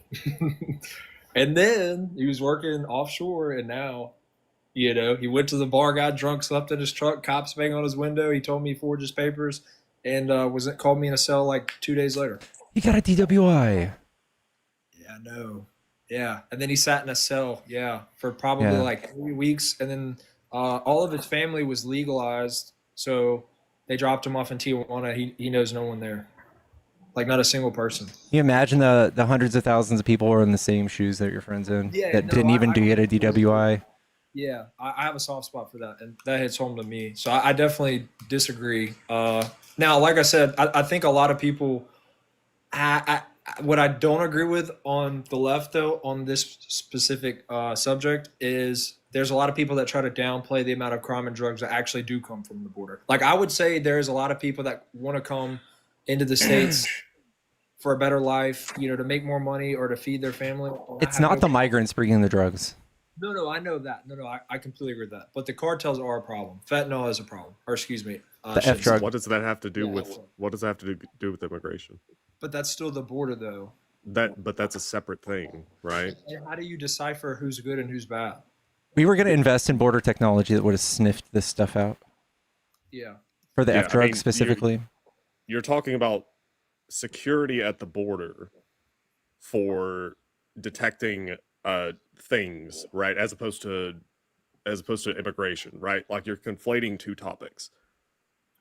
Do they both involve the border? Yes, but immigration's a completely separate thing. 83% of the F drug that came from the south border that was stopped and seized was seized from a U.S. citizen. So we need the technology to sniff it out from people who are legally coming through.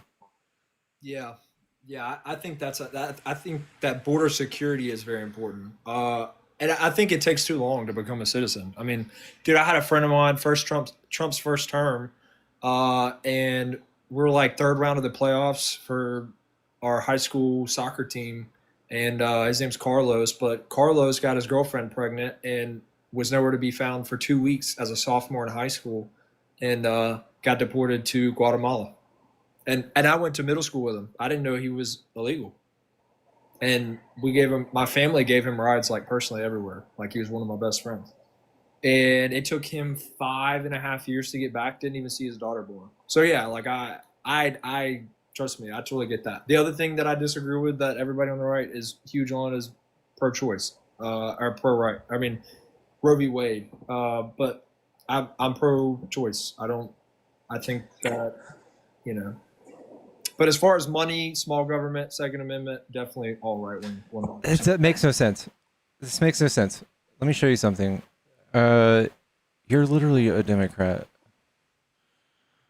But there's not been anybody that's caught my eye, bro. Like I'm just saying, like and also too, I think that the left's extremists and the right's extremists are very different. Like. Yeah, y'all are Nazis and we want to feed and shelter everybody. Whoa. Literally, the extremists on the right are literal Nazis, right? Yeah, literally, right? I can't argue with that. But okay. I also disagree with the fact that like, okay, I heard y'all talk about this with the other guy. Like, I love sports. I don't think men should be in women's sports. Like, that's literally insane. Yeah, but nobody actually thinks you watch women's sports. I do. I love Yeah. This is how the deficit's been treated over the last few presidencies. Okay? Every time it's red, you see how it goes down? You see every time it's blue, it goes fucking up? Wait, you are a Democrat. If you care about the budget, you're just a Democrat. If you care at all about the budget, one iota, you're a Democrat. The Republicans fuck up the budget every time they're in office. They fucking spend so much. They don't write any laws to bring in more money. They only they've pigeonholed themselves into tax cuts. They only want to spend. It's called deficit spending. This is what they do. As soon as Biden came in, reduced the deficit. As soon as he came in, like every time we have to clean it up, dude. There's no such thing as a fiscal conservative. It's the dumbest thing I've ever fucking heard, dude. Okay, but wait, what about like the Doge cuts? Yeah. Like, what about please, let me show you something. Okay. I'm just saying, I feel like it doesn't matter what side you're on. There's going to be dumb spending on stuff. No. How much do you think Doge cut? I don't know. I didn't actually do much research on it. No, ballpark it. What, 150 mil? 150 million? Trump has played more golf than 150 million. I think it's actually 98 million is what we spent on him golfing at this point. Yeah, but what I'm getting at is, I think that there, if you can sit there at both of your chairs and say that there was not illiterate spending from your side, then All right. we're close. We'll walk you through this. Here's Doge. They claim to have saved $165 billion. If you actually add up all the items on their list, it's only $69.3 billion. And if you click through and verify these items, it's only $16 billion. Yeah, but what was the 16 billion going to though? Is my point. 9 of it was USAID.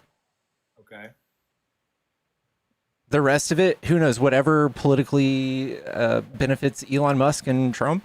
They've made a bunch of cuts to the Consumer Finance Protection Bureau, which was saving us $4 for every dollar we spent. Made a bunch of cuts to the IRS, which was saving us $5 to $9 for every dollar we spent. None of it makes any sense. Yeah. Okay, so I guess my thing is, what kind of left a sour taste in my mouth and why Trump got my vote again. And I know this could be, I understand that, we had a global pandemic and there was other moving factors, variables, but I would say that my 4 years with Trump, just getting out of college, and my 4 years with Biden are drastically different, and Trump's was definitely more positive than Biden's. I think it's hard to benchmark one president versus the other when one had a whole ass pandemic and recovery from. Yeah. I understand that. Yeah, definitely. But I mean, all I can vote on is what I know. You know what I mean? Yeah, I get that. I think Trump spent a lot of money trying to cause a correlation, like a correlative, association with good economy and his presence in office. He didn't do anything that helped the economy. He did a giant tax cut that benefited mostly rich people and that sunset really quickly for individuals. And it exploded the deficit. Huge. He is responsible when that happened for a quarter of the nation's debt. And then he came back in the first 9 months, he is $5 trillion more dollars in.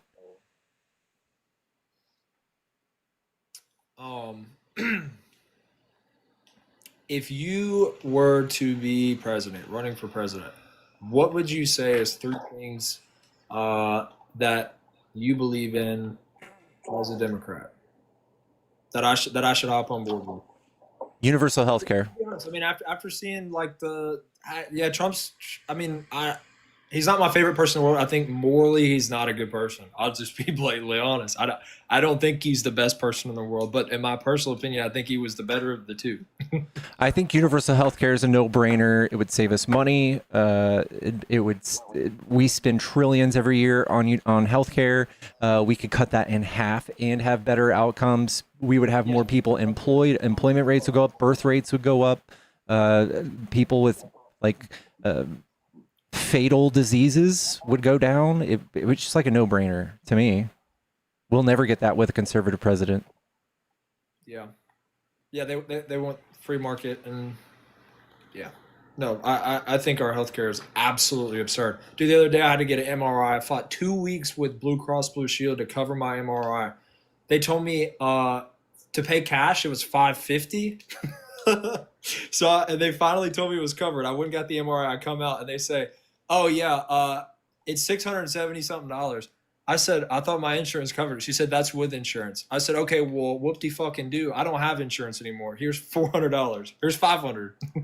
Why is it cheaper for me to fucking not have insurance than it is to have?" Because half of us don't have coverage, and they have to gouge insurance company for the people who do have coverage to make up for the debt of the people who aren't covered. Such a scam. But how do you go about that? How do you have global, universal healthcare? How is that even possible? I can't see how. And what every developed country has it. Yeah, but there's so much greed here, bro. How is that possible? You're telling me there's not greed in every other country? No, there is, but they're also not the biggest economy in the world. Right. They're just the third, fourth, fifth, sixth, seventh largest economies in the world. Yeah, but they're still significantly smaller. Still, bigger bigger should be easier, right? Think of this: you have an insurance group, and your group is 4 people. And what do you think your insurance rate would be versus an insurance group with 100 people or 1,000 people? It would be far more expensive to be on an insurance group with fewer people. So the bargaining power of 350 million people is far better than the bargaining power of whatever Britain has with these pharmaceutical companies or these health providers. Yeah, I mean, it sounds good. I just don't. I would have to see it on paper for like. Bernie did it pretty good. Yeah, I'd have to do more research. How much research have you done? Not much. And specifically, well, I mean, I'm 25, so as far as like real world problems, I'm just now seeing like how the world works. Dude, like I shed a tear. I got paid 10 grand in 4 business days, and I saw how much I brought home, and I had a tear roll down my cheek. Like, I'm like, okay, on paper I made 10. I bring home 5,700. Filing single no dependents. Like, this is insane. It's outrageous. Yeah, but like all of the roads you drive on, all of the school systems in your surrounding area, the reason that you're even educated, drinking clean water in the first place, or can call the fire department or the police when something happens, that's not free, man. Mm-hmm.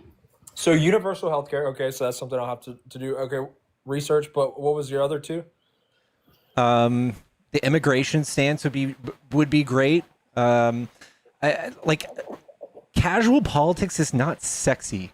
It's not loud. It's not crazy. When Kamala came out, it's like, here's my plan to build a few million houses. Nobody gave a fuck. Trump was talking about people eating cats and dogs.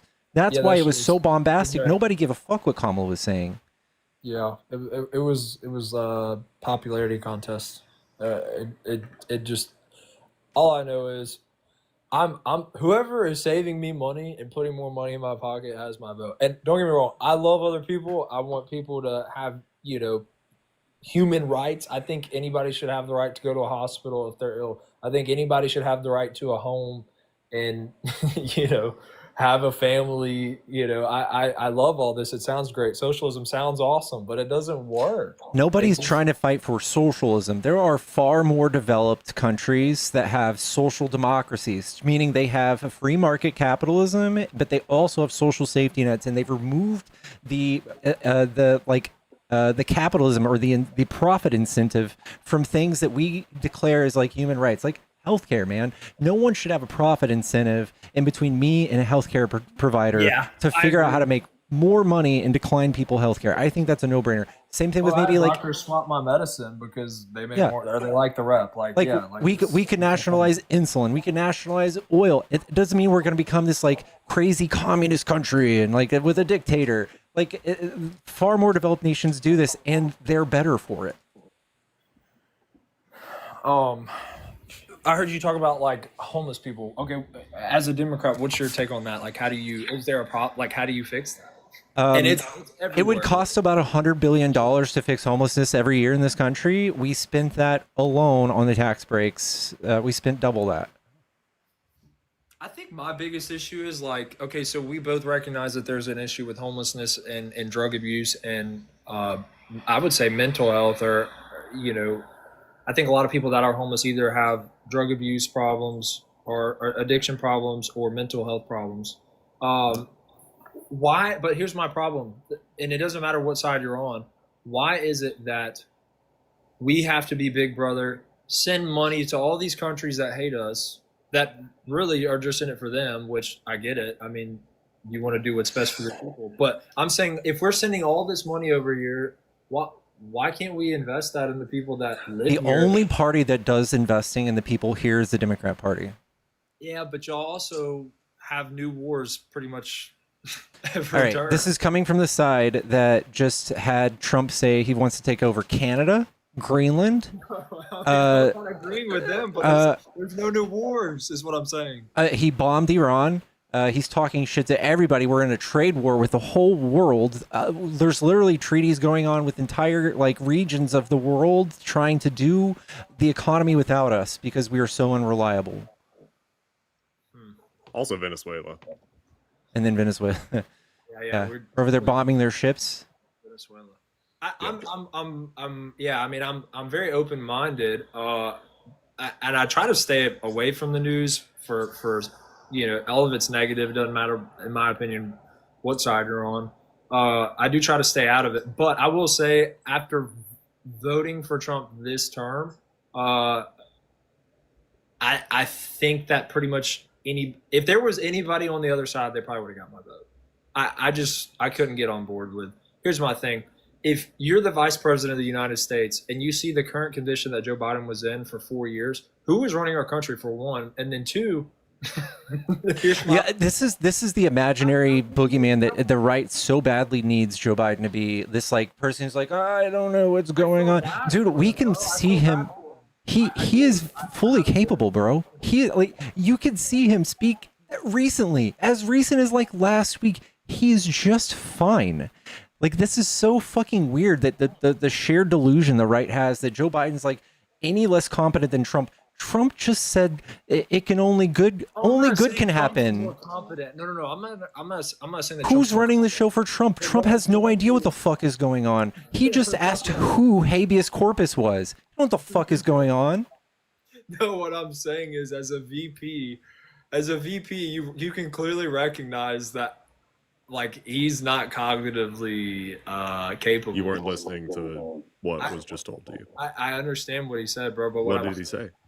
He's saying that Trump isn't cognitive, and I understand what he's saying. But what I'm getting at he also said something else, though. Wait, what was that? He also said something else before he said that. Okay. Well, he said that Biden is cognitively competent. I said. I don't know. Have you heard Donald Trump talk, man? Like, I mean, if you want to sit here and say, yeah, but Biden, JD Vance, the current sitting VP, literally referred to Donald Trump as America's shitler. Like, I mean, I feel like if a sitting vice president views someone as America's shitler and then becomes their vice president, I feel like that's kind of bad, don't you think? Change their mind, though. In the same boat that I might be. I don't know.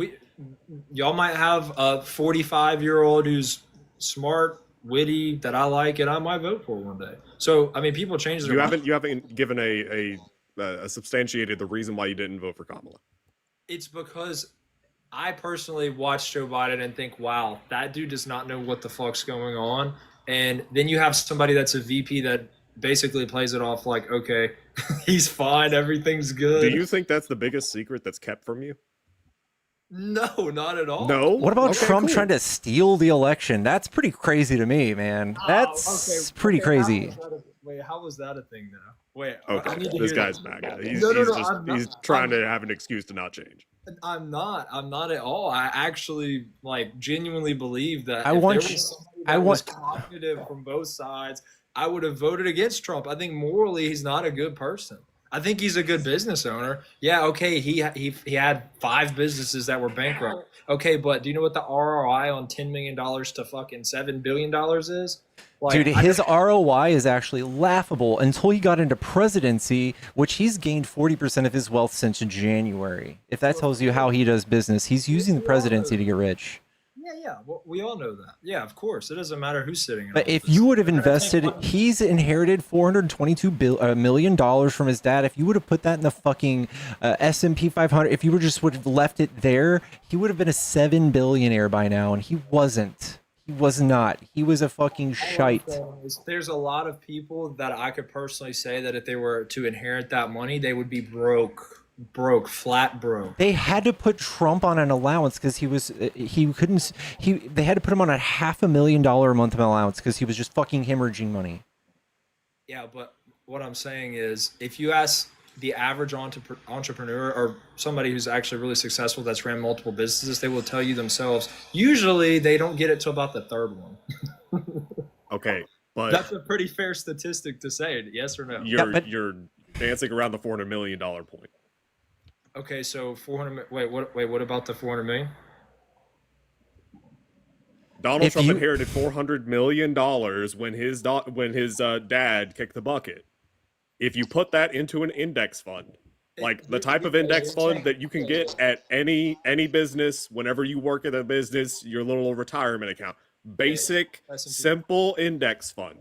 if you put $400 million in there and let it sit there and percolate for 20-something years, then he would have been it makes wealthier sense. than what he is. Well, not since the start of this term, because again, his wealth has tripled since the start of this term, but since last term. Yeah, he's no better than the average, most safest investment that you could make as an American. Yeah, but you still take risk in business. And I also gamble part-time for a living. So, I mean, I understand you have to take risk in business. I think he's a solid businessman, regardless. How? No, he's not. There's no genius behind any of his businesses. He's just a real estate mogul, and he's like one of those people you see on the streets with like the jacket that he opens. He's like, I got watches, I got cologne, I got gold cards. That's what he is. He inherited $400 million, which is a lot of responsibility, a lot of responsibility. It absolutely is, dude. If you gave that to me 5 years ago, I would have spent all of that shit, bro. Like straight up, I'm just keeping it a buck. I would have. You work in finance? Yes, I'm still. You work in finance, and you would have spent $400 million. Yeah, absolutely. I think the average person would somehow find a way to fuck it up. I'm pretty sure the average person would just put it into a high yield savings account. I don't know who your friends are, but I got a lot of dumbass friends. They would have went to Vegas. They would have fucking bought a yacht. They would have bought a bunch of things that depreciate. And then, I mean, how many people do you know that win the lottery and go broke? 3% regret winning the lottery. I learned this the other day. Again, there's nothing that says Trump is a great businessman. He is notorious for like ripping people off, doing shady deals. There's like documentaries on it. There's just testimony of people who got ripped off in like the UAE, that he left and pretty much had slave labor. He was holding their passports and pretty much entrapped them to do labor and finish a project there. And he's also did the same thing with the Trump Tower in New York. He brought a bunch of people from Poland over here and used their undocumented work to build the Trump Tower, and then didn't pay them and said, fuck you, get fucked. This is how he does things. Wait, so y'all said his net worth went up while being in office? Yes, this time around, especially with Dogecoin. If you donate enough, you get a meeting with him in the Oval Office, man. Yeah, that shit is crazy. Okay, but let's talk about something else. Let's talk about how many politicians do you know that are on a $200,000 income and their net worth is over, let's say, 30 million? Senator Rick Scott, Republican. On both sides, though. No. I understand that. Like, it doesn't. My point is, it doesn't matter what side you're on. I'm saying that how many of them are insider trading, right? How many of them there's a whole list of them. It's just called the unusual whales list, man. Look at this is the list. All right, this is 2023. We've got a blue guy on top. I never even heard of him, Brian Higgins, but we've got it both red and blue, all sides. All right, both sides do it. Dude, that shit is literally outrageous to me. Like, that is fucking disgusting to me. You should see what Trump's done. No, I know. Trump's on a $400,000 budget, and he's made billions, way more than anybody else. He's outdone everybody in Congress with one plane. It's a scam. He's got one plane out. It single-handedly is richer than every person in Congress with just that one gift. Yeah, no, it's disgusting. But find me a politician that doesn't do it, though. That's all right. And why'd you bring it up? Trump is the king of this. He's championing this. Yeah, well, I can't argue that. I can't argue it at all. Like, for instance, look at Tucker Carlson's interview with Ted Cruz. I'm not sure if you watched that, but Tucker literally asked him verbatim, "What is AIPAC?" And Ted Cruz starts sweating bullets. Yeah. Okay, Yeah. But like, why'd you bring it up? But because my point is, like, they all do it. So okay, so why would I vote for your side if they all do it? Why would you vote for either side? I mean, that's why would fair. you bring it up? Like, the people who champion it versus, like, we have people on our sides who run grassroots campaigns, AOC, Bernie. We have people like that. And we have your people that, like, get threatened in the open to be defunded by the president if they don't vote in line with him in Congress. I don't mind Bernie. I don't mind some of his stuff, but I mean, AOC is kind of wild. What stuff do you not mind from Bernie? I feel like he's not like extremely radical, but I don't like radical from either side. He's the furthest left politician we have. What? Who do you think is further left than Bernie? I like the student loan stuff, but that's also because I have $94,000 of student loan debt. Okay, who do you think is further left than Bernie? AOC? No. Anyone else? It's literally both of them. They're like Both right of them neck are and further neck, left aren't than they? Bernie. AOC put some wild shit out there. No, she doesn't. I don't know. I don't know. So She's give me just another hot name and other smart. than AOC. I love all people, but what I can't get behind, here's what I personally cannot get behind. The agenda that, like, people trying to tell me that a biological male is not a biological male. To me, that's insane. Nobody argues that. There's no such thing as a biological man, by the way, but biological just means living. And we're the ones who are on the forefront of actually caring about studying this and learning the ins and outs of this. You guys want to water it down to this. There's man and there's woman. I just want to make sure I point out the fact that, like, if somebody says, "Hey, I would like to be called this," I'm going to call them that out of respect, right? Like, I love all people, but the fact that I don't want it in schools, and I heard you guys talk about that earlier. I don't think that Nobody's doing that. I think it would be more normalized, but also I know that kids are very impressionable, right? Kids are very impressionable. Okay. If this was the case, we would have no gay kids because we literally only learn about straight people in school. What do you think, that kids are born gay? Yeah. Yes. Yeah, I'm a full blown devout Christian. I honestly don't know the answer to that. And if I were to say that kids were born gay, then I would be calling, in scripture it says man shall not sleep with man. That's not what it says. I mean, not verbatim, but it does say a man. Not verbatim. What does it say? Basically, it says that homosexuality is a sin. No, it doesn't. No, it doesn't. Okay, so what does it say? Do you want the Greek? Do you want the Greek version?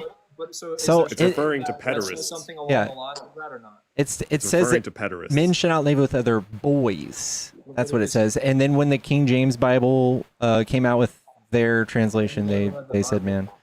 Yeah, I definitely have read the Bible, but my dad's a pastor, so like I grew up thinking that gay was bad. Like, I think that's harmful. I think that is far more harmful than anything you're pointing towards. Yeah, no, I agree. I think it is wrong. And I think that's actually being legislated by politicians, not us, though. Whatever you do in the bedroom is not my business. I still look at you. I look at you by the contents of your character. I don't see color, and it doesn't matter who you like or who you want to do things. Listen, with. I know all of these, saying all of these things sounds good, but like you do have beliefs, deep-rooted beliefs that are affecting your politics, and you're trying to impose them on society by voting a certain way. Yeah, like I said, I guess back to the fact that I didn't see anything that said, wow, that person has my vote. I feel like I voted for somebody that leaned more my direction with my personal beliefs than which parts? Other people. Small government, Second Amendment. Donald Trump is not for small government. Donald Trump is not for the Second Amendment. He's the biggest government I've ever heard of. Small government, then why did he leave Roe v. Wade to the states? Okay, that was a nice excuse, but now he's like taking over entire states with military. Okay, but they need, in my personal opinion, Chicago. So no sovereignty anymore? I'm not saying no sovereignty, but I'm saying that there are a lot of states that have high crime rates that need help. Got it. So you're for big government. No, I'm not. That's big government. Okay, but tell me this. Tell me the per capita murder rate in Oakland, Chicago, New York, literally any of the big cities. Let's look at these graphs. All right, violent crimes per 100,000 people. This is a graph from 93 to 2022. You see how it just fucking nosedives into the ground? We are historically at like the lowest crime rates in U.S. history. Why are we needing the military now? Wait. I'm sorry, bro. I was reading a comment. I'm sorry. Please say that again. We are at the lowest crime rates in U.S. history. Why do we need the military right now?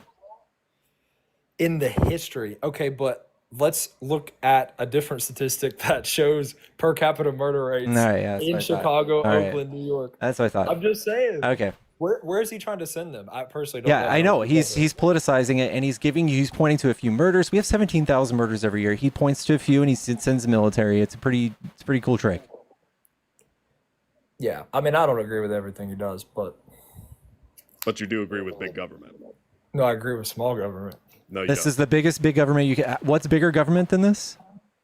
That's fair. I don't know. I Okay, guess so I don't you agree with that. big government then? I think if he's trying to stop, crazy riots and burning of buildings and murders, There are riots and burning of and buildings. the blue states are intentionally not accepting his help. In history, when authoritarian regimes take over a country, what do you think they tell their people before they do the military takeover? What do you think they do? What do you think they say? I don't know.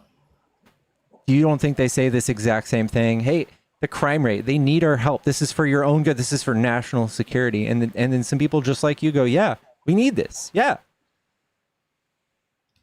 You think it plays out any different at all? I'm sure that's probably how it starts. Yeah.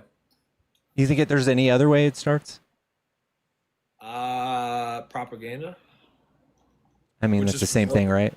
Yeah, I mean, it's from both sides, but yeah, definitely. I don't think you. I don't think I don't think he's doing that. I don't think that he's going to be a dictator. I think there would be a civil war before that happened. I think you would love that.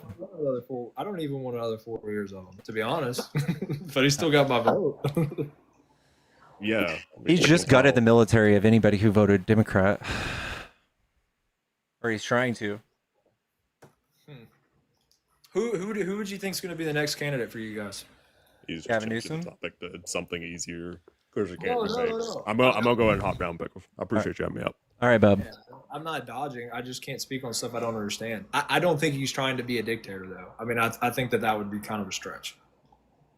Oh. What would that look like if he was trying to be a dictator?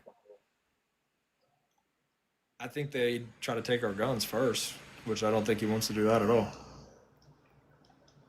And I think that there would be curfews, and I think that there would be no free speech. Well, Trump's doing that. Trump is he's openly talked about using the FCC to take certain media companies' license. I disagree with that. I think anybody should. But that's an indicator, right? I'd say that's probably accurate. Yeah. Now I will also say though that both sides of the media take little clips of what someone says and tries to portray it as clickbait. And that's free speech. We allow that. Yeah, it's still free speech, but a lot of it is bullshit, in my opinion. That's why I don't even fucking listen to it. Yeah. Because there's nothing more annoying than. But Trump using that as an excuse to silence media groups that criticize him is not American. That is authoritative. Yeah, I could get behind that. I think that, yeah. What about calling certain like people like Antifa a terrorist group?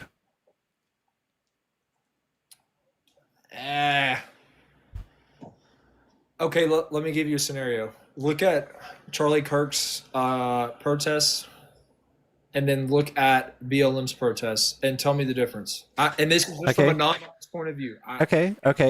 If you just want to talk about protests, that might be a little unfair. We can just look at the violence rates. So the right-wing domestic violence is 70% of the terrorism that happens. I didn't know that. Yeah, so like Trump didn't even address when Melissa Hortman and her husband were assassinated. That's crazy, bro. Your chat's crazy. That's a valid question. Like, can we both agree that BLM riots were drastically different than a mass movement of, Charlie Kirk? One was you guys literally tried to overthrow the government. Okay, yeah, that's different. But I'm just saying that the people that supported Charlie Kirk were in the streets everywhere after he got assassinated. It doesn't really say anything to me. You guys are still more violent than us. You guys assassinated people last month. They're saying they're not comparable. I mean, it's definitely not apples to apples. I could agree with that. But it's still basically two polar opposite political parties. Yeah, Trump is invested in trying to stoke the fires of division. He's constantly reminding y'all how much he hates the other side, how radical we are. He's highlighting every incident he can in the news for y'all to be confused about that y'all are 70% of the violence. That's why you don't know that. That is by design. What is the statistic? It is literally that. It's 70% is right-wing domestic terrorism. There are maps, there are charts I can show you from the ADL, from the Persecution Project. So you're saying like these are registered Republicans that are committing crimes at a higher rate than... It's not just a registered Republican committing a crime. It's like a person stood outside of a police station espousing anti-government propaganda, saying he's a sovereign citizen, and waited for 4 cops to come out and shot them with the shotgun found in the back of one of their vehicles because he has so much bad faith in the government. After, I don't know, Trump says things like, you can't trust the government, and, you know, the government's bad over 300 times in his first presidency, and you see people do the same thing for the FBI buildings, charging FBI buildings and with an AR and shooting them, saying the FBI is bad. That is right-wing domestic terrorism. I'm a very big believer in free speech. I don't care who it is or what it's about. I think that anybody should be able to say whatever they want, whenever they want. I think censorship on social media is insane. I think it's crazy. I can't even say the F word that we were talking about that comes across the border.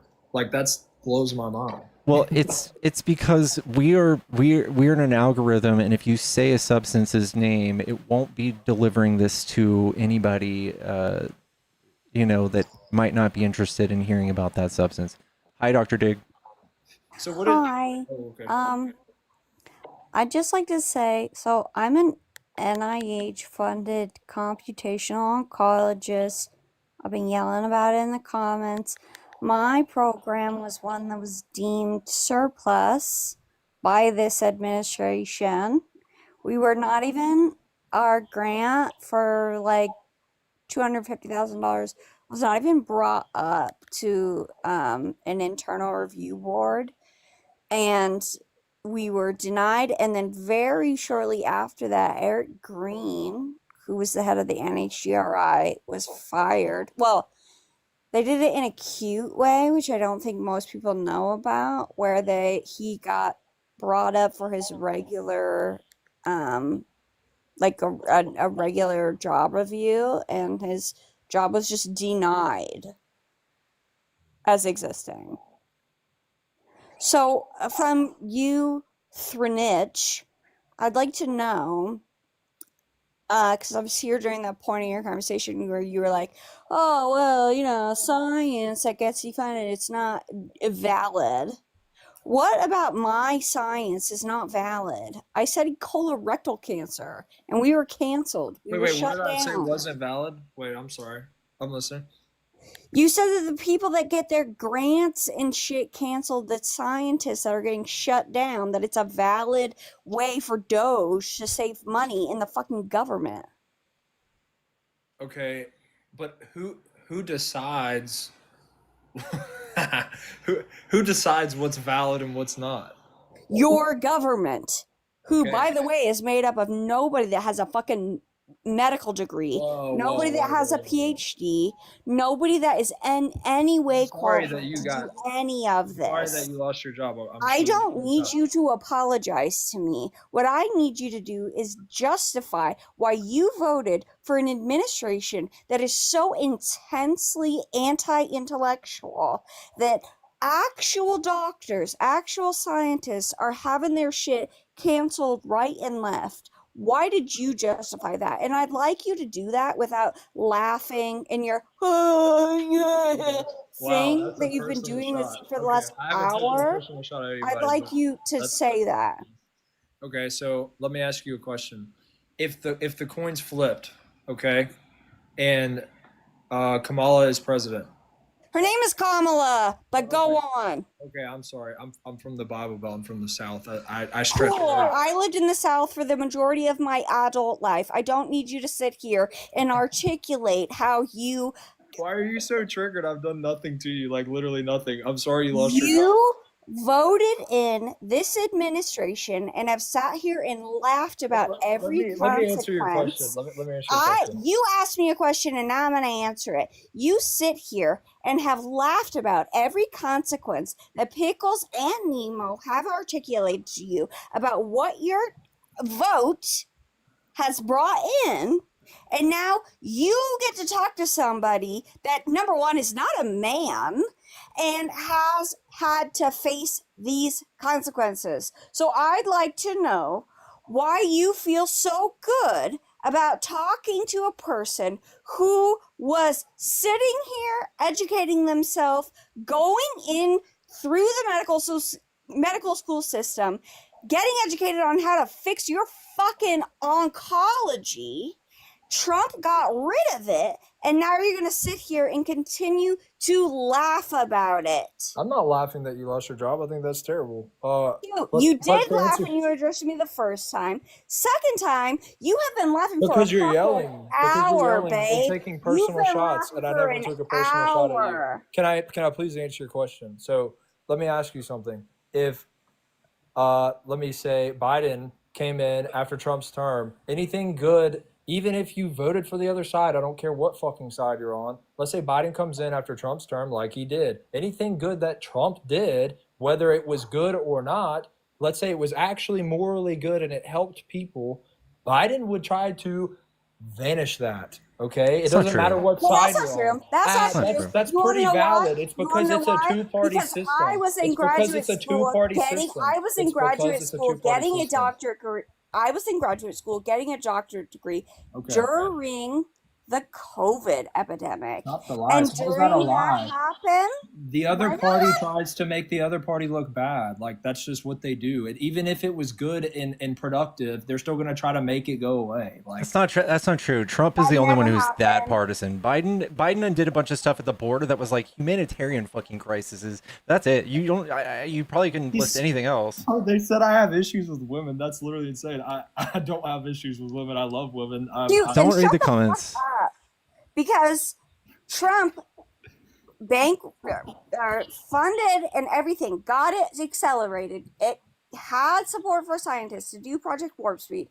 Biden came in and he continued that program. He didn't have to shut it down. He didn't do any of those things. We commend Trump for that. As a scientist that was in my lab doing PCR tests for a community of people that were underserved medically and did not have a high level of vaccination, I sat there in my lab doing PCR tests. We commend Trump for that. That's the only fucking thing he says that we accept. That, oh wow, I'm gonna sit up here with RFK, the man with a fucking worm in his brain, who doesn't believe in vaccines, but I got the biggest vaccine, most important in history, go through it.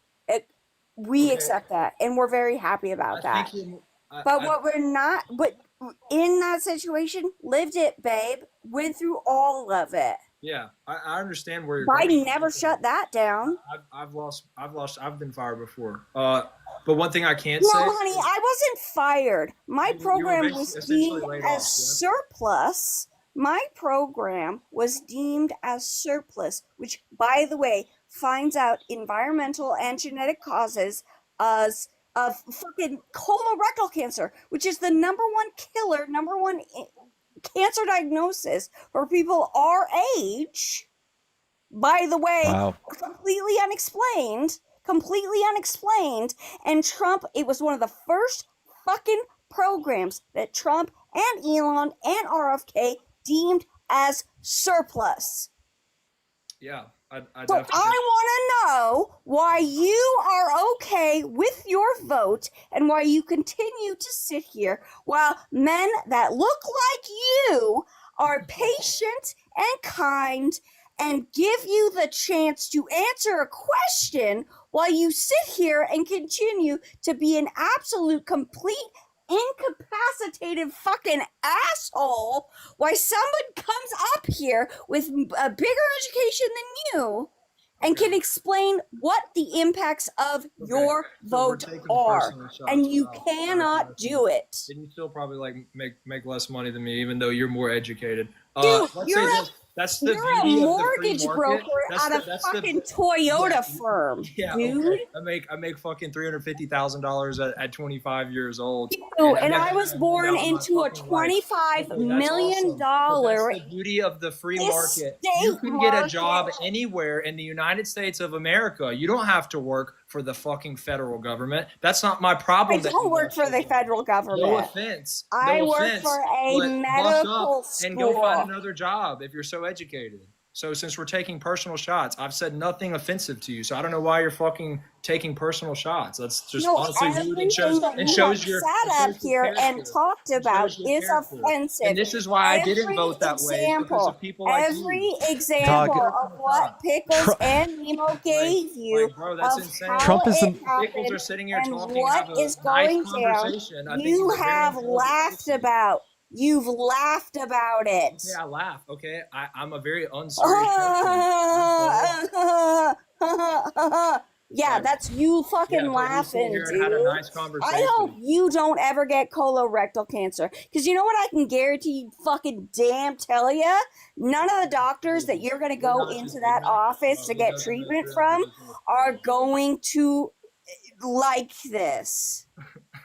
No, this is why the left did not. This is why the Democrats did not get my vote. Is because of people like you. Dog, Trump is that person. Trump is the most inflammatory person who does personal attacks all the time during debates. That's why you voted for him. Don't even try. Don't even try, bro. Well, people are so soft, bro. Like, what? Why are you coming here attacking me personally? Sorry, what about it? What about this?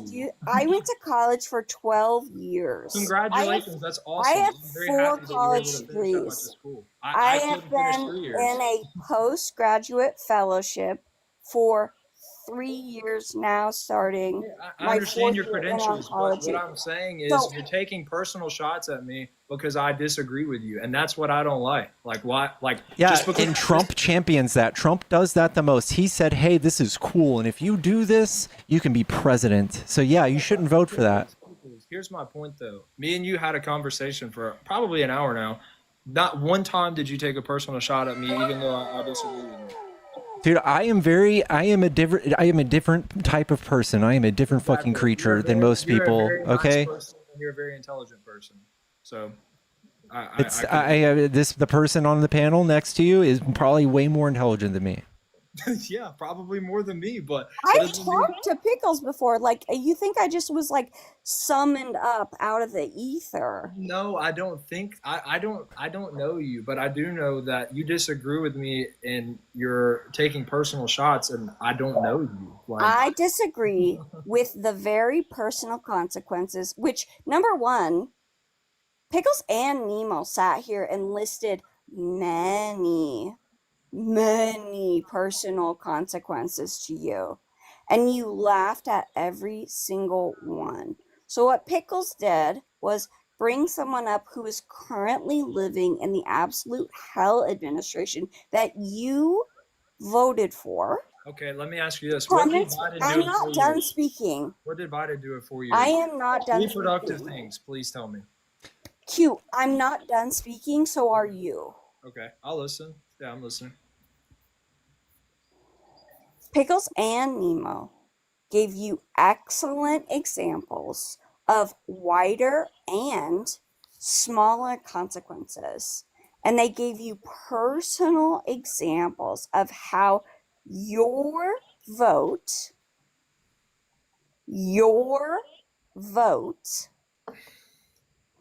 has implemented a new version of hell for millions of people in this country.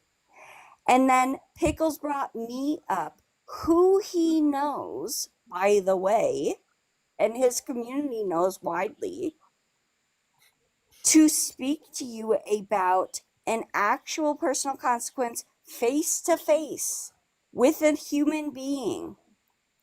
Yeah, I and I'm not done. I feel terrible for you. I'm not done.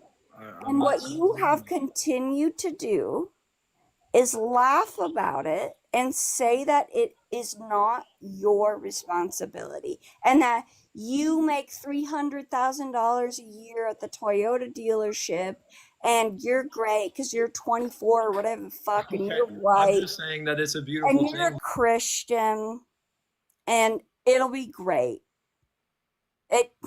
Sorry. I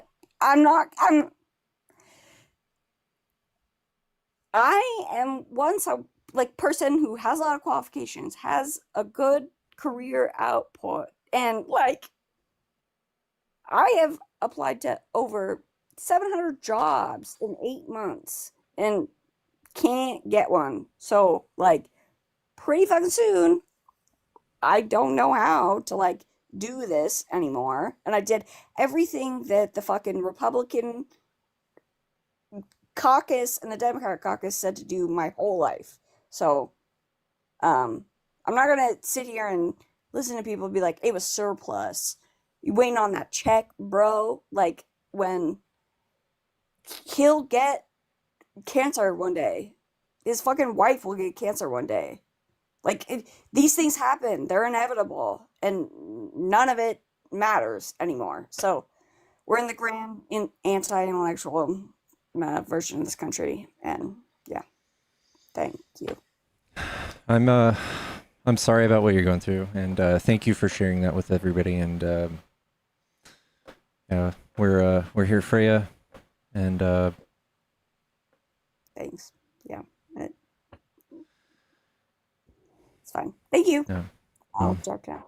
Much love, Dr. Jig. All right, chat.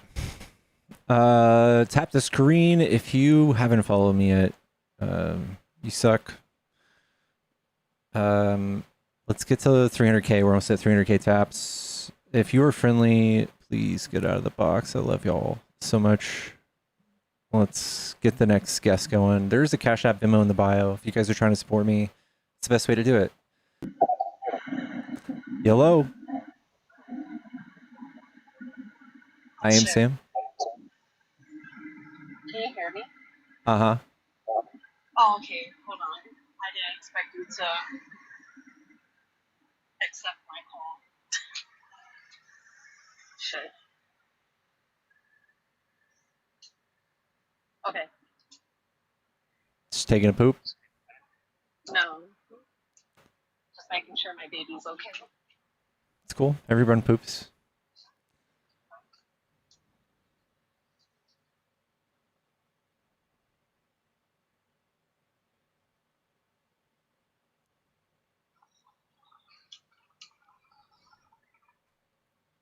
Hello? Hello. Okay, I'm ready. So, Sorry. obviously, I've been listening, what you guys have to say.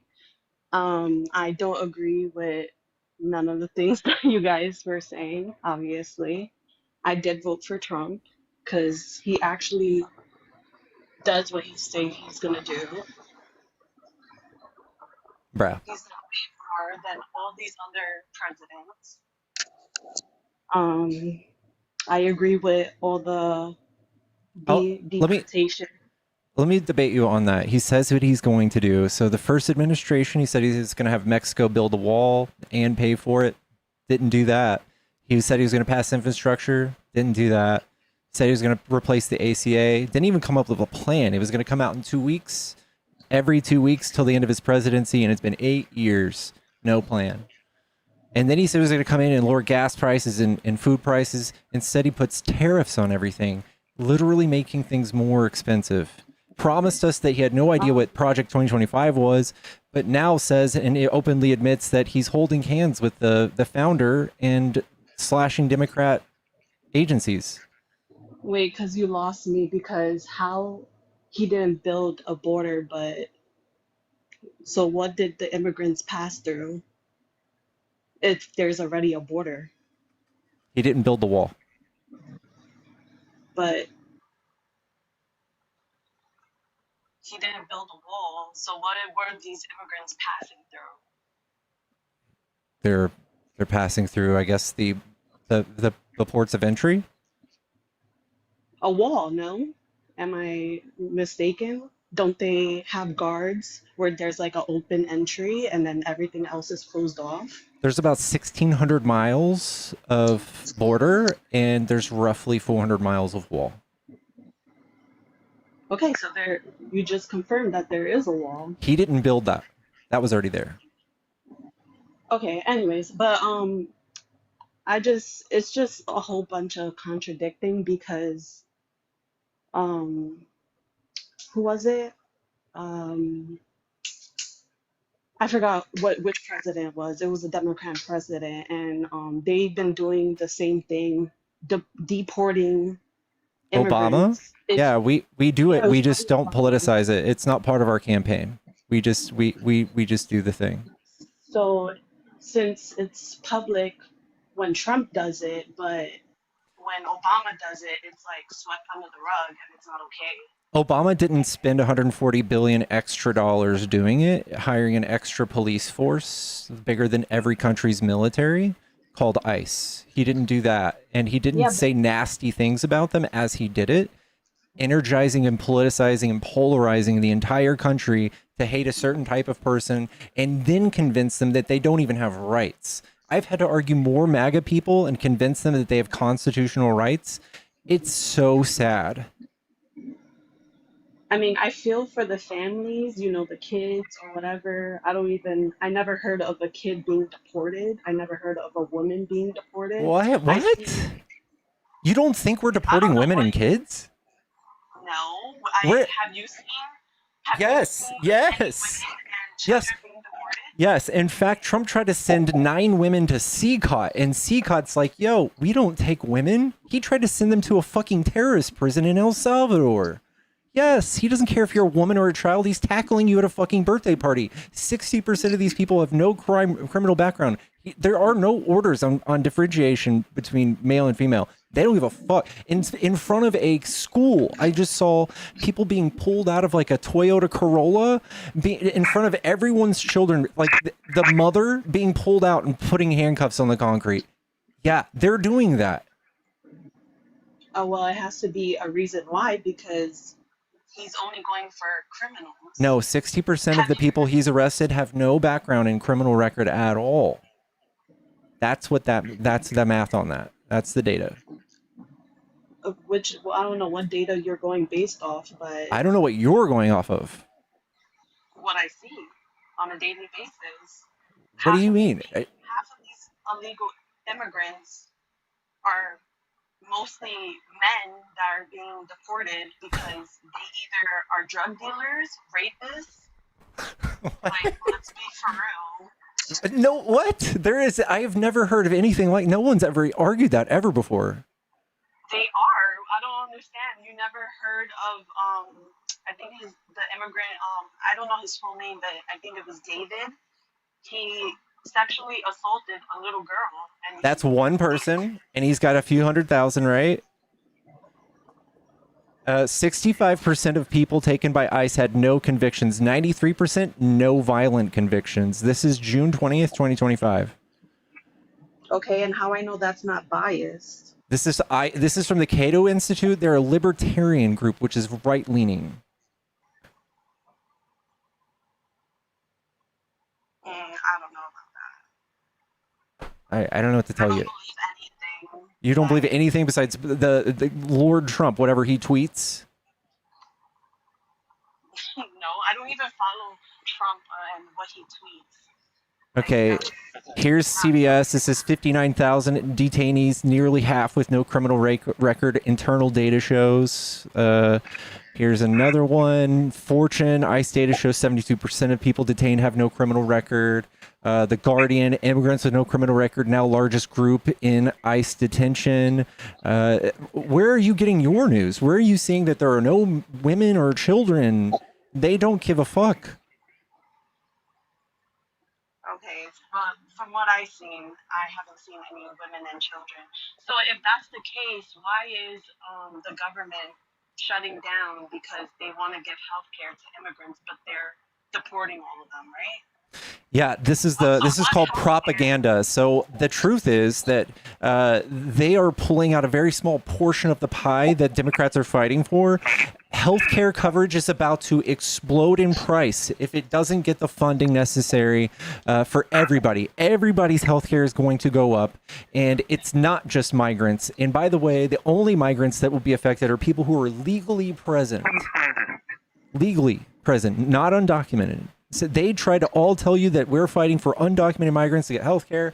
Not a single state does that besides California, and they pay for their own undocumented healthcare.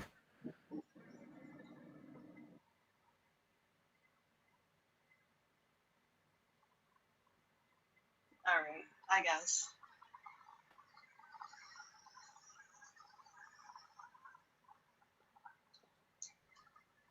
Sorry.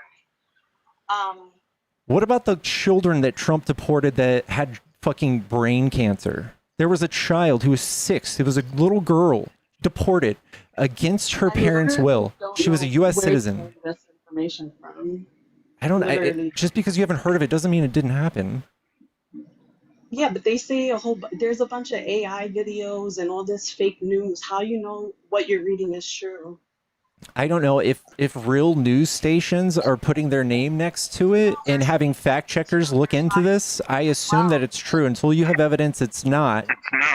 Of course, you're gonna be watching ABC or whatever the fuck because you're a Democrat, you're a liberal. Of course, you're gonna agree with everything they Okay, say. can you tell me what the big thing ABC lied about that makes them so bad? I've never heard of anybody do something as bad as Fox News.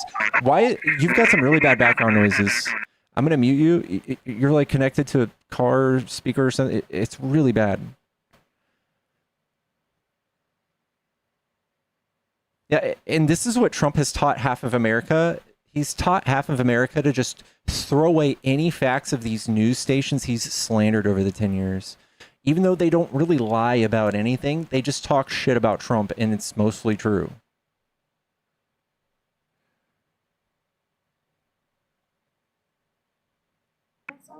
Oh, I'm sorry. I didn't even know I muted myself. There you are. I thought you muted me. I did. You had a really bad noise coming through. I think it was my headphones. Okay. But I forgot what this conversation was going. Yeah, like I was saying, I don't believe any unless I see it with my own 2 eyes. I believe it. Are you Christian? I can't believe the news. I'm sorry. Are you Christian? No, not really. I mean, I used to go to Christian church, but I'm not that religious. So Hitler did this wonderful thing. He coined this term called Lügenpresse. Do you know what that translates to?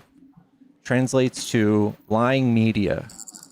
Trump came off the bat, started talking about how bad the media is and to not believe the media.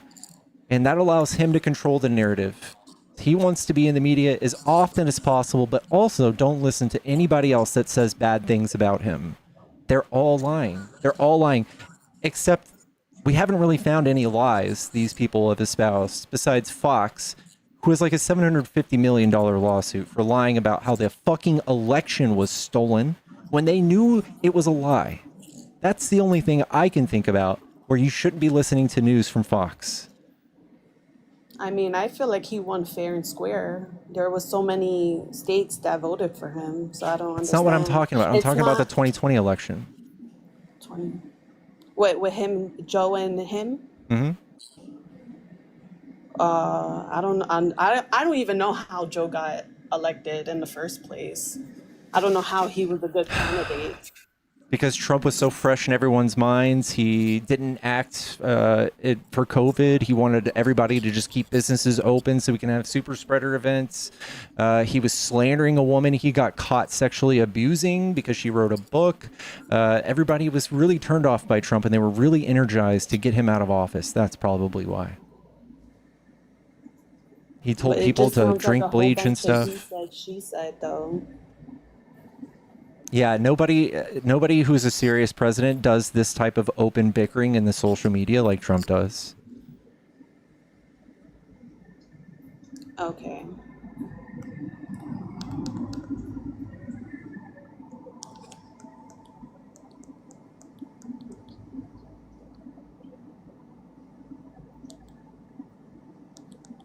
Are you there?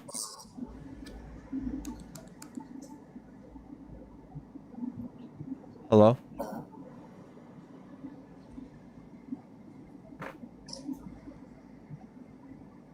I don't know. She just checked out. I don't know what's going on there.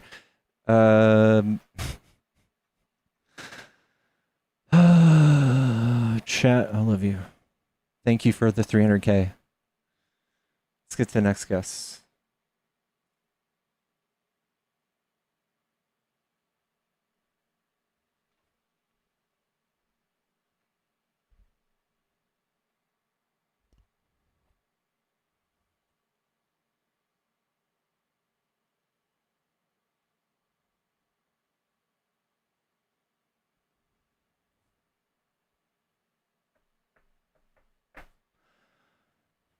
Let's wait for this person to connect, y'all. Give me just a second.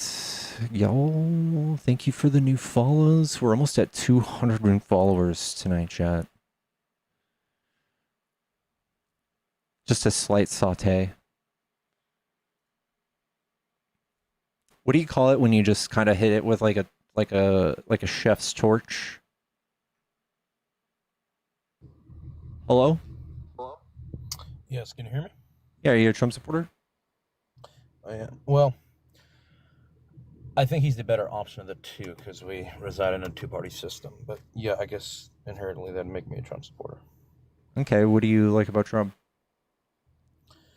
I could ramble on about many things, but I think I want to get to some substance because I watch a lot of these and been watching this for the last 30 minutes and the last two people have been talking. There's like no substance in anything. So, I mean, you can argue legislation here and there, but at the end of the day, I mean, we should be trying to realize why other people vote a certain way and why the Democrats' party is receding with their voter base. But I can talk about that. It comes mostly. I think it's just fascist politics on the right. Right. I think the right sees the same thing. Just the other side of that coin. So if the left doesn't even have a political leader right now, and we don't even have like a movement, how would we be partaking in fascist politics? Well, you may not have a majority leader, but there's still Democratic leaders. The Democratic Party still exists. I mean, there's still spokesmen like AOC, Chuck Schumer, Gavin Newsom. What's wrong with those spokespeople? I'm not saying there's anything wrong with them in my statement. I'm just saying that there are leaders of your party. You're saying you don't have any leaders in your party. You guys do. I'm not saying you have a majority of control right now, but when you guys are in power, I see things that undermine constitutional law and stuff like that. I mean, 2A is a really big part of things that the right sees as the left undermining other people's rights, Isn't it Trump the last person to do large gun legislation? I don't believe that's true. Where the GOP majority right now is working overtime and trying to get the NFA repealed in many, many areas of gun legislation, and Trump has already signed some of it into law. I mean, the big beautiful bill had two big two-way wins with the Hearing Protection Act and the Short Act that he just signed into law, which reduces the NFA's powers. So I don't know what you're referring to, though. I would just talk about the bump stock ban, and he's also talked openly about taking the guns first and doing due process second. I don't think his administration's policy reflects that statement, because somebody who says that wouldn't let the big beautiful bill. He wouldn't sign the big beautiful bill into law. That Pam Bondi, his AG, also has the same exact words. If somebody says that, why would they sign that into law then? Why would they let the big beautiful bill act and repeal NFA's power? It doesn't really do anything when we're talking about like red flag laws and how you enact those laws. Oh, okay, that last statement, I don't see how that correlates to what I said before. So, Yeah, like if you want to be able to take someone's guns, claim that they're mentally unstable, which I got a feeling like this is what Trump is going to do. He's going to claim liberalism as a mental disorder and take all of our PPUs without due process. I doubt that'll happen. I think Trump says, like you said, very inflammatory things, and I think a lot of what he says you need to take with a grain of salt because he knows how to use media for his favor. So we can't really trust what he says, but trust your interpretation of what he says so that it's not so bad. I think you need to base off action of what the administration does, and you need to see that we live in a two-party system, and you need to evaluate your ideologies and then see which party aligns with them best. And somebody who, in my opinion, I mean, I would see myself as a libertarian, and I know I've debated other people, and there's he's undermining due process when it comes to illegal immigration and stuff like that, and I've gone through that a million times. I mean, I understand that part too, but at the end of the day, we're in a two-party system, and we can't just chalk this up to two-party system and this is the best we got. Trump is vehemently worse than any candidate you guys have put forward in recent history, and he is more problematic and more controversial than anybody walking the earth. So for you to just sum this up and chalk it up to like, oh, this is just us, it's just the way it is, no big deal. You guys are making huge decisions to protect your guns while invoking all sorts of anti-First Amendment sentiment from Trump. I think the anti-First Amendment encroachments that he does, I think that's a lot of political back and forth, because I think that how would I say, that dam has been opened from whenever he started. I think he should condemn it and not provoke it. I don't think that anybody can substantiate that he was actually a victim of First Amendment speech, and for his political. No, I mean, it's been proven that Obama sicked the FBI on him in his first campaign for running for president. I mean, you mean they just did a background check? No, they did way more than that. Well, everybody does a dossier on their political opponents, even same party political opponents. But that happens all the time. It wasn't the standard of an election. I mean, when Obama, the 2016 election was a big turning point when it came to Republican and Democrat relations. I think things went way off the rails, and I think people were tired of the 8-year standard of what lots of people saw as bad legislation. That's why those inflammatory remarks, that's why somebody obscene and rash and, insulting like Donald Trump is, I think that's why he won. But I mean, I think that's just fascist politics. That's what won. That's what every fascist political leader has won with in history. That's what you do. Can you see it from the other side of the coin when you see Trump using those? I'm not saying what he's doing is right, but what I'm saying is I think the precedent has been set that the executive branch uses its executive power to weaponize it against the opposing party when it comes to the IRS, when it comes to the FBI, when it comes to border policy. No, we have not established this. No, we have not established this. We have not substantiated this. Trump has claimed this, but it has not been proven. No. I think, like I said, you're not. I can never convince you to think the way I am, or else we wouldn't even be having this conversation. But like I said, what I'm trying to get at is we could just talk and make personal attacks and this and that, like the last three people who were talking. But the lock her up crowd will never convince me that this was started by us. Well, finding blame is never productive. I'm just saying, I'm not saying who started it. I'm saying in 2016, I think Trump felt very vindictive of the way that election proceeded, and then he did the same thing in his This term. is how every authoritarian does this. Yeah, it's very vindictive. He justifies it with political persecution. Yeah, there's no if he's in trouble, you're in trouble. Yeah, but if we say if Democrat leaders say everybody needs to be upheld to the law, right, and then you go and you're extra scrutinous. I mean, it's clear in financial policy with IRS. Like people may make a mistake in paperwork here and there. But when you tell the IRS, go audit that guy, and there's executive, meddling in that process. And it's where did you see the executive meddling? Well, with the FBI and the investigation into his campaign, that wasn't normal. That didn't happen when. Wasn't there found to be Russian collusion? Oh God, that's been disproven. I mean, when did they disprove that?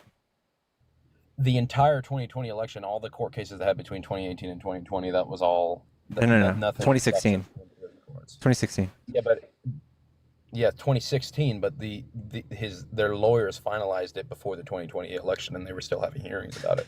There were 37 indictments. 37 from the Mueller report. You could say Russian collusion on that part, and then look at the flip coin of that. I mean, Biden's son was working with the Ukrainians. That's Russian. What does that mean? What he was working for? He was. In fact, there were a few senators who had children on positions on that board. Trump's child, or Jared Kushner, right now is overseeing the Middle East, making billions. By the way, has made $3 billion.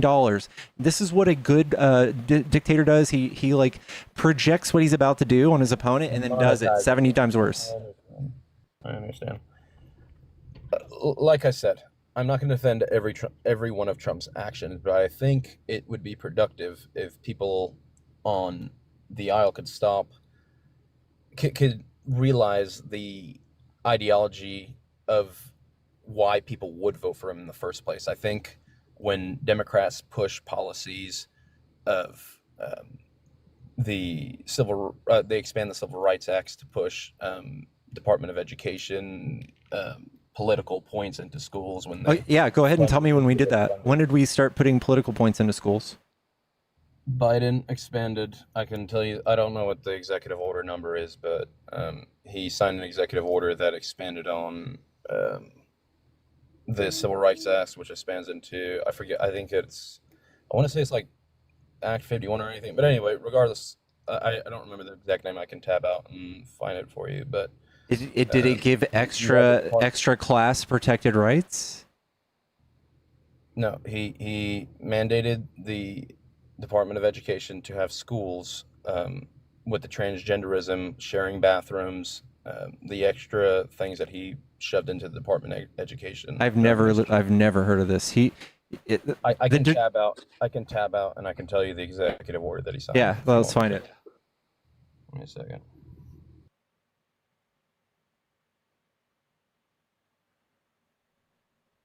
That's not DOE. Yeah, I don't think DOE does that. They don't do any sort of curriculum.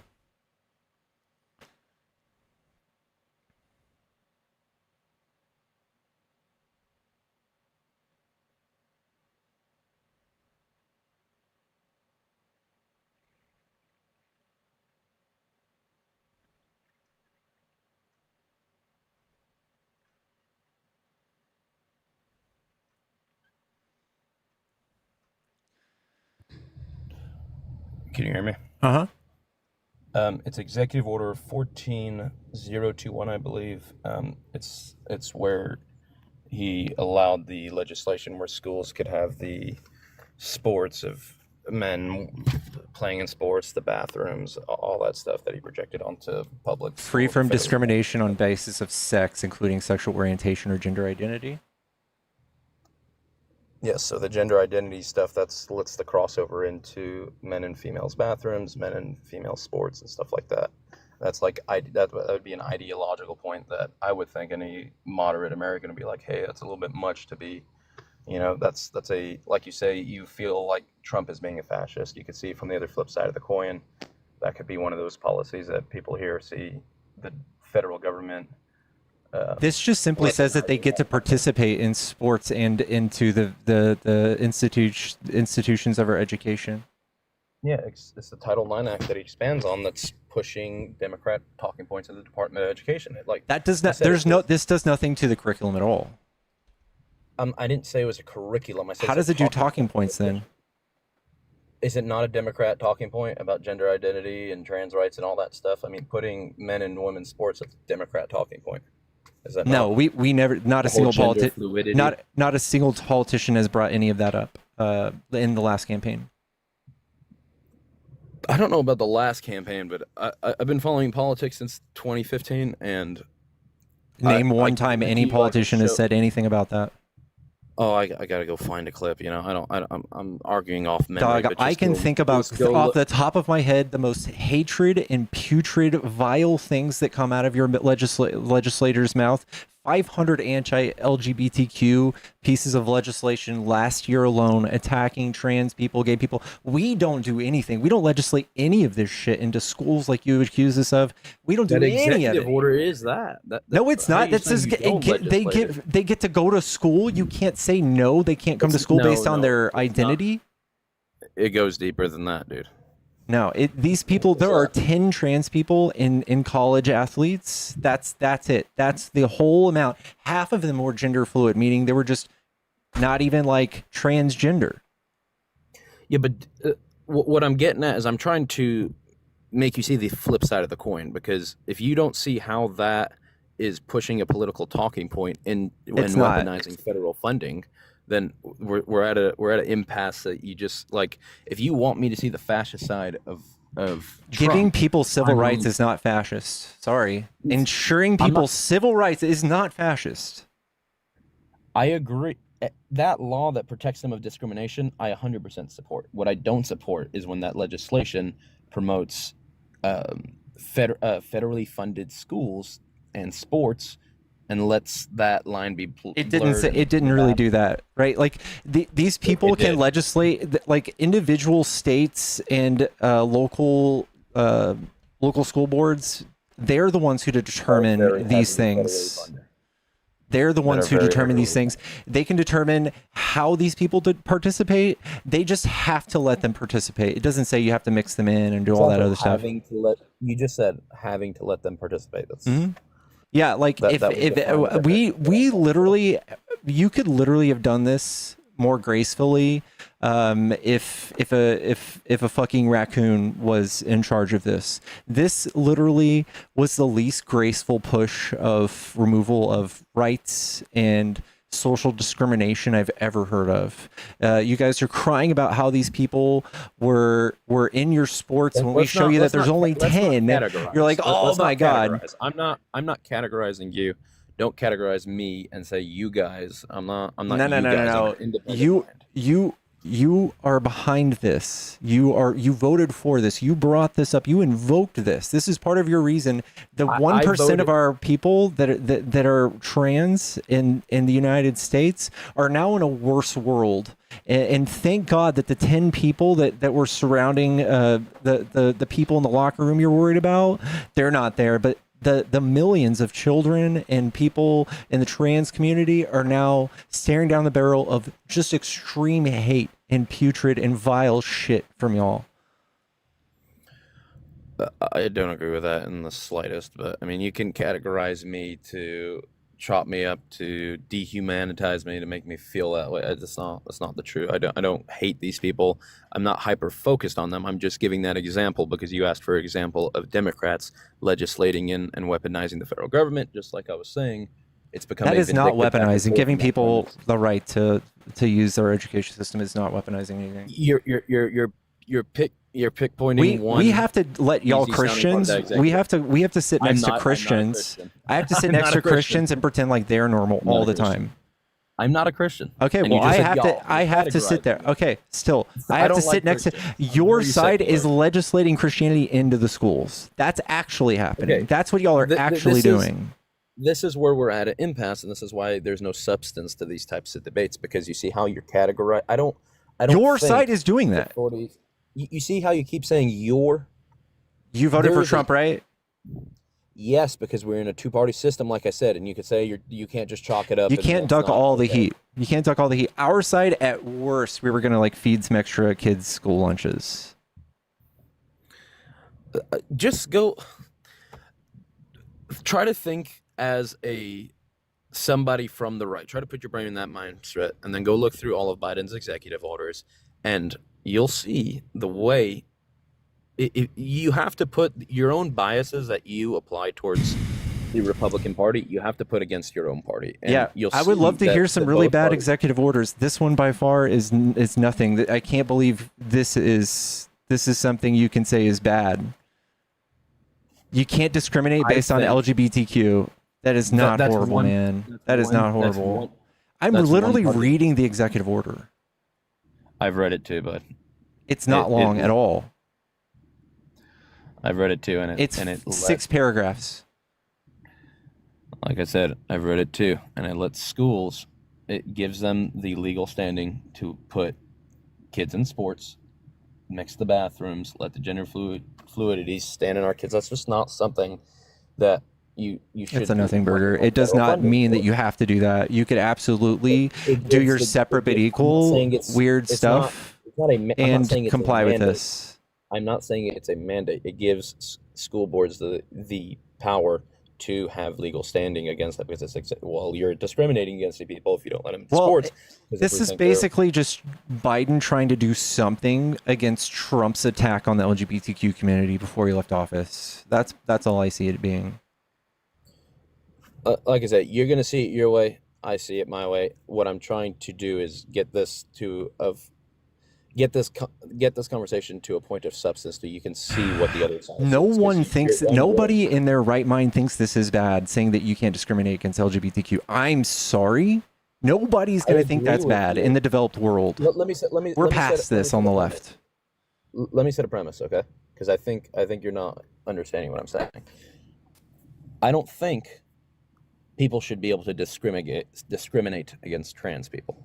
What I do think, though, is I don't think trans people should be in sports and they should be in bathrooms. So if you write an executive order, let me finish. If you write an executive order and you say that you can't discriminate against trans people, that gives a legal standing for people to say, hey, my kids are allowed to be in these sports, my kids are allowed to be in this bathroom. Okay. That lets that happen. Let's talk about the bigotry around the bathrooms. All right, tell me what's going on with the bathrooms. You have no reason to talk any further unless you tell me why it's bad to have these people in the bathroom. Go ahead. I don't think a biologically born male should be in a female bathroom. I mean, and what's the harm in this? Simple as that. Because he's a man with females. Men don't go into female bathrooms. Why would a man? Okay, and what's your like? You're worried that they might be like a sexual encounter or what? It could be a multitude of things, but I mean, that's just one. Okay. What about lesbians in the bathroom? What about lesbians in the bathroom with other women? They're still of the same sex. I don't think that's an issue, but I think those boundaries should still be. I think those personal boundaries. It's like saying gay men in male bathrooms. Those have there ever been any incidents that you can think of that like people got hurt or sexualized or something like that? Because the only thing I can think of is trans people who get attacked by cis people in bathrooms. That's pretty much the only thing that happens. 4 times more likely. And actually, in the 1950s, specifically, propaganda was used to say that gay men should not be able to use the restroom because they will attack you and they will attack young boys. It's the same exact rhetoric. Y'all have just rebranded it. You keep saying y'all. Like, I'm so sorry. Stop with the categorizing stuff. You specifically, you have rebranded it. Gotcha. Like I said, if you can't see why that people what from bathroom should I use? You look like a female to me, and you sound like a female to me. How do you know? Your voice sounds more feminine. Your facial structure. Well, what if I took puberty blockers when I was younger and I didn't develop a larger Adam's apple? I don't know. There's no substance. No. Please engage with this because your rhetoric is putting like women in harm's way. So I would like for you to engage. How is my rhetoric putting? Because do you see? So do you know that trans men exist? Yeah. Yeah, trans men look just like men because they are, and you want to force men into the women's bathroom. So I need you to start being able to delineate and explain. I don't think they're men. I think they're men. I don't care what you think. I don't care what you think. We're past that. That's why we're at an impasse. Sir, to be completely frank with you, like intelligence level wise, you aren't ready for this discussion. You keep calling men like you're calling trans women men. That's not even like talking about gender. You're conflating gender and sex already. Can I Artemis, whatever your name is that how you say it? Artemis. Yep. Artemis. Let me stop engaging with you. Let me speak with the speaker really quick. You see how I can't have a conversation with this person because there's not even a she can't even see it from my perspective. It's so benign to somebody. Can you please not interrupt me? I'm not. No, I'm sorry. You're not going to ignore me up here. You're talking about my community. You're not going to ignore me up here. I think it's so benign that somebody can't even I think it's They think I'm snowflake behavior intelligently that not. you They can think I'm engage not. in a good faith conversation with someone in the community that you're actively hating against. I'm not hating anybody, and you keep You've only interrupting talked me. about trans people up here. No, I spoke about a lot of legislation before we got onto the trans topic. That's the I've only been thing here we've the whole expanded on. time. I literally spoke about 2A stuff. I spoke about so many other, I think 3 other stuff before we even got to the trans thing. I don't know what you're going on about, but you're trying to engage with me with something that we are, like I said, we're at an impasse, and there's no substance in that conversation. You have issues if with we my can't even agree existence with and with anything. people in my community's existence. I want to I don't engage have with you in any a good faith issues. discussion. I don't have any issues with any trans people. Then I please don't I bring up don't. trans people in discussion then. No, I will bring it up because when the Okay, and then host here's of the this, problem. I guess we are at an you just impasse and you interrupted me. can't see things from my You just perspective, can interrupted. you? You just interrupted me. You asked me not to bring up trans people. I was going to answer. I was going to respond to that. My response was going to be, the host asked me, how is the Democratic Party using the federal government, because I was talking about executive branches being vindictive against the opposition party, and I was talking about how they're installing their talking points and using federal funding to weaponize it and pass the legislation down the line in the country. And that was one of the examples I used to show that's a Democratic talking point that was pushed down and used to mandate the Department of Education to not discriminate and let them into sports. That's how we got to the trans So topic. But I'm you're just going to not. go ahead and debunk this really quickly for you. What does the Department of Education do on a federal level, please? They fund education in the United States. I forget what the grants are for each child, but each child has access to public funding at a large level. I know that they do that part of it. I'm not sure about all the other, but I know their main part of it is that funding. So they also work with special education. They also make sure that states are getting like funding where they need it, due to the fact that there are many states that are too poor to actually even pay for education in their states, and the Like I DOE. said, a grant that go to public schools. Yeah, so things like that. But one of the most fascinating things is it has nothing to do with curriculum. Would you say that it's a wrong for the executive branch to infringe on a state's rights? I 100% think that's wrong. And if Kelly- you can't see how that executive order. Sorry, go ahead. Kelly, thank you for the $2. Does the caller know what benign means? Yeah, so you are aware that the governor of Maine was threatened by Trump at the beginning of this year for the fact that Maine said that they were not going to follow his executive order, and that they were going to allow trans people to be in the sports to which they were already in, because he doesn't have jurisdiction over that. Mr. States' rights, by the way. Sorry, the first Artemis. Can you say that again about the senator? Governor of Maine, the governor of Maine. Yeah. Yeah, Trump specifically told her that if she didn't get on board with his executive order over who could participate in college sports or not, then he would withhold funding from her until he saw fit, until she did what she wanted him to do. Basically, bend the knee. Yeah, that's something I would support, because I don't think men should be in female sports. Just But like that's a states' rights issue, sir. You support authoritative government. You don't support American values. You want, no matter at what means, you want Trump to iron fist your way into society. No, that's not true. I think if I pay federal taxes, my federal tax dollars shouldn't be funding schools that have.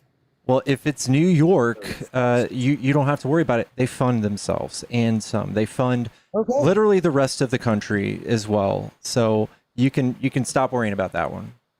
I was a resident of California for 7 years. I know that California contributes more in federal funding than we receive back. I paid California taxes. I lived in California for 7 years. I'm aware how blue states, or at least major population centers that tend to be blue, add more to the federal funding. I'm aware of that. 70%. Yeah. To go back to what I was saying, like I said, I don't want to converse with somebody who can't even see it from, that's not even willing to. They absolutely can see it from your side. In fact, tired of this. it's actually Why are you calling me insane. hateful? You know what I mean? I don't hate people. They're making. The fact is, it's educational. Every time we talk to people who don't like trans people, I can literally tell you probably don't know much at all, And that's where the othering comes in. Trump has leveraged that. And that's what we're here trying to convince you of. Trump spent millions of dollars making sure that you're the side that knows how weird we are, even though it has nothing to do with our politics. I don't think it, dude. I don't think it's not something I would do, but I don't think it's weird. I think everybody, I'm more libertarian than I am a Republican. I don't think it's weird for what you want to do to yourself. It's okay. What I don't like is when people try to. You're a weird libertarian for wanting Trump to impose the federal government's will onto the state. See, that's a weird libertarian. You see it like that. I see it as somebody protecting my tax dollars that are fairly funding public schools that are pushing democratic agendas. These aren't agendas. These are just normal people suffering through your anti-civil rights movement. It's not anti-civil rights, dude. If I don't want, like I said, I don't see how you don't see the way we see it. You know what I mean? Like I can see how you see it. None of us are cheering this on. This is just, these are things organically arising through society. None of us are doing any of this besides trying to protect these people. You don't think an executive order? You don't think an executive order? Artemis, can I please respond? I've never even heard of this executive order, so no, I don't think it was a big deal. Explain to you that my family is right-leaning, and you keep acting like that I can't see it from your perspective. My family is right-leaning, and I have these discussions with them all the time. I just think you're scared. All three of my brothers, all four of my parents are right-leaning. I'm going to respond to Artemis, okay? Artemis, you said that I'm scared and that you can see it from my perspective and whatnot. I'm gonna tell you back with the statement you said when you first started interrupting this conversation. You said, "I'm not intelligent, I'm hateful, and my group wants to suppress trans people." None of that is true about me. So I don't see how that sees something from my side. I also said, I don't see how you don't understand how I think a man can't be a woman.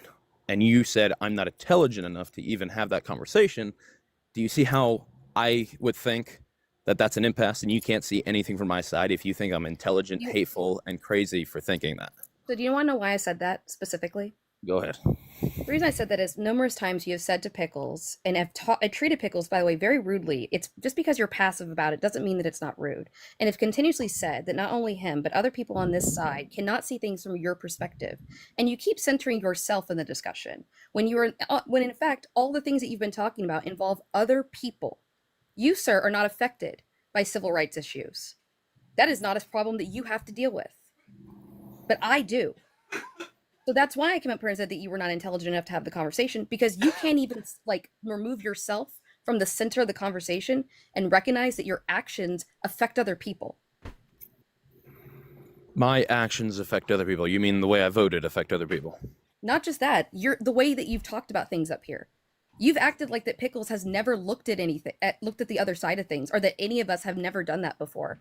And you've continuously demeaned him for it. I'm not saying he's never done something before. I'm taking his response, analyzing his response, digesting it, and coming to the conclusion that if you the same way I came to the conclusion that you think that I'm unintelligent and that I'm hateful and that I want to suppress trans people because I said I don't want men to be in women's bathrooms and men to be in sports, is the same reason why I thought you won't ever understand anything from my perspective for people who are like-minded to me. Hey, let's dig into this, Siege. Can you tell me what is the condition? Not all, but some trans people are going through. What's the condition? I don't know. What do you mean the gender condition? dysphoria? Gender dysphoria? Mental condition? Mm-hmm. Of what they think? No, gender dysphoria is a stress-based condition. I got you. I'm not a doctor. I don't know how the mind exactly. So very limited knowledge when it comes to neuro. When you speak about it and you say the term like when a man becomes a woman or whatever, it's a huge red flag. We kind of just know you don't know what's going on, and not to be mean, but the way you talk about it so brazenly is harmful. So that's not how that works. We know that some of these people that part I don't understand. So yeah, there's a lot of yeah, sure. You know what? Not the harmful part. Not the harmful part. The part I understand how you're saying what I'm saying is harmful. What I want to know is how you think that something that I think is factual isn't factual. Right. If you see what I'm saying. So, first of all, do you think gender and sex are the same thing? I would attribute it to have a similar definition. That's what I would say. Yeah. But not the same. I think they're the same, but I've seen arguments of people turn the word gender to define it as something slightly different. All right, it's not even, there's not even a dictionary that you can point to that just says they're the same. There's not. This is just a weird argument coming from y'all. There are two different definitions, so they are two different words. They have two different meanings, right? Agreed. Yeah, so they're not the same. And this is what the right has been arguing, and they keep saying we're just common sense, man. This is not true. Right. And Trump says there are only two genders, there are only two sexes, and then wrote this horrible piece of legislation, or this horrible EO that made us all women because of the way he tried to designate and define the two. It's so sad. It doesn't bother me at all if people feel that way. That's not what bothers me. What bothers me is when federal funding and executive legislation is put in place that lets the lines blur. Right. Like, I don't think a male, I understand you can feel it be female, but I don't think a male should be in a female, because your biology of being a male gives you an advantage over a female. I think that's unfair. And that's not true either. So there's science that shows that if you are on 3 years of HRT, that your physical attributes are that of a cis woman. No matter how much steroids you take, you can't change your bone density, thickness, your bone density absolutely does go down. It does change, actually. Taking estrogen can put trans women at risk for osteoporosis. Like, it actually causes damage to the bones. Yeah, but if you're starting as that's an unfair advantage. I mean, even if after 3 years, though, science tells us that it's about even. I would have to read that study, but I still think that's unfair, even if you're after 3 years. It's somebody who has... Is this the first time you've even thought about looking up what it would look like? Like, here's the thing. We're up here trying to show you guys what it looks like to actually see this objectively and be like, oh... Do not do the categorizing things, because I don't categorize you. I don't think that you think the same thing as every other person. This talking point is a direct result of Trump's campaign. I promise you. You've never thought about this before in your fucking life before Trump brought it up. No, well, I wouldn't say I heard it first from Trump, but I would say, yes, it's definitely a Republican talking point. Yeah, I understand what you're saying. No, it's not something that entered my mind until the two parties started arguing with each other over this point. Okay, well, that's what I'm talking about. May I ask a question? When do you think that trans women became prominent in sports? Over the last 20 years. I mean, I don't know the exact starting date. I know it became a bigger thing. I don't know everything that's happening in the United States. I only know what's asking a question. So Renee Richards is one of the most well-known trans women. She was a tennis player in the 1970s. Yes, ma'am. We've had trans people in sports, trans men and trans women, for a long time. And this has not been an issue because we understand that when we're looking at taking HRT, when you're on it for several years, it lowers these advantages. It takes them away. The Air Force did a study on this as well, which I have in my link tree, that looked at it, that saw that there was only a 10% advantage in running, but that begins to diminish after the 3 years. But only because you tone yourself down because you're on a HRT, hormone replacement therapy. Yeah. Only because you tone yourself down, that still doesn't take away the premise of fairness, because fairness is when two people have the same starting point. You know what I mean? No two athletes have the same starting point. I would say that sports is actually... the size difference. I agree with you, because the size difference. I would say sports is about who has the best biological advantage. Michael Phelps did well simply due to the fact that he had biological advantage. Long arms. Not just long arms, several different aspects. Yeah. But we didn't ban Michael Phelps from playing because he had biological advantages.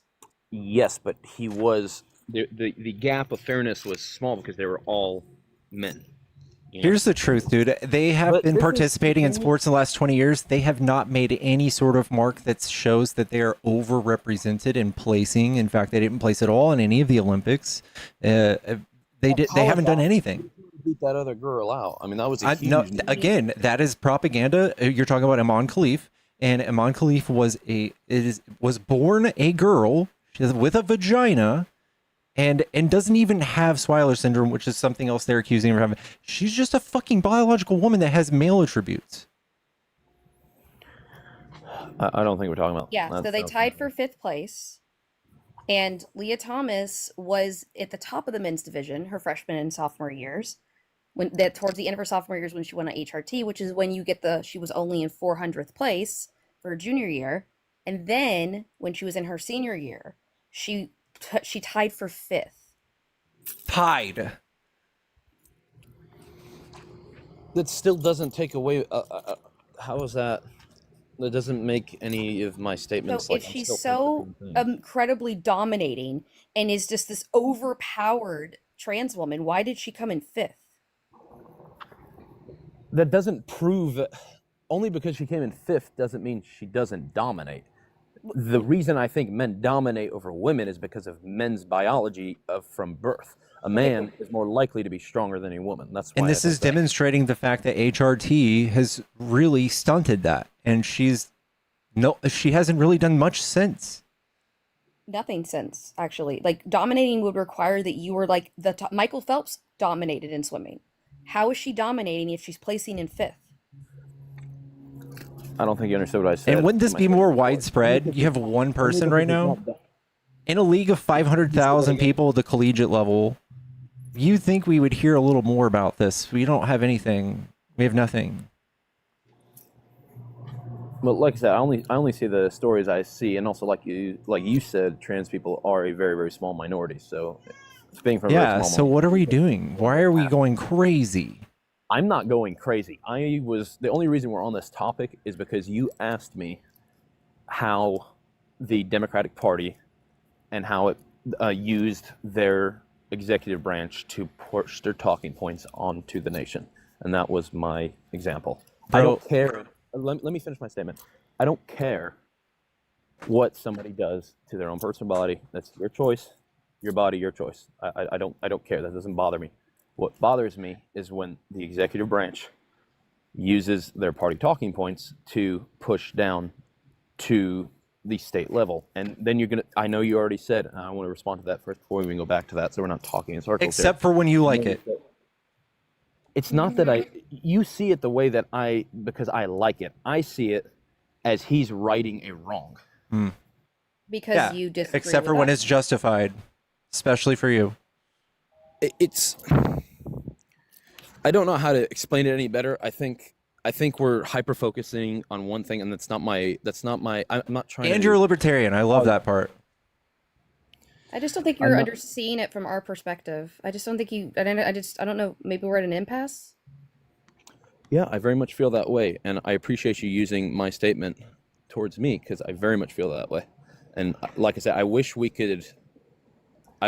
could see it from our perspective. I have tried to see it from yours perspective, and I don't see why it'd be a problem to tell those people, hey, don't play in sports because sorry, I shouldn't say those people. That sounds very they don't get to play in sports at all. No, I don't think that's fair. I don't think it's fair. It's plain and simple. I think biological starting points when you have a competition. This is I'm glad I'm on the side of history that's not trying to do that. We're just chilling, just like a normal day in our world. You guys are waging war on certain types of people in sports, completely unprovoked. We just demonstrated that they're not taking anyone's medals. They're not doing anything like that.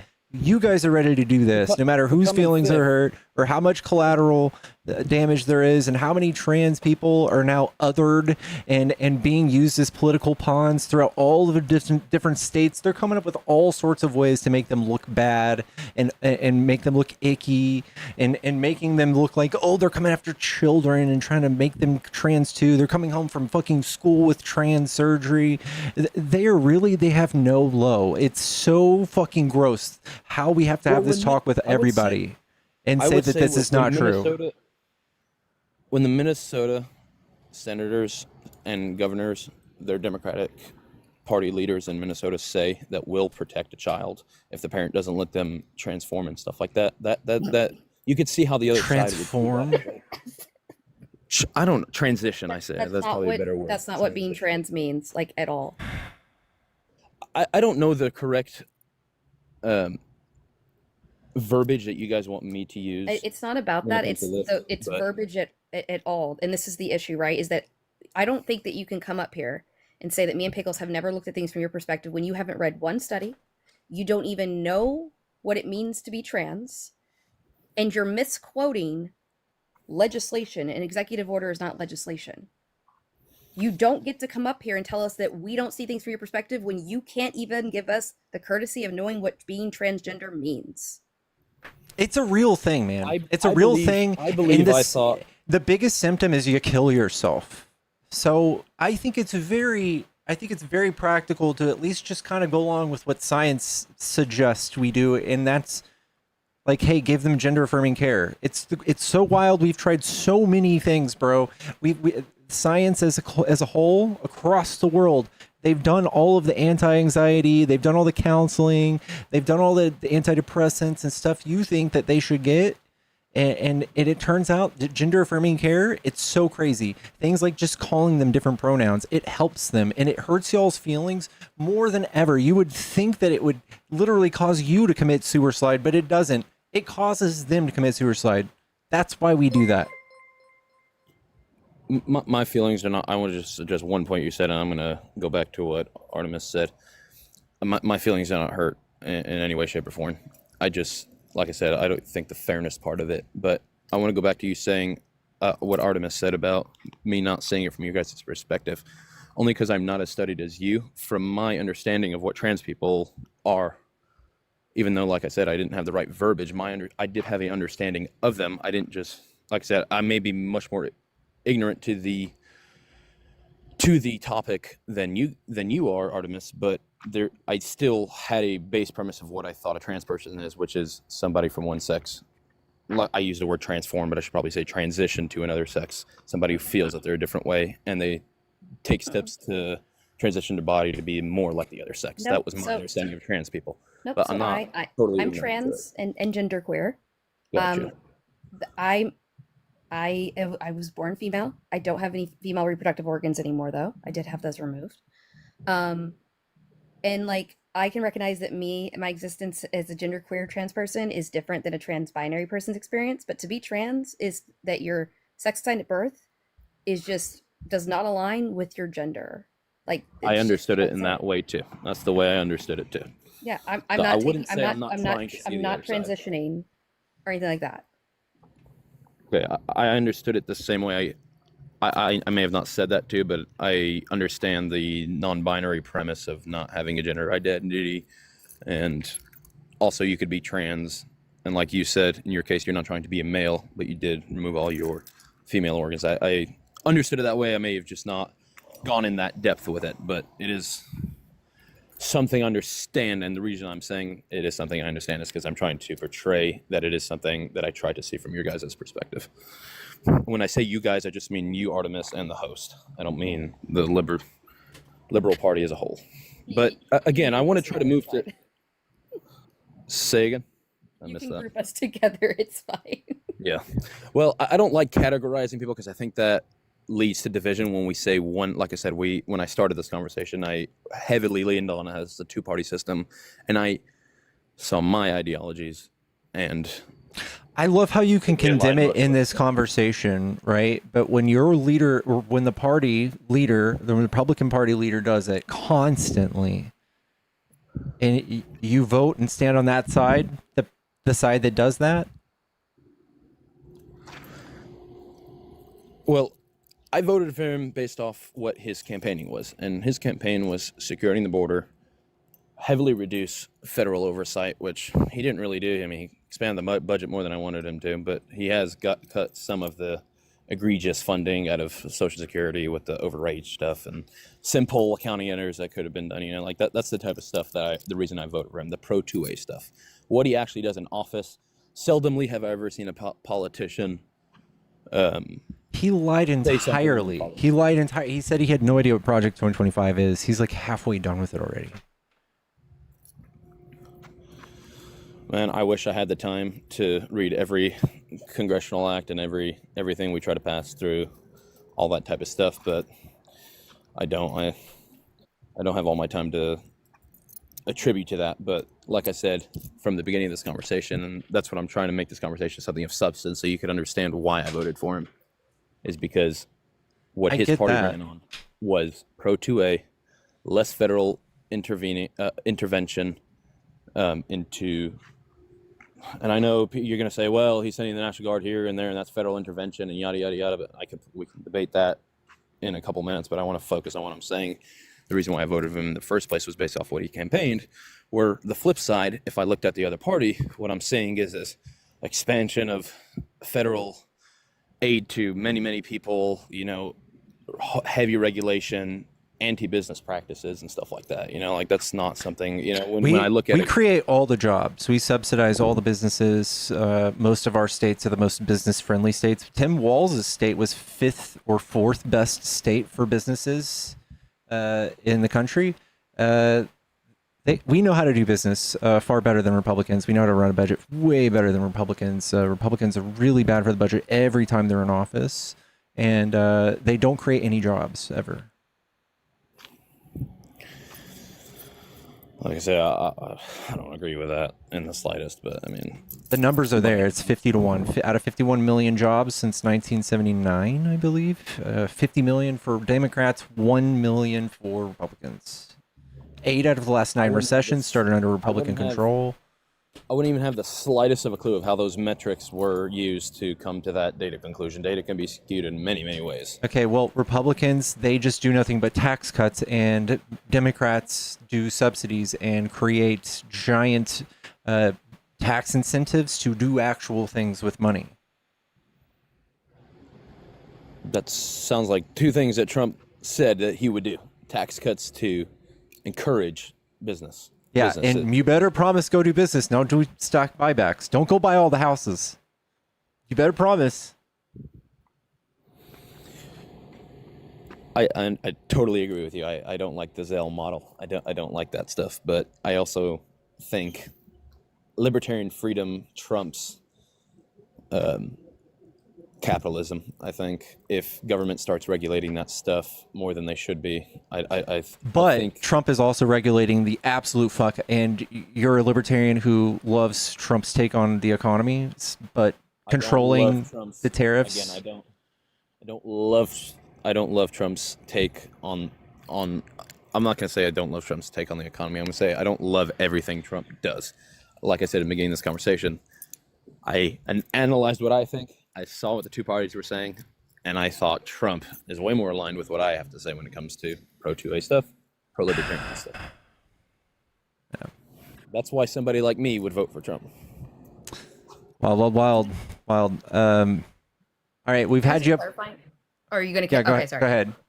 Well, no, I guess my clarifying question is that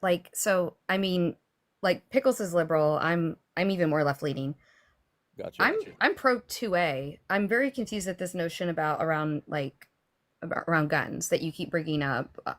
Has there been some new proposed legislation that I'm missing?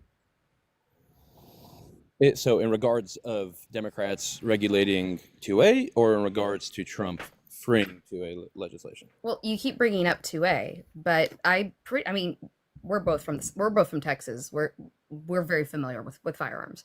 I got you. Yeah, I lived in Texas for a time. I'm trying to understand when you keep saying that, like, the 2A thing, what do you mean by that specifically? I would specifically mean Democrats have always, and when I say Democrats, I mean Democratic leaders who have their talking points. If you look at things AOC has said, what Joe Biden has said, what Kamala Harris has said, I forget what that one guy's name is. He tried to run for a political position in Texas too after Beto. He didn't win the presidency. Yeah, Vito. They have many times talked about how they would take the guns and legislation about. I think that I want to hone in on one thing that's like recent. If you look at the ATF and how Biden had the ATF and let a Democratic Congress let the ATF classify firearms, and the ATF is supposed to take that definition and then enforce it, and they took non-firearms stuff like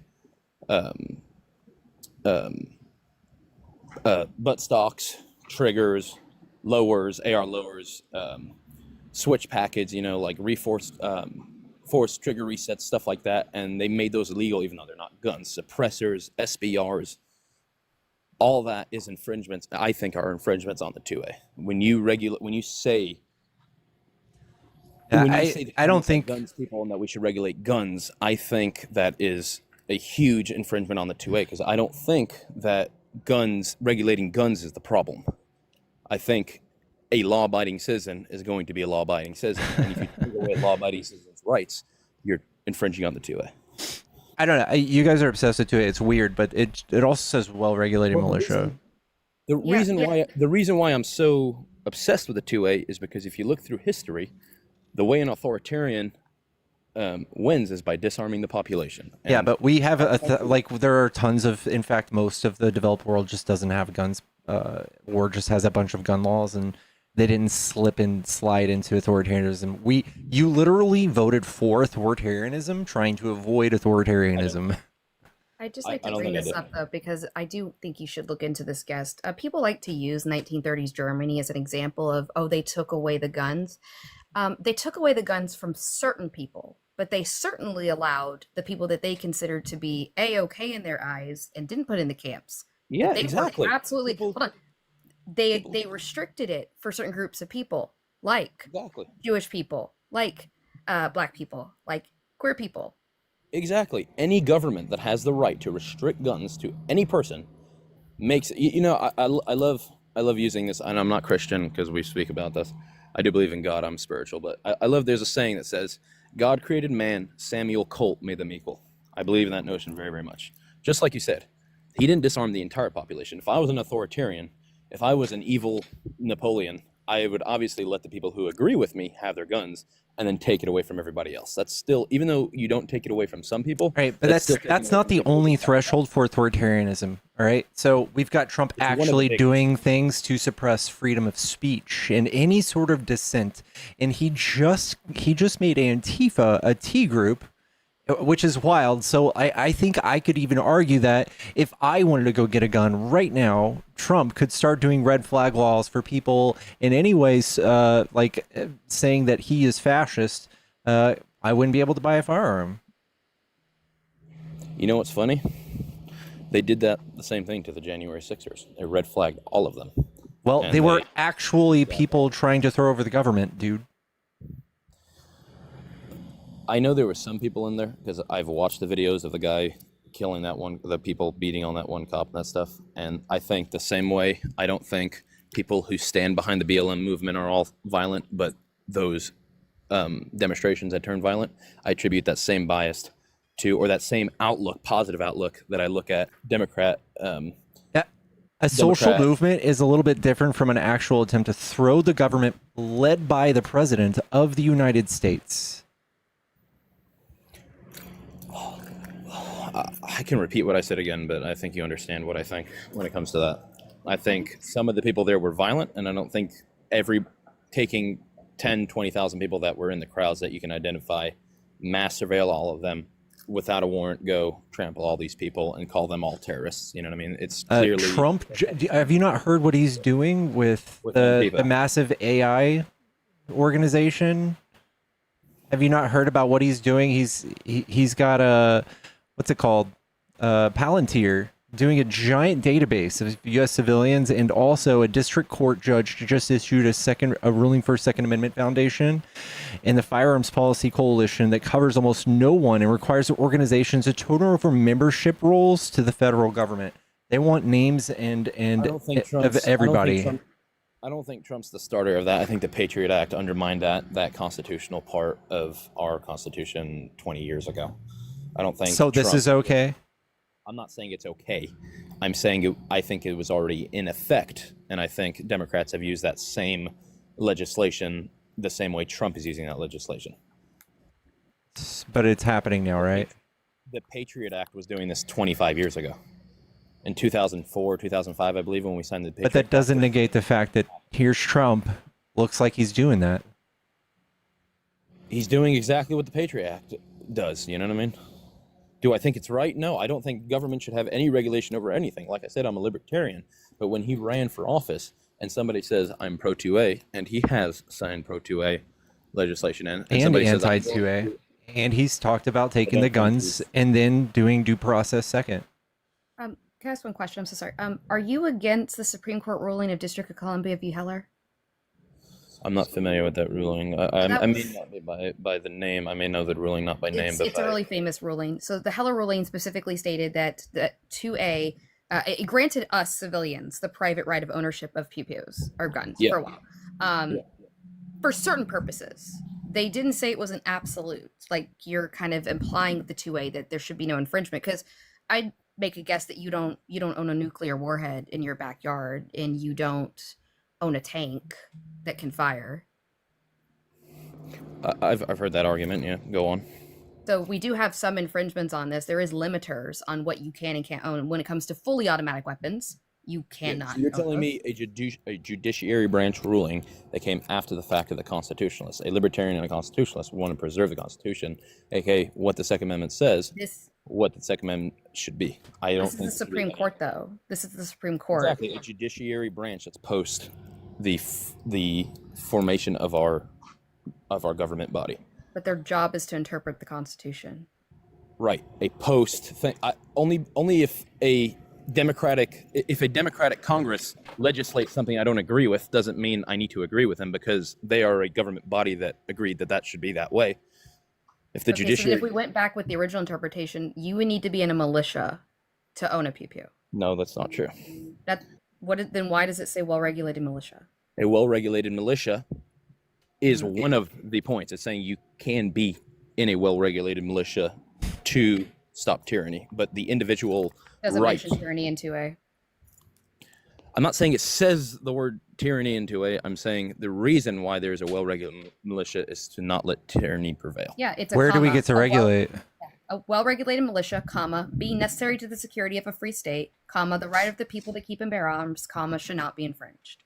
Exactly. Yep. The commas,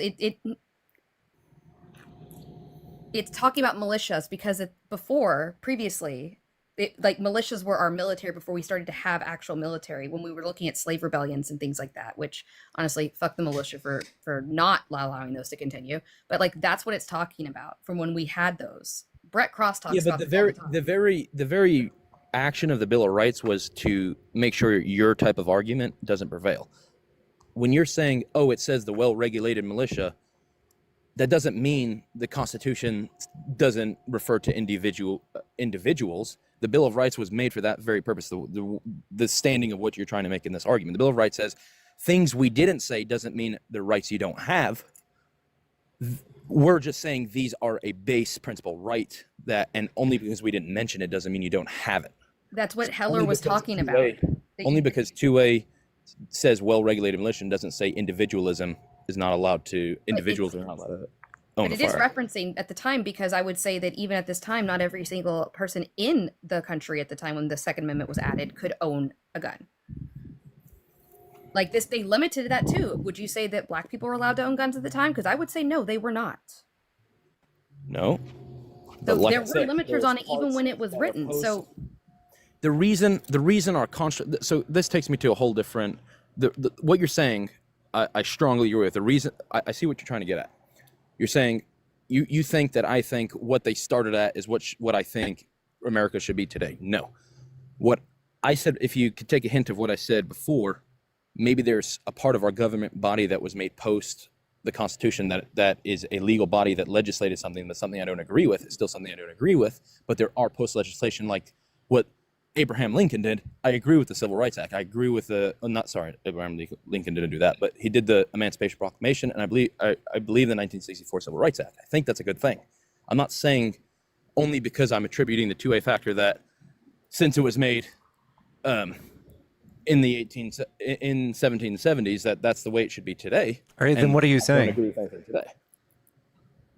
I believe I did say what I just said is what I'm saying. Yeah, but it's confusing us because it seems like it's only up to your interpretation specifically. Because if you don't agree with it, if other libertarians, well, yeah, I don't believe in NFA. I don't believe in it was 1934, 100 years before I was born. or almost. You know, I don't believe in that. What Gerald R. Ford signed into law, the NFA, I don't think it should exist. I don't think they should be regulating submachine guns or anything like that. I don't think they should have any of that power. You can't say what firearms are allowed to be owned and what firearms are not allowed to be owned. I think it feels like you're just really obsessed and you really like your guns and you're just trying to figure out a way to get more. I think that's it, man. I'm very obsessed with them because I think that's how the people have the power. We, the people. No, I think it's imaginary power. I think it is an illusion of power. I think that's what you're drunk on. No, and I'm done. I was just curious. He kept mentioning 2A, so if you want to go ahead and let him go, and I can drop down if you want me to, Pickles. I don't know. It was just interesting. Yeah, the government has drones. Yeah. Yeah. All right. Well, all right. Thank you. Love you, Artemis. I love you too. Thank you for having me up. All right. Smooches. Smoochies. Yeah. It is weird how people are obsessed. We've had him up for an hour. I'm going to let him take that phone call or whatever he's doing. Thank you guys for all the gifts. We're almost at 400k likes. Thank y'all so much, guys. Don't forget to follow. We're 158 follows for the night. Let's get to 200, y'all. Give me a follow. Let's go to the next guest. Hello. Hey, how's it going? Going good. Are you a Trump supporter? Yeah. All right. What do you like about Trump? Particularly his DEI policies. Which ones are those? What is it called? I have it on my I looked it up because it was exactly the executive order 14151. But what I'm trying to say by is like, do you agree? Do you think DEI is good? Yeah. Really? Yeah, and you do too. No, I don't. Yeah. Do you like the Electoral College?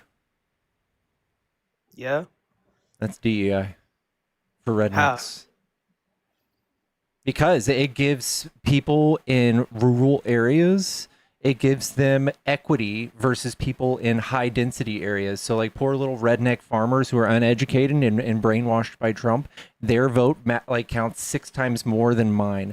I'm in Texas. There's literally 8 million liberals or registered Democrats in Texas, but because of gerrymandering and DEI for rednecks, Republicans control the legislature. They are governors right now. They have 2 million less voters than us, but somehow DEI for rednecks gets them elected every time.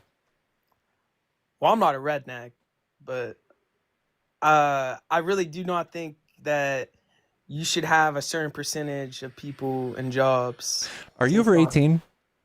Yeah, I'm in college. I'm 19. What's your birth year? 06. What's your birth month? January. I know, bro. I don't know why everybody thinks someone like I even be talking on the mic like when I'm on video games. Like people really like. I don't know why my voice sounds like a child. That's all right. Like, I had the same problem growing up. All right. Okay. Yeah, I would argue that the only way Republicans have ever won office in the last 20 years, because y'all haven't won the popular vote in 20 years. So how the fuck have y'all gotten any presidents elected? It's through DEI. It's through the Electoral College. No, but I'm saying like for jobs, like do you think that you're allowed like off of like you should have a certain percentage off jobs? If you think we should run our government like this, you absolutely think jobs should happen like this. But yes, historically, we denied people access to jobs based on race, based on gender, based on sexuality historically. And we need to make that right. And we have nothing but studies that show that companies who practice DEIA, they are more productive. They make more money. Do you think DEI, all it does is divide people though?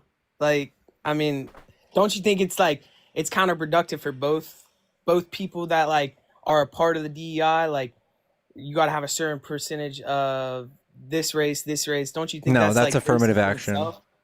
That's affirmative action. That's already done away with. What percentages? Yeah. Yeah, DEI, it literally is just a concept.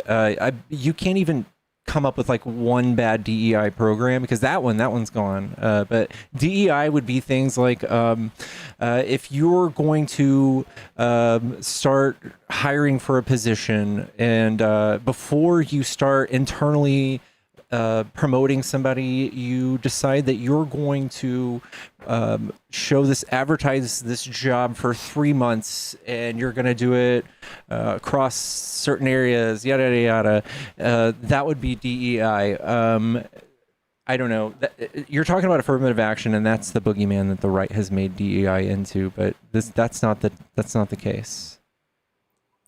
So when they get rid of it, like in 2022, is Supreme Court decision. I didn't know they got rid of it. I thought it's been like that since, like, because like I remember when I was growing up, my dad always told me this story about like a DEI that he had. Like, no, name blind resumes. That's another way to do it. Historically, it's shown that you are 20% less likely to get callback on a resume if you have like an ethnic sounding name. So something like name blinding resumes would be DEI. Yeah, I didn't know, because like my dad told me a story once. Like he was trying to get a higher position, and he was like in the running for it. Then there was this other guy that got the vote, or I mean, like got the job over him. Mm-hmm. And he talked to the owner, and like, cause he's like friends with it's like a advertising agency, and he talked to the owner about it. And like, this is gonna sound bad, but like, I mean, that's what the owner said. Like, he was just like, because they wanted somebody that was black for that position. But like, I mean, I didn't know. Like, your dad just sounds like he's a crybaby bitch. I mean, that's what the owner said. I don't think my dad. Yeah, it sounds like your dad lied about it. How? The owner said, "Listen, I hired this guy because he's black." Sorry, man. Well, that was also in 2008, 2009. It was like 2010, something like that. Yeah, he was probably real sore about Obama. No, my dad's not racist. I mean, he just told a story. That's just a story that happened. I mean, it happens a lot. My mom actually told me that exact same story when I talked about how bad Trump's position is on DEI. My mom told me that exact same story about my stepdad. My stepdad has no college degree, so every time he's lost a job to a person of color, it's because his bitch ass didn't have a fucking college degree. I mean, I feel like my dad's story is a little bit different, because, like, I mean, he did eventually end up getting, like, even a higher position than that. So, like, he couldn't have been a sore loser about it. Like, do you know that black women are, like, the most likely to graduate college right now? So I wouldn't... I get it, why it's probably just likely he was overlooked by a black person. I mean, that could have happened, but why'd the owner say that? But, I mean, that's besides the point. If they got rid of DEI, they got rid of DEI. I mean, I didn't know... So plus, that would only apply to like publicly owned or federally ran positions. It wouldn't force some private owner to do DEI. I mean, it's not a private. Huh? It's not a private owner. It's like corporate. Like, it's an advertising agency, but he was trying to go into the corporate side. Okay, I'm talking about, like, does he have stocks that are owned by the public, a majority owned by public? Is this got a share of people that have public stock owners making decisions on what moves this corporation? Yeah, it's a food chains. It's a food chains company. Okay. Well, there are laws for that, but it's just anti-discrimination laws. DEI is just a company practice that literally we have studies that just show that companies are more profitable, more productive when they implement these policies, such as name blind resumes. No, I'm glad they got rid of that in 2022, though, because, like, honestly, I feel like it's, like, counterproductive. Because, like, I feel like it disrespects... Dude, there used to be a time where it was illegal to work if you were black. It was a time where there was illegal to work places if you were a woman. You don't think we needed fucking laws that forced companies to let these people fucking work, man? No, 100%. But, like, I mean, after, like, 2018, I'd say majority of people aren't racist. Okay. I mean, that's just how I go. Yeah, they're just poisoning the blood of the country. Who says that? Trump. I don't even remember when he said that, bro. He said it 2023. Dude, are you kidding me? I have people coming up here screaming the N-word back to back to try to get my life taken down. Yeah, but that's a minority. Majority of people aren't racist in this day and age, and I wouldn't say like companies are racist. Companies cannot be racist. No, they'll get absolutely canceled not. right away. Now, okay, well, we have all of the we have medical data that overwhelmingly shows that people are like literally accidentally medically racist and distribute things like painkillers to people less often if they're black. We've got a study from Stanford that says that if you're black and you're driving during the day, you're more likely to be pulled over if you're black driving at night. And that's just so strange. You just get pulled over the same as anyone else if you're driving at night. I would like to see a study like that done for a majority. I bet that was just like a minority of a It was a study. huge study. It was a huge study that took, it was millions of traffic stops. I mean, yeah, I can't deny that I don't like cops as well, but I mean, I just feel like the racism still exists. If you're black, you're 50% more likely to be exonerated from a crime and wrongly convicted. If you are 2025, or is this like yes. If you are black, you are likely to receive a sentence 20% longer than the average white person that commits the same exact crime with the same exact background. That is the stats. If you're Hispanic, it's 11% higher. How can I look up that study? I'll show you right here. All right, show.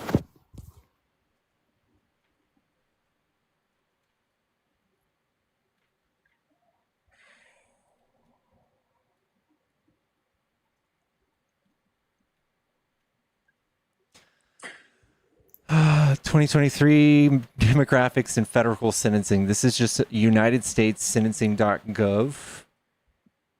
This is the numbers now. Black is 13% higher sentences than white males. So it's sliding down 13% higher. That means 10 plus 3. So like if I do 3 months for a crime, that person's going to do 45 days. Or whatever, 36 days. If I do 10 years, they're going to do 13. I mean, I guess the data doesn't lie. Like that's live. I didn't know that judges can be racially profiling people. Yeah, the whole law system, it actually has a lot to do with over policing people of a certain color, and that's how they get fucking put into the law system and then more unjustly treated, perceived unjustly by the judge. Yeah, I just think there's racism towards both ways, but like I feel like there's a way like we can like stop looking at race. If you only ask one woman about how it fits and such for every woman. Nope, they come in all shapes and sizes, flat to large. What'd he say? Sorry, I wasn't listening to like the very end. Was that DEI is like a woman and bras. If you only ask one woman about how it fits and such for every woman, nope, they come in all shapes and sizes and flat to large. And DEIA also alludes to the people like disabilities. So like having a ramp access. No, I know that. Not declining people employment based on their disabilities. That is something I'm absolutely for enforcing. Well, yeah, 100%. I mean, if they got rid of DEI, like, I mean, there's really nothing I can really complain about then for it. I mean, if Trump, I thought Trump was advocating for it, but if like the law that he passed did nothing for that, like, I mean, there's really nothing. It was this is called a red herring. Can I read the order and you explain it to me more? Yeah, he did away with DEI from the federal government, and it basically allows departments to discriminate. I think even based on marital status, but it legally allows the federal government to discriminate based on I think gender, ideologies, All of those things is really horrifying, and he's then now using those privileges to fire people from the military and fire people from the federal government that he shouldn't. Even during the lockdown, a judge just had to fucking stop him this morning because he's just going ham firing people and using the federal government as an excuse, the fact that it's shut down because no one's there to enforce the law. And judge had to fucking pump the brakes, like, hey, dude, you can't do that.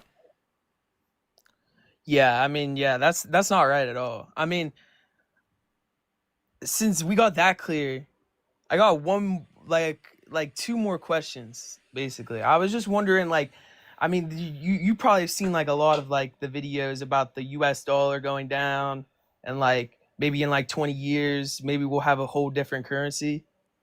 What do we do then?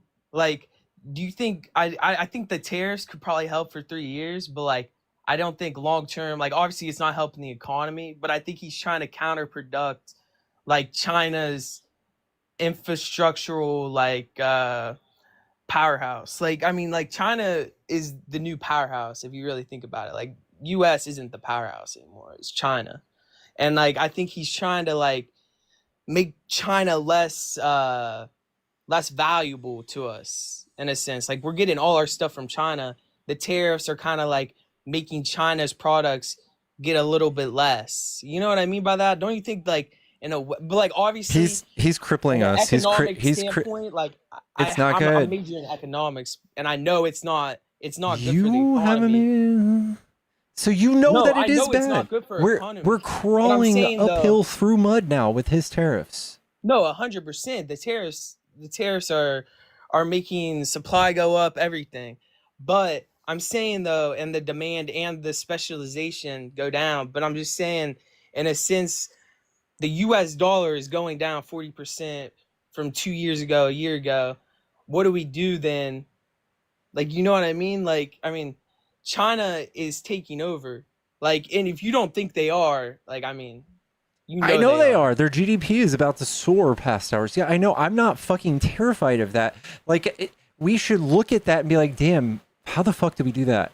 Instead of just like fucking stabbing ourselves in the dick. Or what? We should look at them and be like, dang, how do we do that? And it's like, oh man, look at that collectivism. Oh my God, it's fucking destroying us. The thing we thought was so bad is beating us in technology. It's beating us in every fucking way conceivable. Now we have to figure out some way to like make them look bad and completely sabotage it so they don't win. I mean, yeah, that is theoretically what the tariffs do. But like, I just don't know what you would do in a standpoint. Like, he's trying to, what is it called in a sense, like make US infrastructures grow more, and like we use infrastructures in the US more, but obviously China specializes in it. They do it for cheaper, so it's better. But I just don't know what could you really even do? I mean, companies here are selfish. China's making cars for 30,000. Tesla's 60,000. You know, you can't really do anything. So I don't know. Like, what do you think what would be the next step for that? Definitely not blanket tariffs that fuck over the auto industry even more. I just saw a thing that said that cars are up 13% I'm soon to be looking for a car. Average car in the United States hits $50,000 average new car for this year for the first time in history. We are so fucking cooked, bro. It's not this. This isn't the answer. That's for fucking goddamn it sure. I will say though, I mean, I do like how the United States is now getting into stocks. Now, I'm not saying that isn't completely corrupt because what happened 2 days ago. I mean, honestly, like Trump obviously I didn't vote 2024 just because, I mean, I kind of thought in a sense like my vote really didn't matter. It was my first year. I don't think I'll vote ever because like, I mean, I supported Trump more than I supported Kamala off of sense of like, I don't know. I'll get into that after this, but I don't even know where I was going with this. But I mean, yeah, I'm just kind of scared. Oh, I was talking about the stocks. Okay. they're getting into stocks. I mean, I think that might be the new currency. I think gold, everything will, I think we're going to get rid of the US dollar in a couple years, and America getting into the stocks and putting 20% into certain aspects of like earth minerals and stuff like that. I think that can control a little bit more. In a sense. I don't know. Do you think so or nah? What are you gonna buy stocks with, bro? Bottle caps?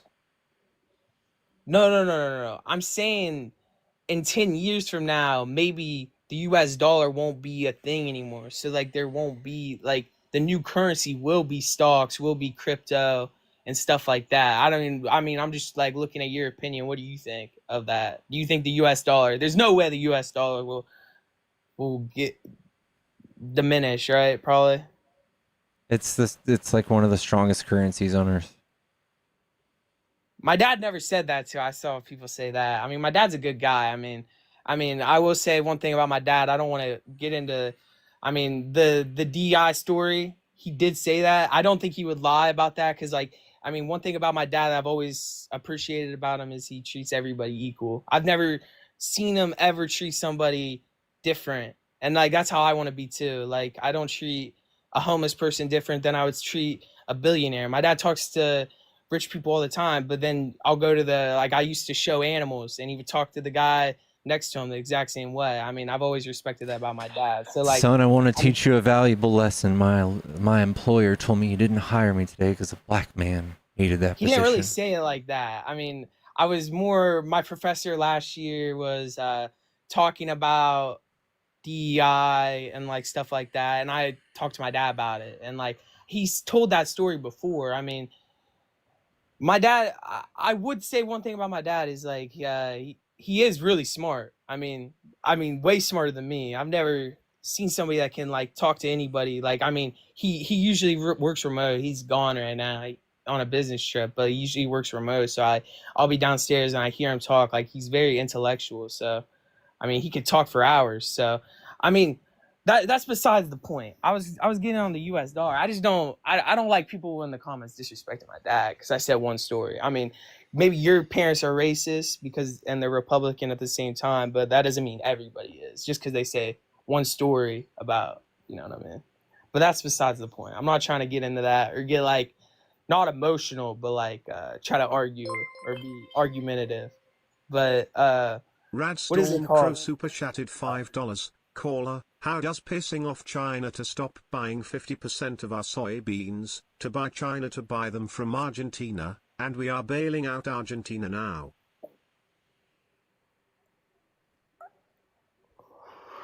Dude, your comments are funny, bro. I'm not gonna.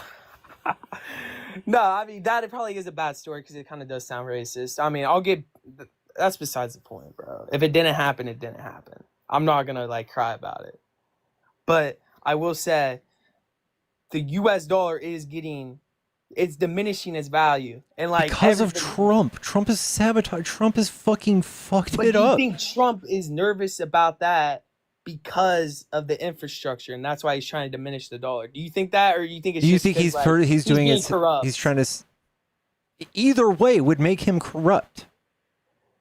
The one way him putting it first for the American people isn't corrupt, but if it's just to boost up his meme coins and the crypto that he's in, that is corrupt. But the other way, he's literally making billions off of it.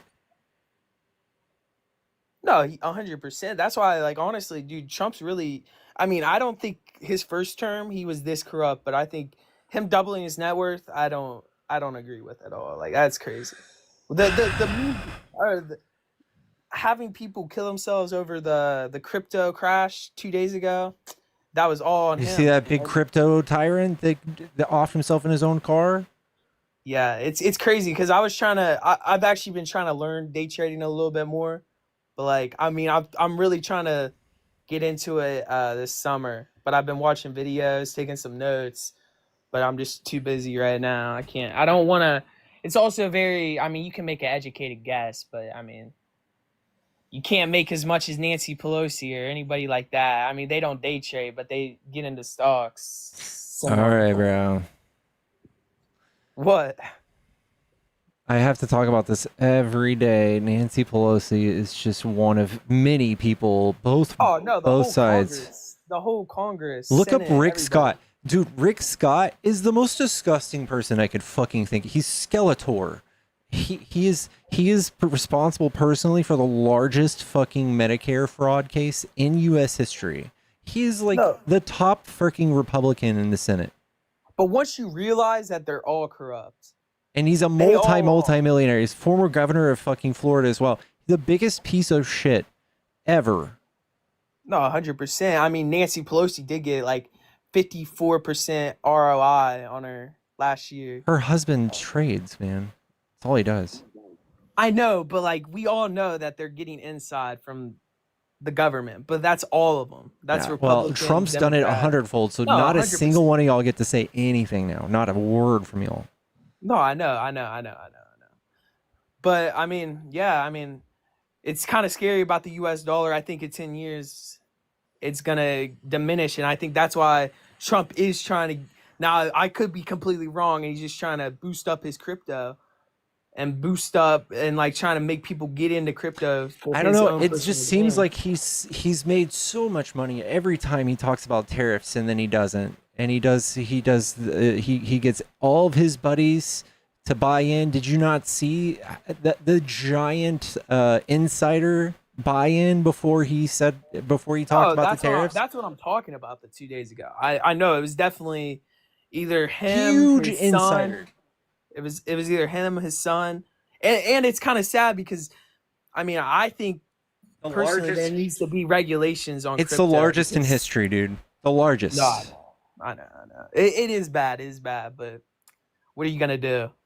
Joe Biden. What are you gonna do? Biden I don't want to hear fucking shit about Joe Biden, Hunter Biden. I want to hear shit.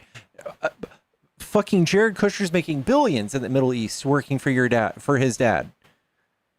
Billions. Do you think the tariffs would have been good though? No. No. Do you think the tariffs would have been good if he didn't tariff everybody? I talk about this all the time. Like, why would he tariff everybody? I think tariffing China is good. You can say it's not, but it would be better. We have no infrastructure in place. So much when you tariff everybody, and then we have nothing in place. Why would we tariff something we are not competing with? No, I know, but I'm saying, yeah, okay. In an economic standpoint, tariffs are completely bad. But in a,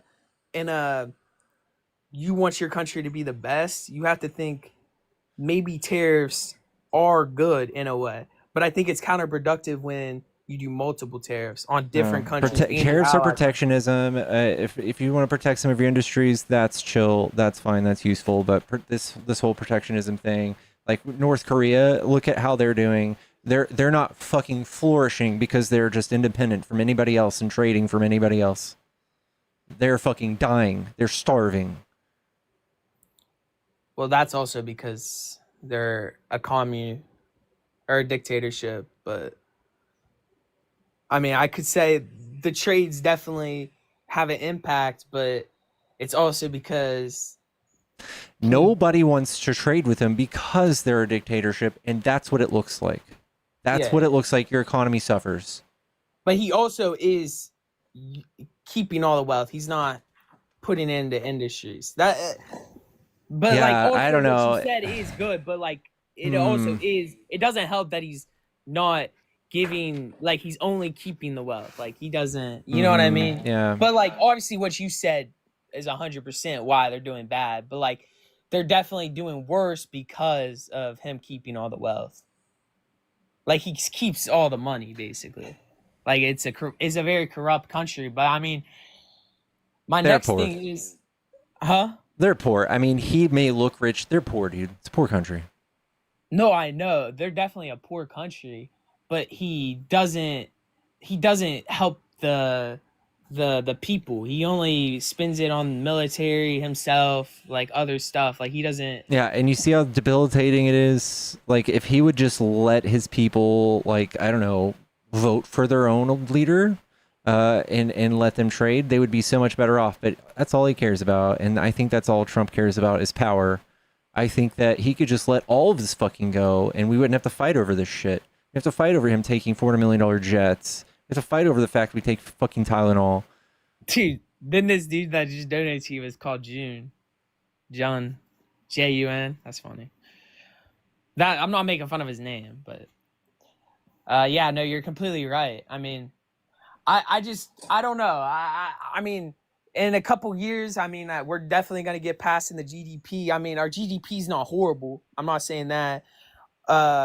You got countries rising, but I mean, I don't know. I mean, you look at BRICS. I mean, they're definitely still underdeveloped, but they're definitely developing pretty rapidly. So it's very scary. I mean, there's really not much you can really do about it, though. I mean, China specializes in infrastructure. I mean, they can't. You know what I mean? They specialize in making cheaper stuff. It's been like that for so many years, but I feel like Trump's finally kind of like realizing that in a way. I don't know. I mean, you can't, in a sense, China is always going to be better at making stuff cheaper. Mm-hmm. And that's why you need to target specialized industry, not the entire economy. It's fucking dumb.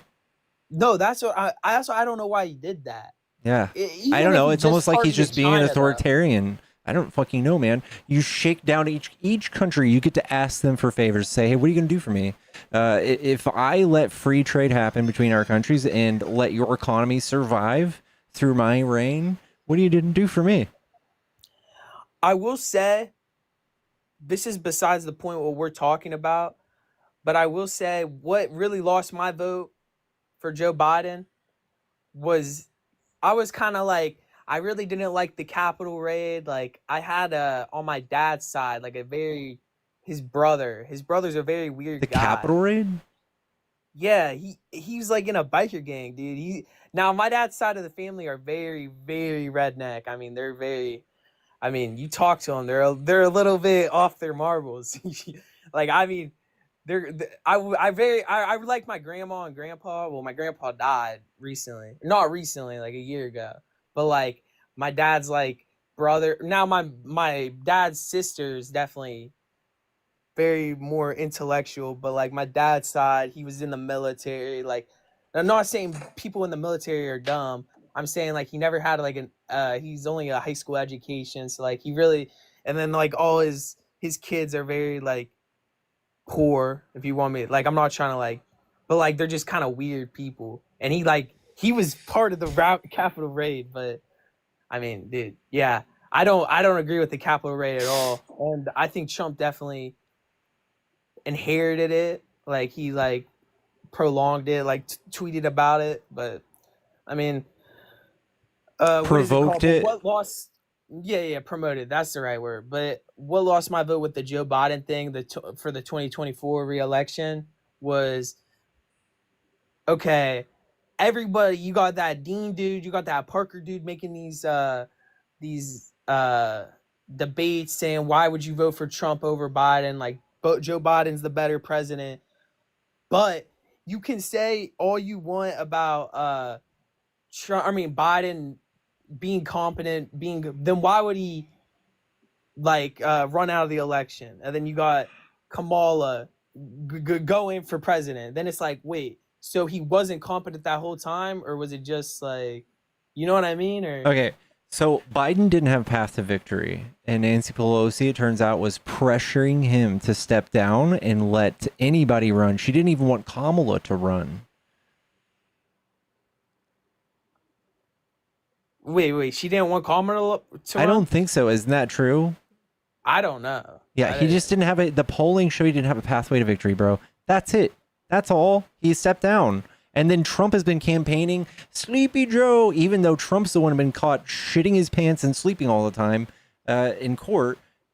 Sleepy Joe took fucking literally was the most productive president we've had in office. He was the most productive. We've passed more major legislation during Joe Biden than with a razor thin margin in Congress than any president in recent history. And he did so much more than Trump. It's insane. He kept his head down and fucking worked. Even when he had COVID, he locked himself in the White House for 2 weeks and just fucking worked.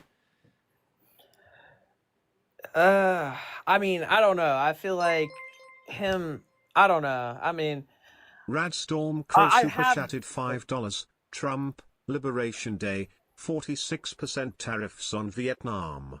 In July, Trump LLC announces construction of Trump Golf Course in Vietnam. Vietnam tariff dropped to 20%. Yeah, I mean, that's not good. I mean, tariffs are definitely hurting the economy. It's open corruption. It shows that Vietnam gave him a golf course to drop his tariffs by 26%. Really? Yeah. Dang. I mean, I didn't say he wasn't corrupt, but I wouldn't say every other politician. This is what the tariffs are for. This is what they're a bargaining tool for Trump to enrich himself. And we're paying for it. We pay those taxes. Or could it be a bargaining tool for America? It doesn't seem like we've getting. Are you getting anything out of it yet? I know our taxes have increased. Have you got anything out of it? I mean, 12 million people have lost health care. He's definitely not giving anybody anything. I mean, personally, I don't think health. I mean, I support you have to work a certain amount of hours to. Oh yeah, right. Well, that's you don't. I get that, but we're still only talking about a very small portion of people that lost their benefits. Okay, so you can enlighten me on it because I'm not very familiar with it. I've only seen not a couple things. Like I've talked about it a little bit. I mean, I just don't get if you make healthcare free for everybody, now I talked about this with somebody. They didn't agree with it, and they kind of enlightened me on it a little bit more, and I kind of agreed with them. But in a sense, like, couldn't that? Okay, so you increase the healthcare for everybody, or not increase it. You make healthcare free for everybody. Wouldn't that like make us a surplus and people coming into they got a healthcare problem, so they come in because it's free. That would make a surplus for everything, like in the healthcare system, wouldn't it? Or I guess you would get more workers out of it. I don't know. But I just think wouldn't it just increase just the straight demand of it? We pay twice as much as any other developed nation, and we get half of the benefits they do. They pay half and get twice as much of the outcomes. So, if you want to talk about what it costs, it would be a reduced cost to Americans. We pay trillions every year to receive health care, and the very few that do get their health care don't get the greatest health care. But yeah, the other nations, every other developed nation on Earth has this. And Bernie wrote a plan. There are many other people who've written plans.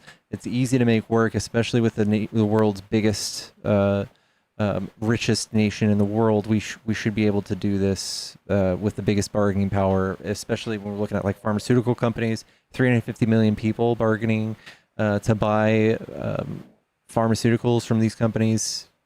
No, I'm just saying the healthcare would I mean the profit for the healthcare system would go down. All the hospitals would I mean they would go down a lot. I mean, wouldn't they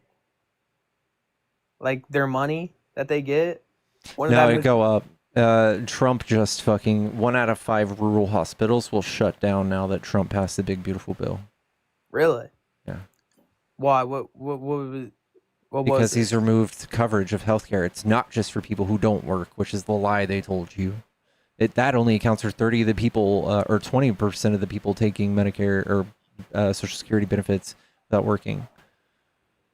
No, yeah. I mean, I agree. I mean, how could you make a thing where it's only people that don't work a certain amount of hours, but it wouldn't affect the population that's not? No, there was that was only one clause. There was 12 other clauses that changed how healthcare worked. One of which was how re-enrollment works. You have to reapply every year or every 6 months, and that creates a lag time in coverage. They've lowered the amount of people handling these claims. There's a few other things that I can't remember right now. But I've had you for 40 minutes, bro. I think I want to get to the next guest soon. Is there one thing you want to say real quick before I let you go? Yeah, there is one more thing. But like, I don't want you to think like it's bad if I say this, okay? Like, I don't want you to like think I think this, but I want you to like, I think that other people, like other countries would think this. You know what I mean? Okay. So if Kamala won, right, do you think other people would look at her differently because she was a woman than like she would like a man in office? Like, what do you think of that? No, I don't Now, I think so. don't mean I think women are created equal, but I'm just saying like people in Russia that don't think women are as equal as men, how would they think of it? You know what I mean? Like the powerhouses.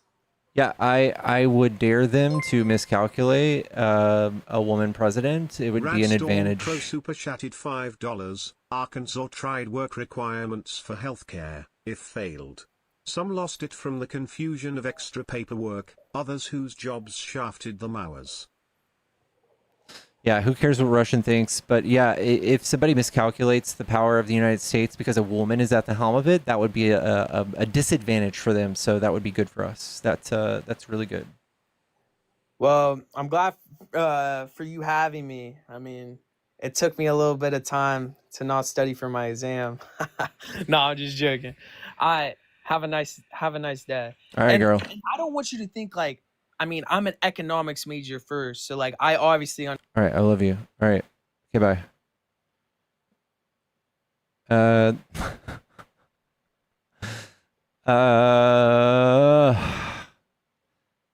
Y'all, we've been live for 7 hours. We've been live for 7 hours.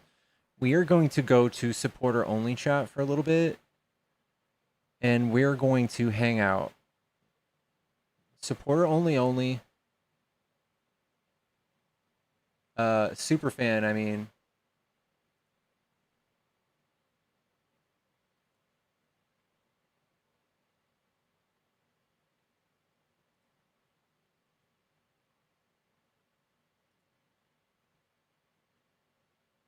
I don't even know how to do it. I don't know.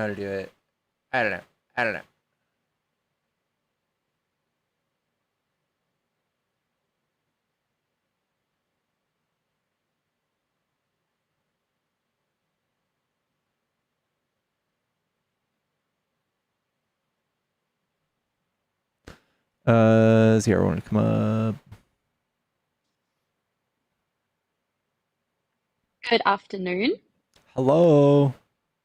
Hi. I actually requested before because your last guest made that point. Oh, what's the rest of the world gonna think if, God forbid, we have a Madam President? And Australia's actually had a female prime minister before. Her name was Julia Gillard, and she was great. A little bit of a contentious character in politics, but I personally liked her. But I think that guy needs to get so real with himself because the rest of the world, particularly Australia, we're not sort of sitting back going like, oh, thank God a woman isn't president. Thank God. We're actually, most of us are sort of sitting here going, how Trump's first term was so bad. And you just think, how you do something and you don't like it. And you're like, I'm never going to do that again. I just thought that was going to be the reason of thought when it came to Trump running for second term. Yeah. But there's two main burning questions I have. Is like, how is a convicted felon able to become president? That blew my mind the most. And the second question I have is Kamala seemed so ready for the position. She carried so much grace. She carried so much integrity. She spoke with so much gentleness and fairness. And Trump the whole time was just making inflammatory statements, derogatory statements, both aimed at Kamala and at Democrats. And he was being so divisive. So the real question sort of is for the rest of us around the world looking in, we're just thinking, how the F was this able to transpire a second time? Yeah, I know. It's like if you touched that hot stove before, why would you do that again? Also, I'd like to give a big shout out to Radstorm. Thank you so much for all of the super chats tonight, guys. If you've heard like the text to speech tonight over, those are from people from YouTube that are doing these donations called super chats. If you guys want your like message read aloud, you can do that. That's just over on YouTube. Follow me on YouTube through my link tree. But yeah, Another thing, yeah, bewilders me. I was just going to say, what is getting to the nuts and bolts of it? What is people's contention with universal healthcare?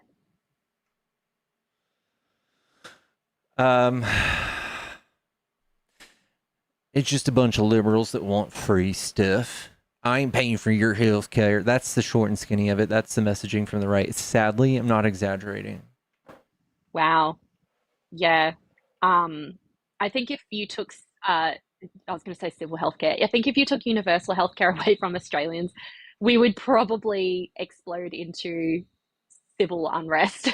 It's when I think about free stuff, luxury items, different conversation for another time, but liberals wanting free stuff, like, dude, I just want to be able to go in and get my broken arm fixed without paying an arm and a leg for it. I didn't even just realize the little joke I made there. Yeah, that's crazy to me. How does healthcare equate to free stuff? Yeah, I don't know. Yeah, I don't know. Yeah, they just think their taxes are going to go up and yada, yada, yada. It's going to be unbearable. A lot of us, the argument I usually hear is like, oh, well, it works in these other countries. Why can't it work here? And they go, oh, well, those countries are more homogenous. And yeah, that's why it works, blah, blah, blah, blah, blah. And then you have to have an argument on how that's a very white supremacist talking point. And it has nothing to do with why they have those things. And that these nations were homogenous for centuries before they obtained these things, while other countries who weren't homogenous obtained these programs before them. Yeah, absolutely. And do they, like, a lot of maybe a point worth bringing up? Do any of your debaters realize that in Australia we still do have private healthcare, by the way? Like, we've got two facets of healthcare. We've got obviously universal government funded healthcare, and then there's private healthcare, which, you know, if you're rich or even just like middle class, you can actually opt into private healthcare and pay for that. So yeah, I don't know what they think we're doing over here. Yeah.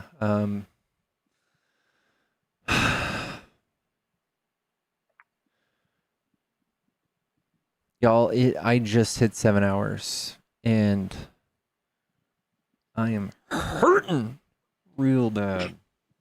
Some Final Fantasy. All right, go on. Can I see Pickles first? The other Pickles. Pickles. Move. Pickles. Pickles. Pickles. Pickles. Where is she? Where?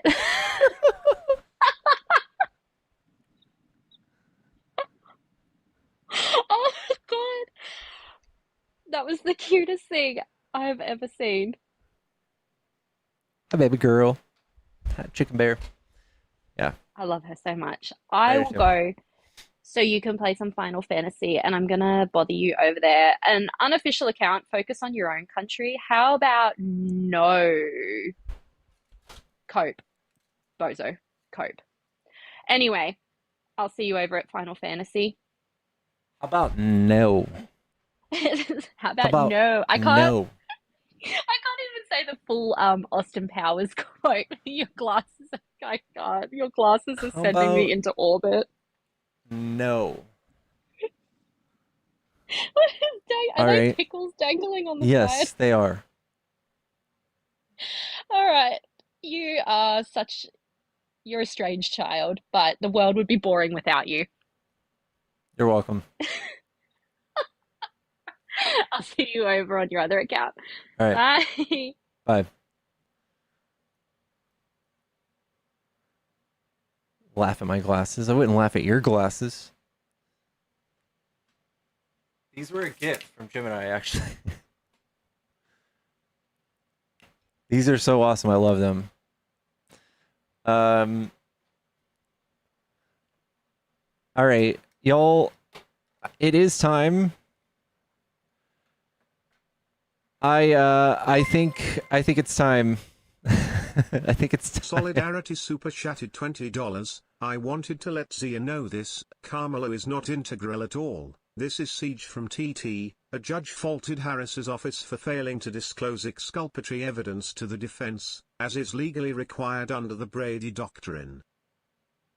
Thank you so much for the $20. I think you're talking about, it was Kamala's team. I don't think it was Kamala personally, but something about withholding the evidence, and they finally released it, and he was still not exonerated. He was still maintained to be guilty. They did test the DNA evidence.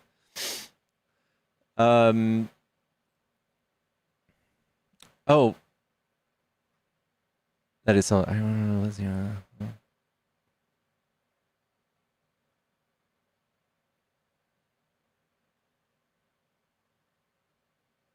She was the DA's responsibility. I think it was her office. They finally let him. This was a man who was accused of murder, I think, of a young girl.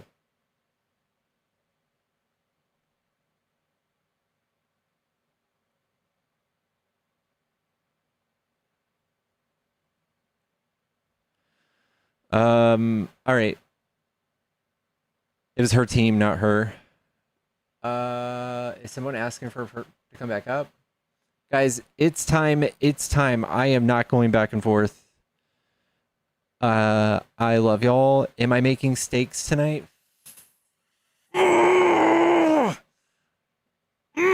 Hold on.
All right, we'll put those in the fridge overnight, and those will be thawed tomorrow, and we'll cook those tomorrow. And he wanted the final roast too. Yeah. We're gonna do that. We're gonna cook them tomorrow. We'll settle for a TV dinner tonight while I play Final Fantasy. If you guys want to watch me play Final Fantasy, it'll be me and like 13 other people over there on my alt account playing Final Fantasy, listening to music, being complete incels. And if we make it to 20k likes, I'll put these glasses back on. So I'll see you guys there. I love y'all. Chat. I'm gonna stream it on Dark Pickles. I'll see you guys in a sec.